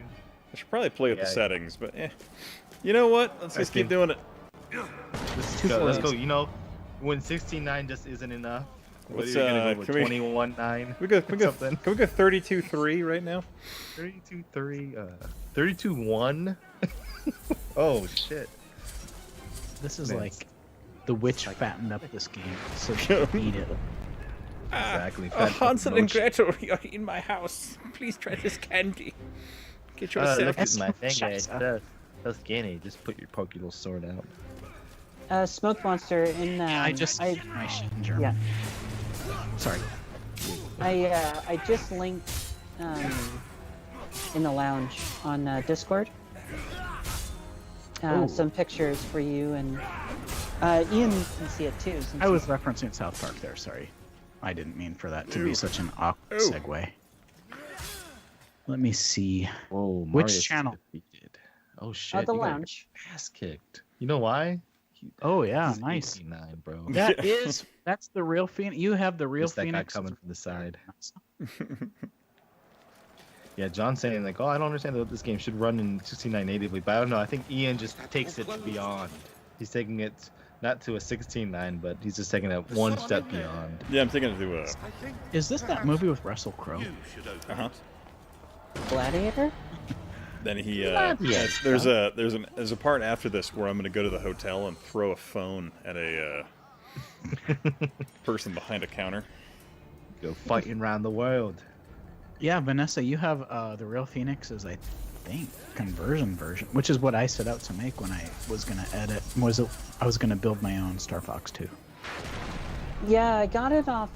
There was a seller on eBay, of course, of all places, and they had like 3 of them.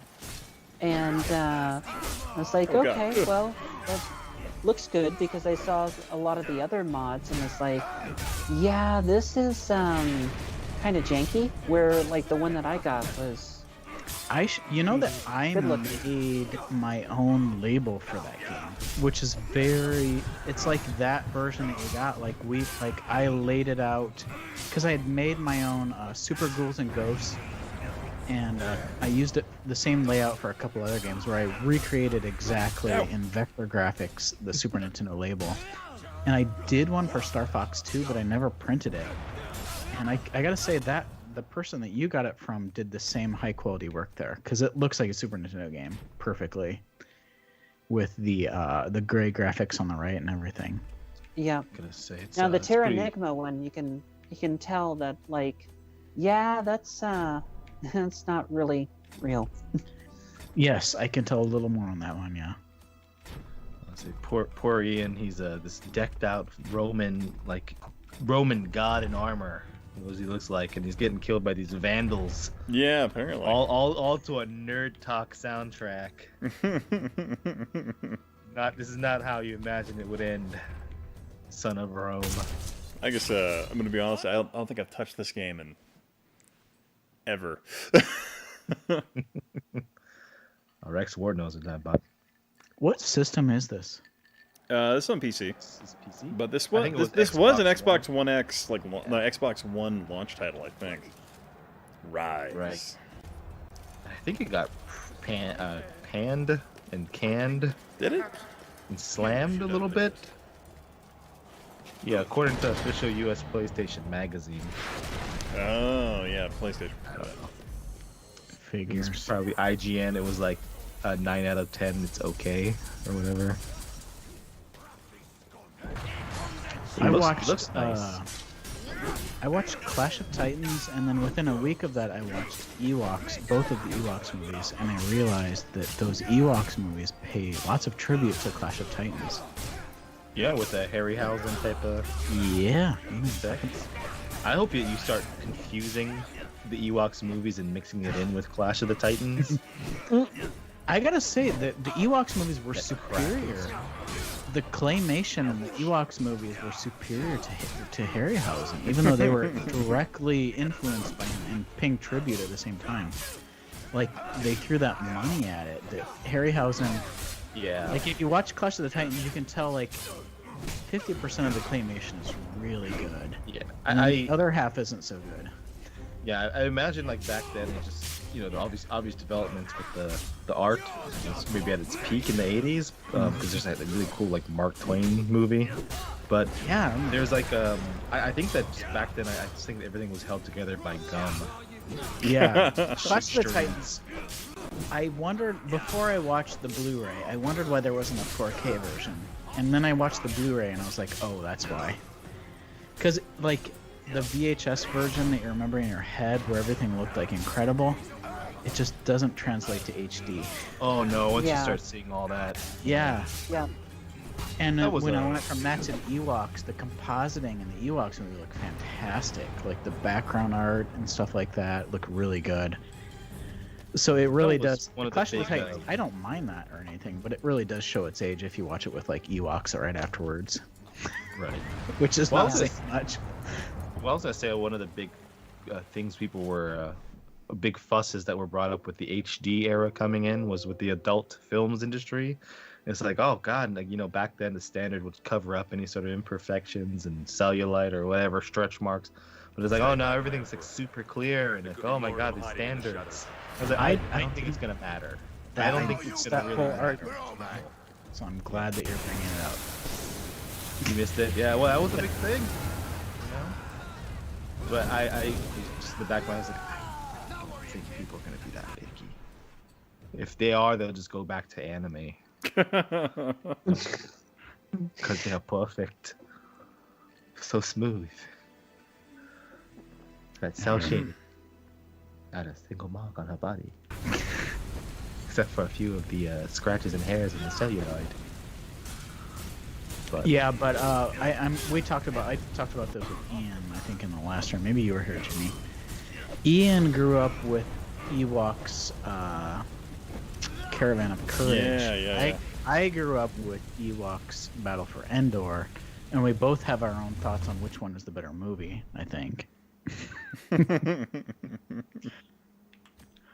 I was just I was just a little distraught by what I saw in Caravan of Courage, but maybe if you grew up with that, it's a little more. It's normal for you, Ian.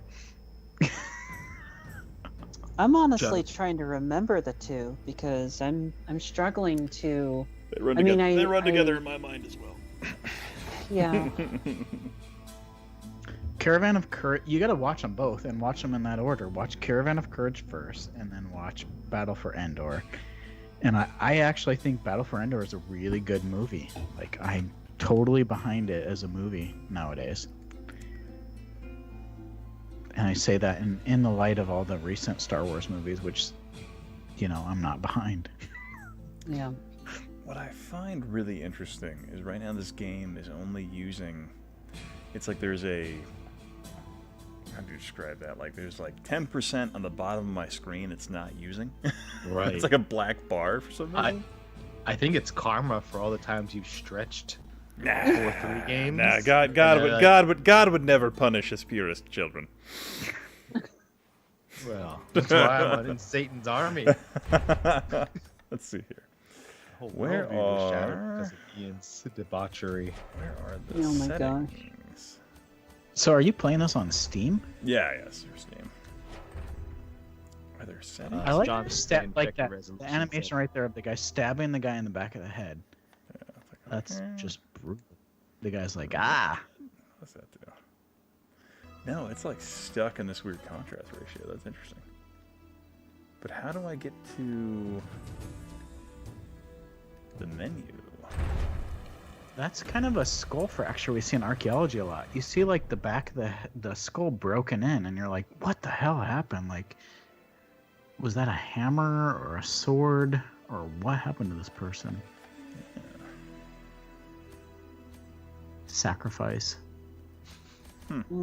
Apparently we're stuck in this Ultra 16.9. I can't say I'm angry about it, but yeah. All right. It is cutting like, like this is I don't the know. bottom Your part of your screen. Centurion there is looking pretty fierce about it. You mean thick? He looks like those guys who try to get you to take their pictures with him. I've never been to Rome or anything. I just see those guys in pictures. So actually, this is what the world looked like back in the BC times. It was just extra wide. I'm down. Eyes.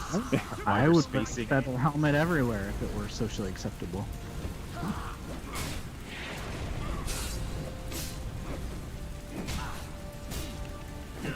Like, what are the class of elves in Lord of the Rings in the movie who wear the ridiculous helmets? Like, that'd be me. Apparently, Jonathan G said there was a left arrow next to the picture of the guy getting stabbed in the head, and maybe that was where it was. But John, don't worry, this guy is delusional. He thinks this looks good. He's stretching everything. Right now, are you currently giving your daughters 16.9 therapy? Are you like stretching their cheeks out a little bit each day, hoping that just pulling on their face, a little bit wider, pulling it on there? Yeah. I did not give birth to a narrow-head, little peanut-headed girl. Smile wider, goddammit! Get in there and stretch that face out. Then everyone in the house is just crying, and I'm like, no! I swear it.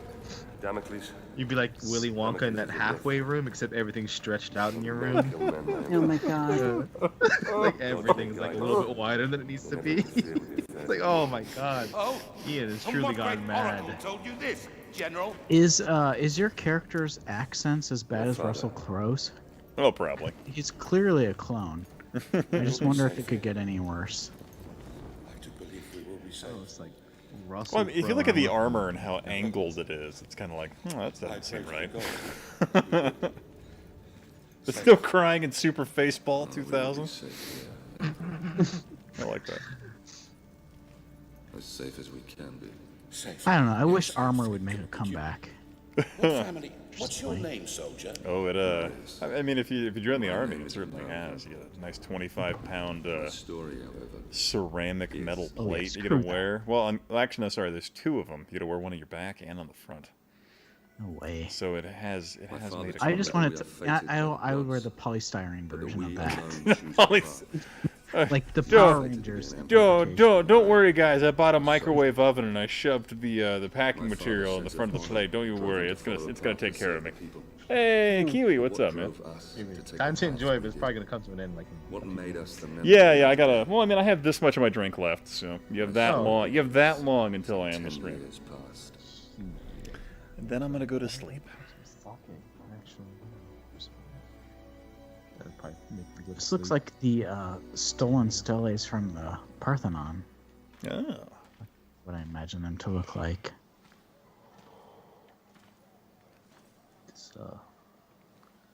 This game looks like it's just being too stretched. That poor Roman senator earlier, he was already living life in widescreen, if you know what I mean, and that's very unflattering. That well, I feel like on the if you look at the live stream feed with me, I have all this room down here where I'm not like interrupting the. It's perfect. It's like perfect. all of our cell phone photos now. Then basically, we're living a widescreen life already, and then we get cell phone photos. That, you know what, Ian? That should be like a Patreon perk. Have a shirt that says "Live Life Wide" and have the wide on the bottom stretched out. Oh my god. Yes. And then on the back, 16 Niners or something like that. Like, that would be a great. Why live a lie when you can live wide? And then you know what? You should get like Laura Croft and stretch her out, and then have a shirt that says "Yes, fat chicks." Mother, please. You know, guys, I gotta go to the bathroom real quick. Thick chicks need love too, man. That's all I'm gonna say. That thought of thick Laura. I wish to speak with our son alone. It's like, screw that. It is these a-hole frat boys with their no fat chick shirt. Yes, fat chicks. Is there something You need to take the old Pontiac commercial with the whiter is better and co-opt it for your channel. I'm gonna the next time if I ever do a video response to Bob because he was throwing shade. It's like thing where he had a random picture of me when I was like wearing a hard hat. I'm like, it's more to love, Bob. What's your problem? Hey, I have another idea for you then for your shirt. You can have a shirt and show like the like a Super Mario, like an iconic sprite that everybody knows, and then have the stretched out one and say it's not hip to be square. And I don't. That would be a big one. Shit. Jimmy, one time I took the Mona Lisa and I stretched her to 16:9 and I applied Super Eagle 2X or whatever to it, and it was just so hideous. Oh my and that was God. one of my biggest tweets ever when I tweeted it out. Yeah. Let's take a look at this. Ian's probably got like a whole folder of stuff like that saved. Yeah. Like, not for the wife. It's labeled prawn. Yeah. No, it's prawn, but with a couple extra O's to make it wider. Yes, the wide. Wait, can I go left? Let's see. So apparently I can go this way, but it doesn't take me to a menu. Keep snacking up this old man. That's correct. Did you guys watch that BBC document or series called I, Claudius? No. 70s. From the BBC series called Claudius from the 70s? BBC, yeah, like a historical Roman drama called I, Claudius. Highly recommend it. I'm getting I, Claudius vibes all over here. Oh. It's like low budget Clash of the Titans kind of. Nice. Wouldn't surprise me. Starkafall says he's got 3 more hours to kill.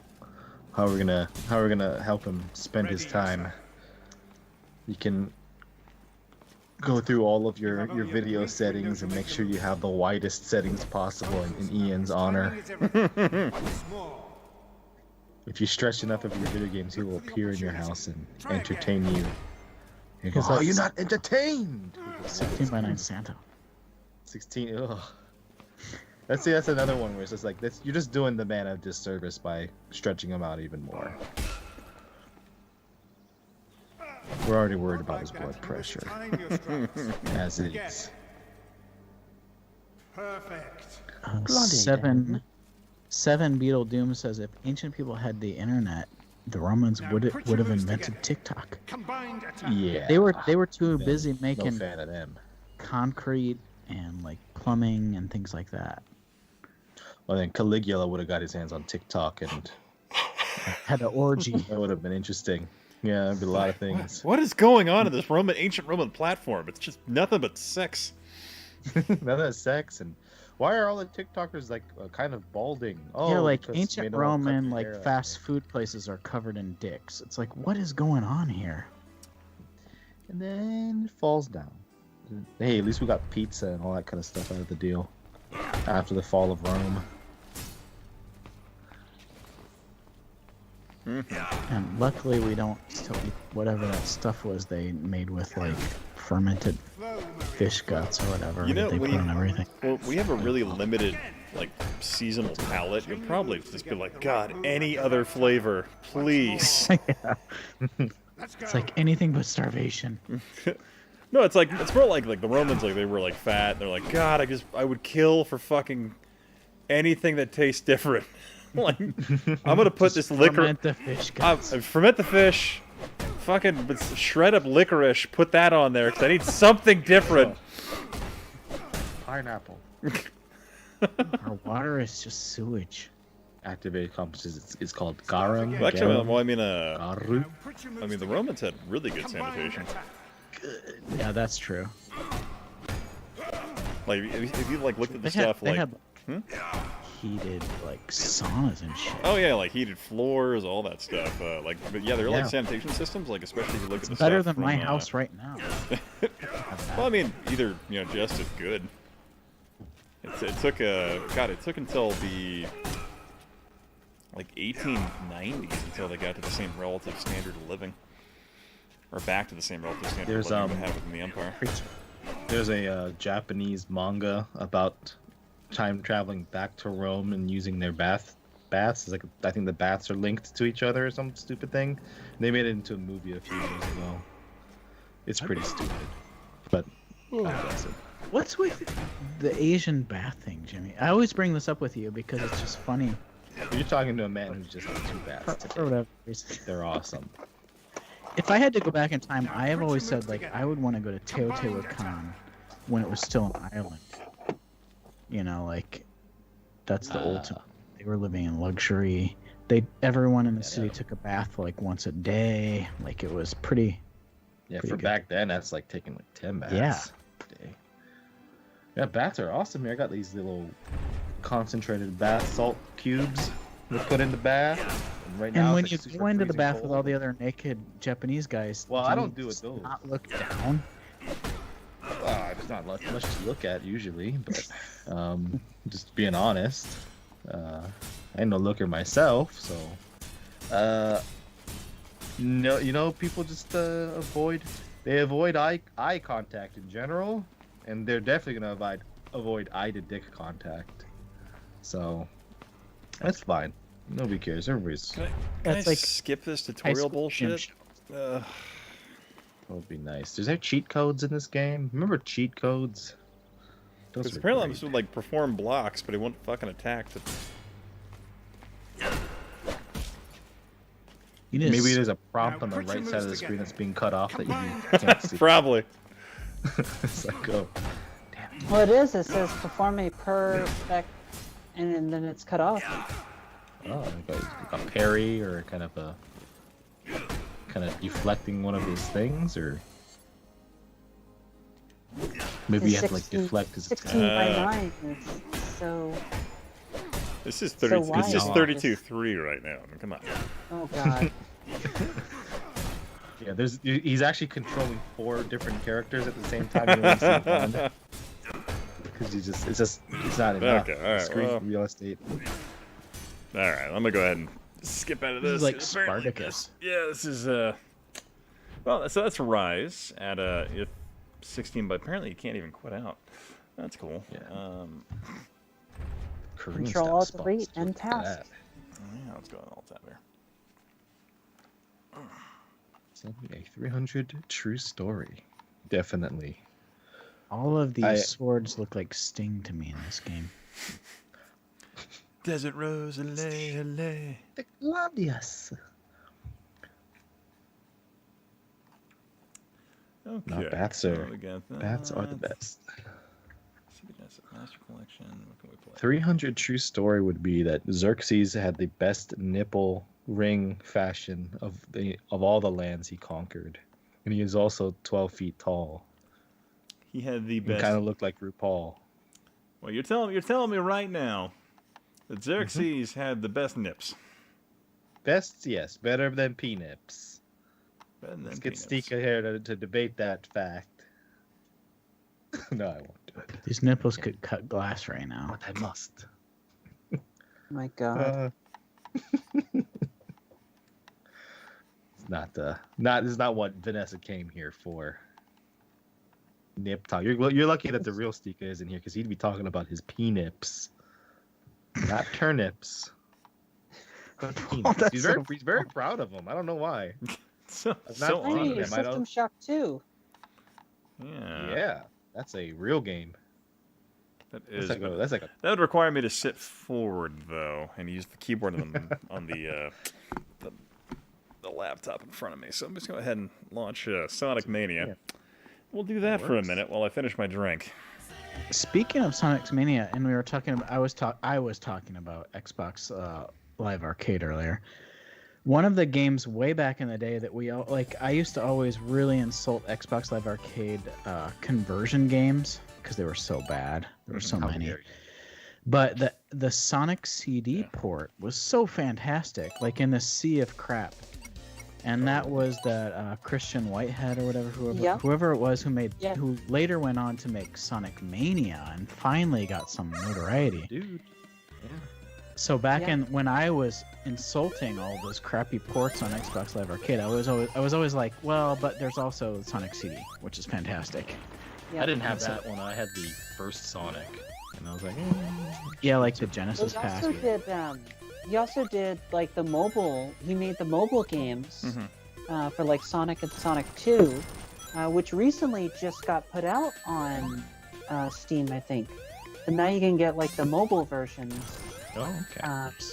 I wish that he was the same guy responsible for like the Game Boy Advance version of Sonic. That would be a great redemption story. You know? Yeah.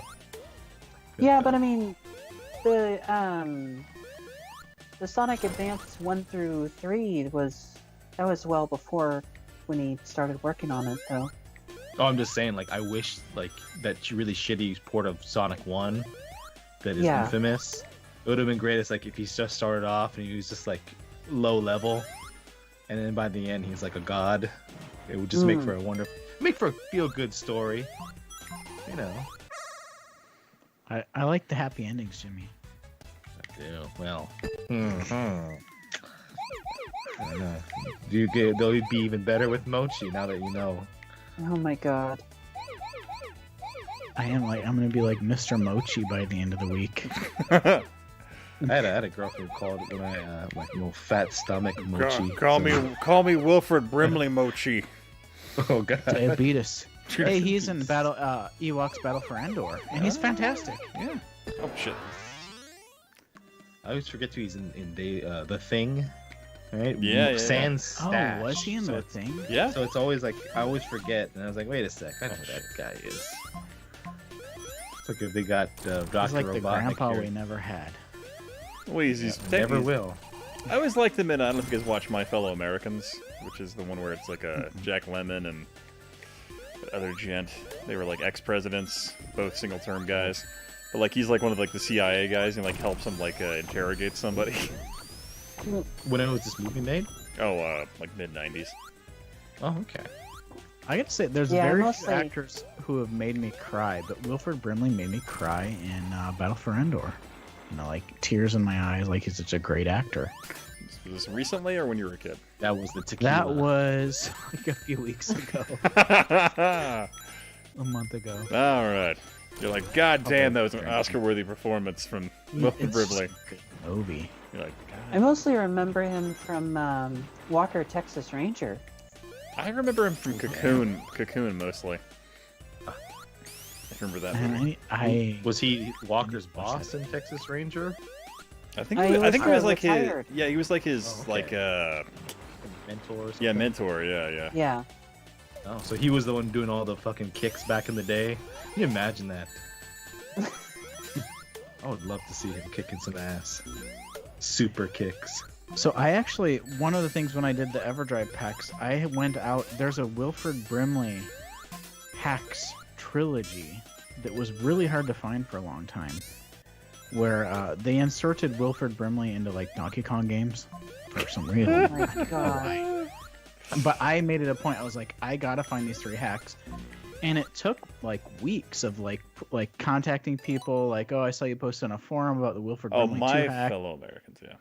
Got them all in the end. Yep. Little things you do in your life that no one appreciates. You're bringing us all together in the great light that was Wilford Brimley.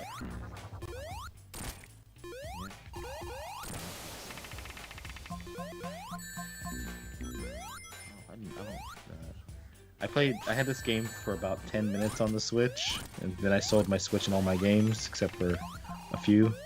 I don't know why I still have them. Ooh. I don't think I even got to this guy. And also, I was playing as, I guess, the Knuckles friends with Sonic Arcade friends. And some Flying Game Squirrel. over. Alright, that was Sonic Mania. Let me quit out here.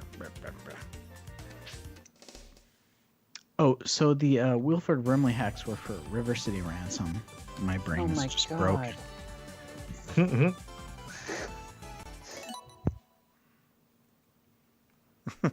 Oh, no. Oh, it's by Pope Hentai.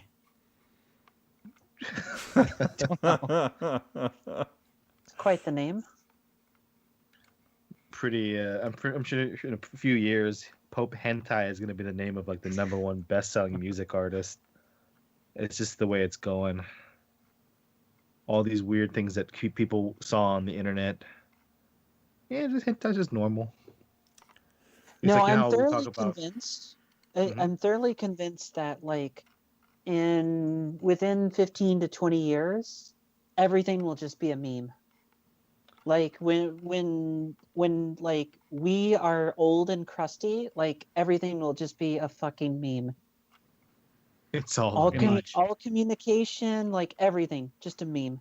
You mean Watchmen 2 as the comedian 2 is being shoved down to his death? It's all just a meme. It's like, it was like, oh shit, that was deep. So just Lonely Penguin or where the fuck those things are. Yeah. Calm down, Stalin, baby. Yeah, let's play that for a minute while I finish this drink. Ugh.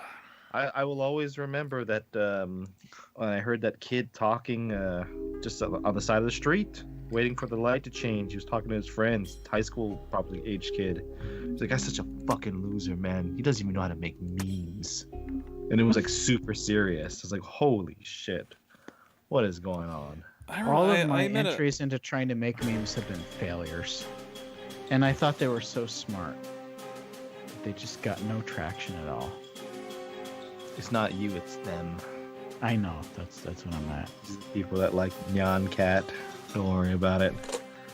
I finally made my Picard theme memes, and nobody went for him. When he's serving tea in the Picard series, and he's so fucking happy. And he's like dipping his tea bags in the tea, and he's really happy. I made one of that.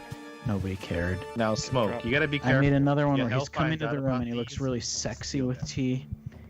And he just kind of looks at you, and he's got the tea tray in his hand. He's like, did someone say Earl Grey? And I thought that was like the greatest meme ever made.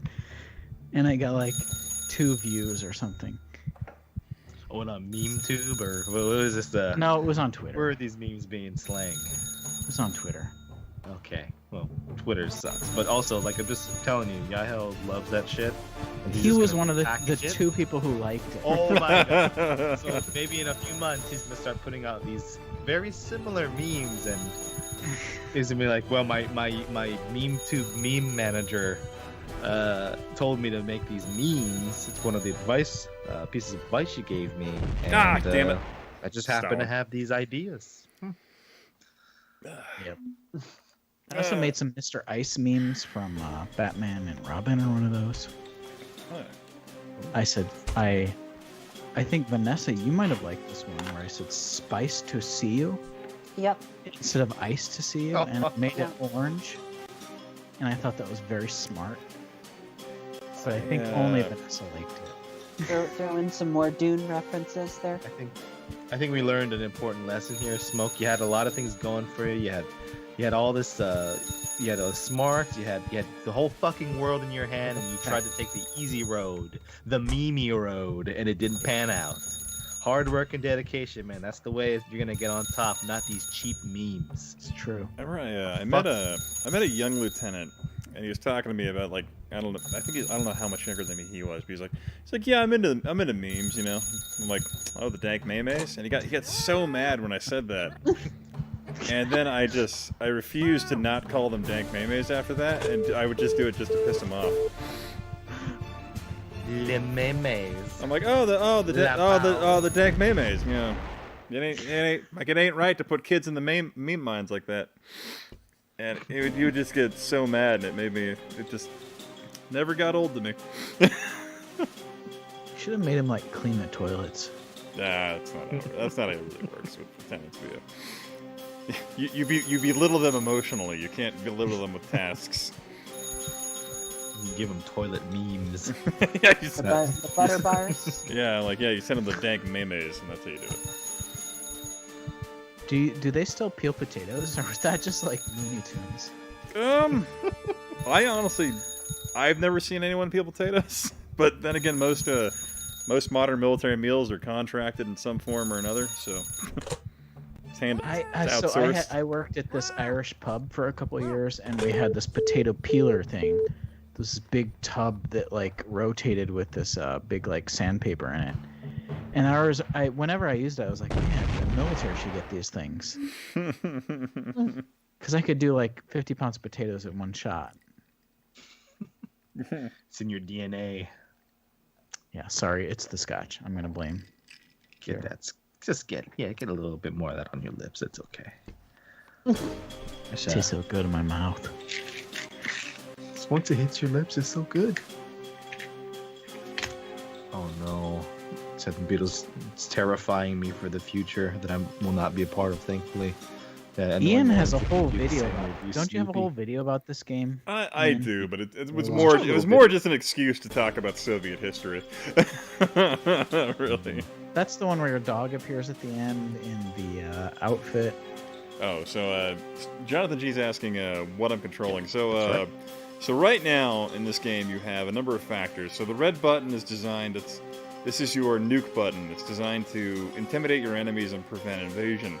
So if you look at the clock on the back wall as I'm playing, you'll notice that the closer my finger gets to the button, the more the doomsday clock goes back to 0. So Stalin is stressed out, so you gotta slap the lamp here to, keep focus, make sure the light works. Mm-hmm. Then you gotta grab this pipe here, and then you smoke it. And it calms you down, lowers your stress level. You gotta. This is constantly ringing at times, so you answer that to lower your stress. And you always gotta keep this down. Just how you do it. This would make for a good motion control game. Oh yeah, for like a Wii controller, sweet. Yeah, like the little PlayStation moves where it's like very accurate to the sensor. Wii Motion Plus.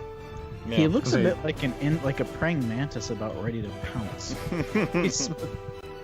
That was Stalin's martial arts style. Mantis. Thank God we moved on from that. We have the Putin in his badass judo. It's bear wrestling. Real effective. His naked chest wrestling. Yep, chest out and everything. Yeah, all Stalin had was mustache rides.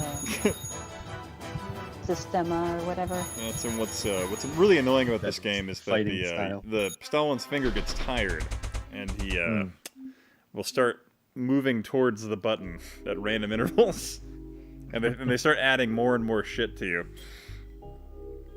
Drink vodka. I like how your excuse to do that video was like, oh, I just wanted to talk about Soviet history. Ian, like, you're not talking about Soviet history nightly with your daughter, indoctrinating her? Actually, no, your Zoom sessions with Uncle George Soros? Oh, yeah. Gotta get her on, old Sorry. Planning for the old it's Uncle Sorry over here. You gotta make sure you get on there and talk to him. Oh, I gotta tell you, there's nothing more interesting than Russian history. No, I mean, whatever literature really came good. out of their misery, so.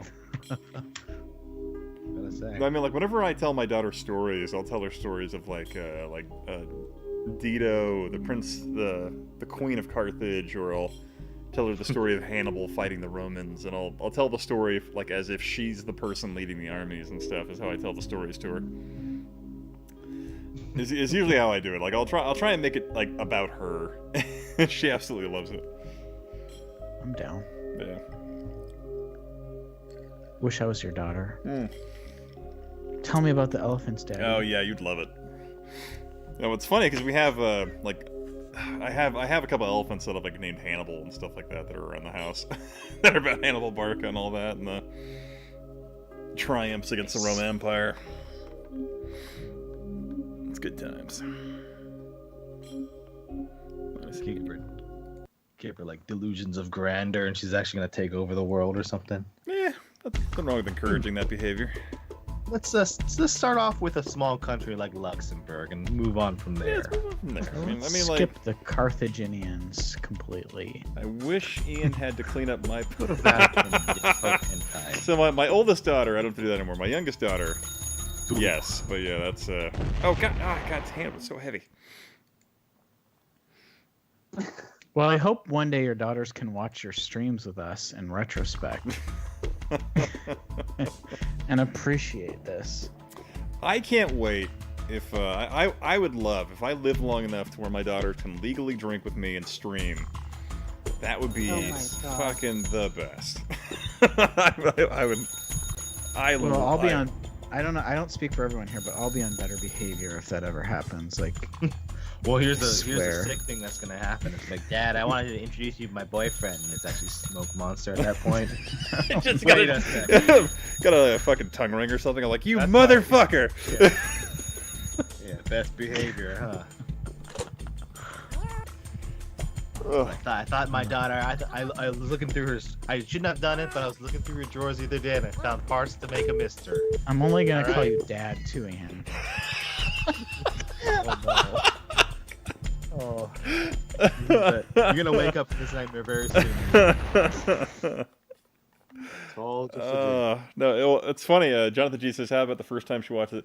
So I mean, like, my wife will actually use some of my YouTube videos just to like placate my children while I'm away on like trips, like training stuff.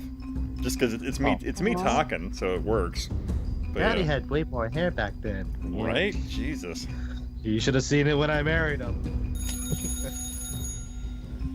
YouTube ruined everything. Oh man, yeah, it was totally YouTube that did in my hairline. I use that as an excuse too. Some people like will send pictures of me from back and it's like, what happened to you? Like, well, what happened to you? I had it a few times. Here's you now. Here's you 6-7 years ago. I'm like, well, it's about the time I started dabbling in YouTube. Got into that YouTube game hard. Spat me out hard. So it's good fun though.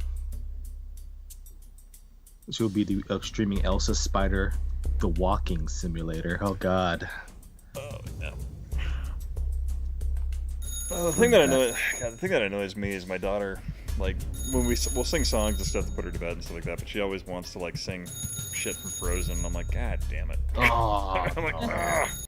Come on. If you're gonna choose one of those Disney movies, at least choose one of the better ones. Yeah, like Song of the South. Yeah. I've never actually. My babysitter had that on vinyl, Jimmy. Because I have never seen the movie, but I know that song. We didn't have the opportunity growing up, so Ian, I'm not surprised you didn't see it either. But all the sing-alongs would always have bits of Uncle Remus, and of course Zippity Doo Dah was the main one. Wonderful song, wonderful music, and I don't agree with Disney ashamed of their past. It's actually not a bad depiction of slavery. It's just kind of like a normalized thing. They're so sensitive. It's a great movie. I like what Warner Brothers did in terms of dealing with their racially charged past, where they would put they just on the front of the video when you start it, it's like, hey, this video is unedited in its entirety. It is from an era when these things were socially acceptable. Please view it from that lens. Is usually how they would do it. That's what Warner Brothers was doing. And supposedly that's what they do with some of the stuff on the Disney Plus thingy. But sometimes you're just like, let's just. I'm gonna be getting that pretty soon. Put it at Disney. I had to up my cell phone plan to get 5G, and it came with Disney Plus. I was like, I'd never expected to have this, but yeah, I'm gonna have it like whenever I make my next payment, I get Disney Plus. No. It's a pretty good service. You got all the Star Wars stuff on there. You haven't watched Mandalorian yet, right? Oh, I watched it. Yeah. Oh, okay. Yeah, it's like I pick away Mandalorian, but I secretly like it. It's kind of one of those shows. You could also watch. Series 2 is way better than Series 1, I thought. You could also watch Clone Wars and Rebels. Oh yeah, you can do that. Never seen those either. Clone Wars.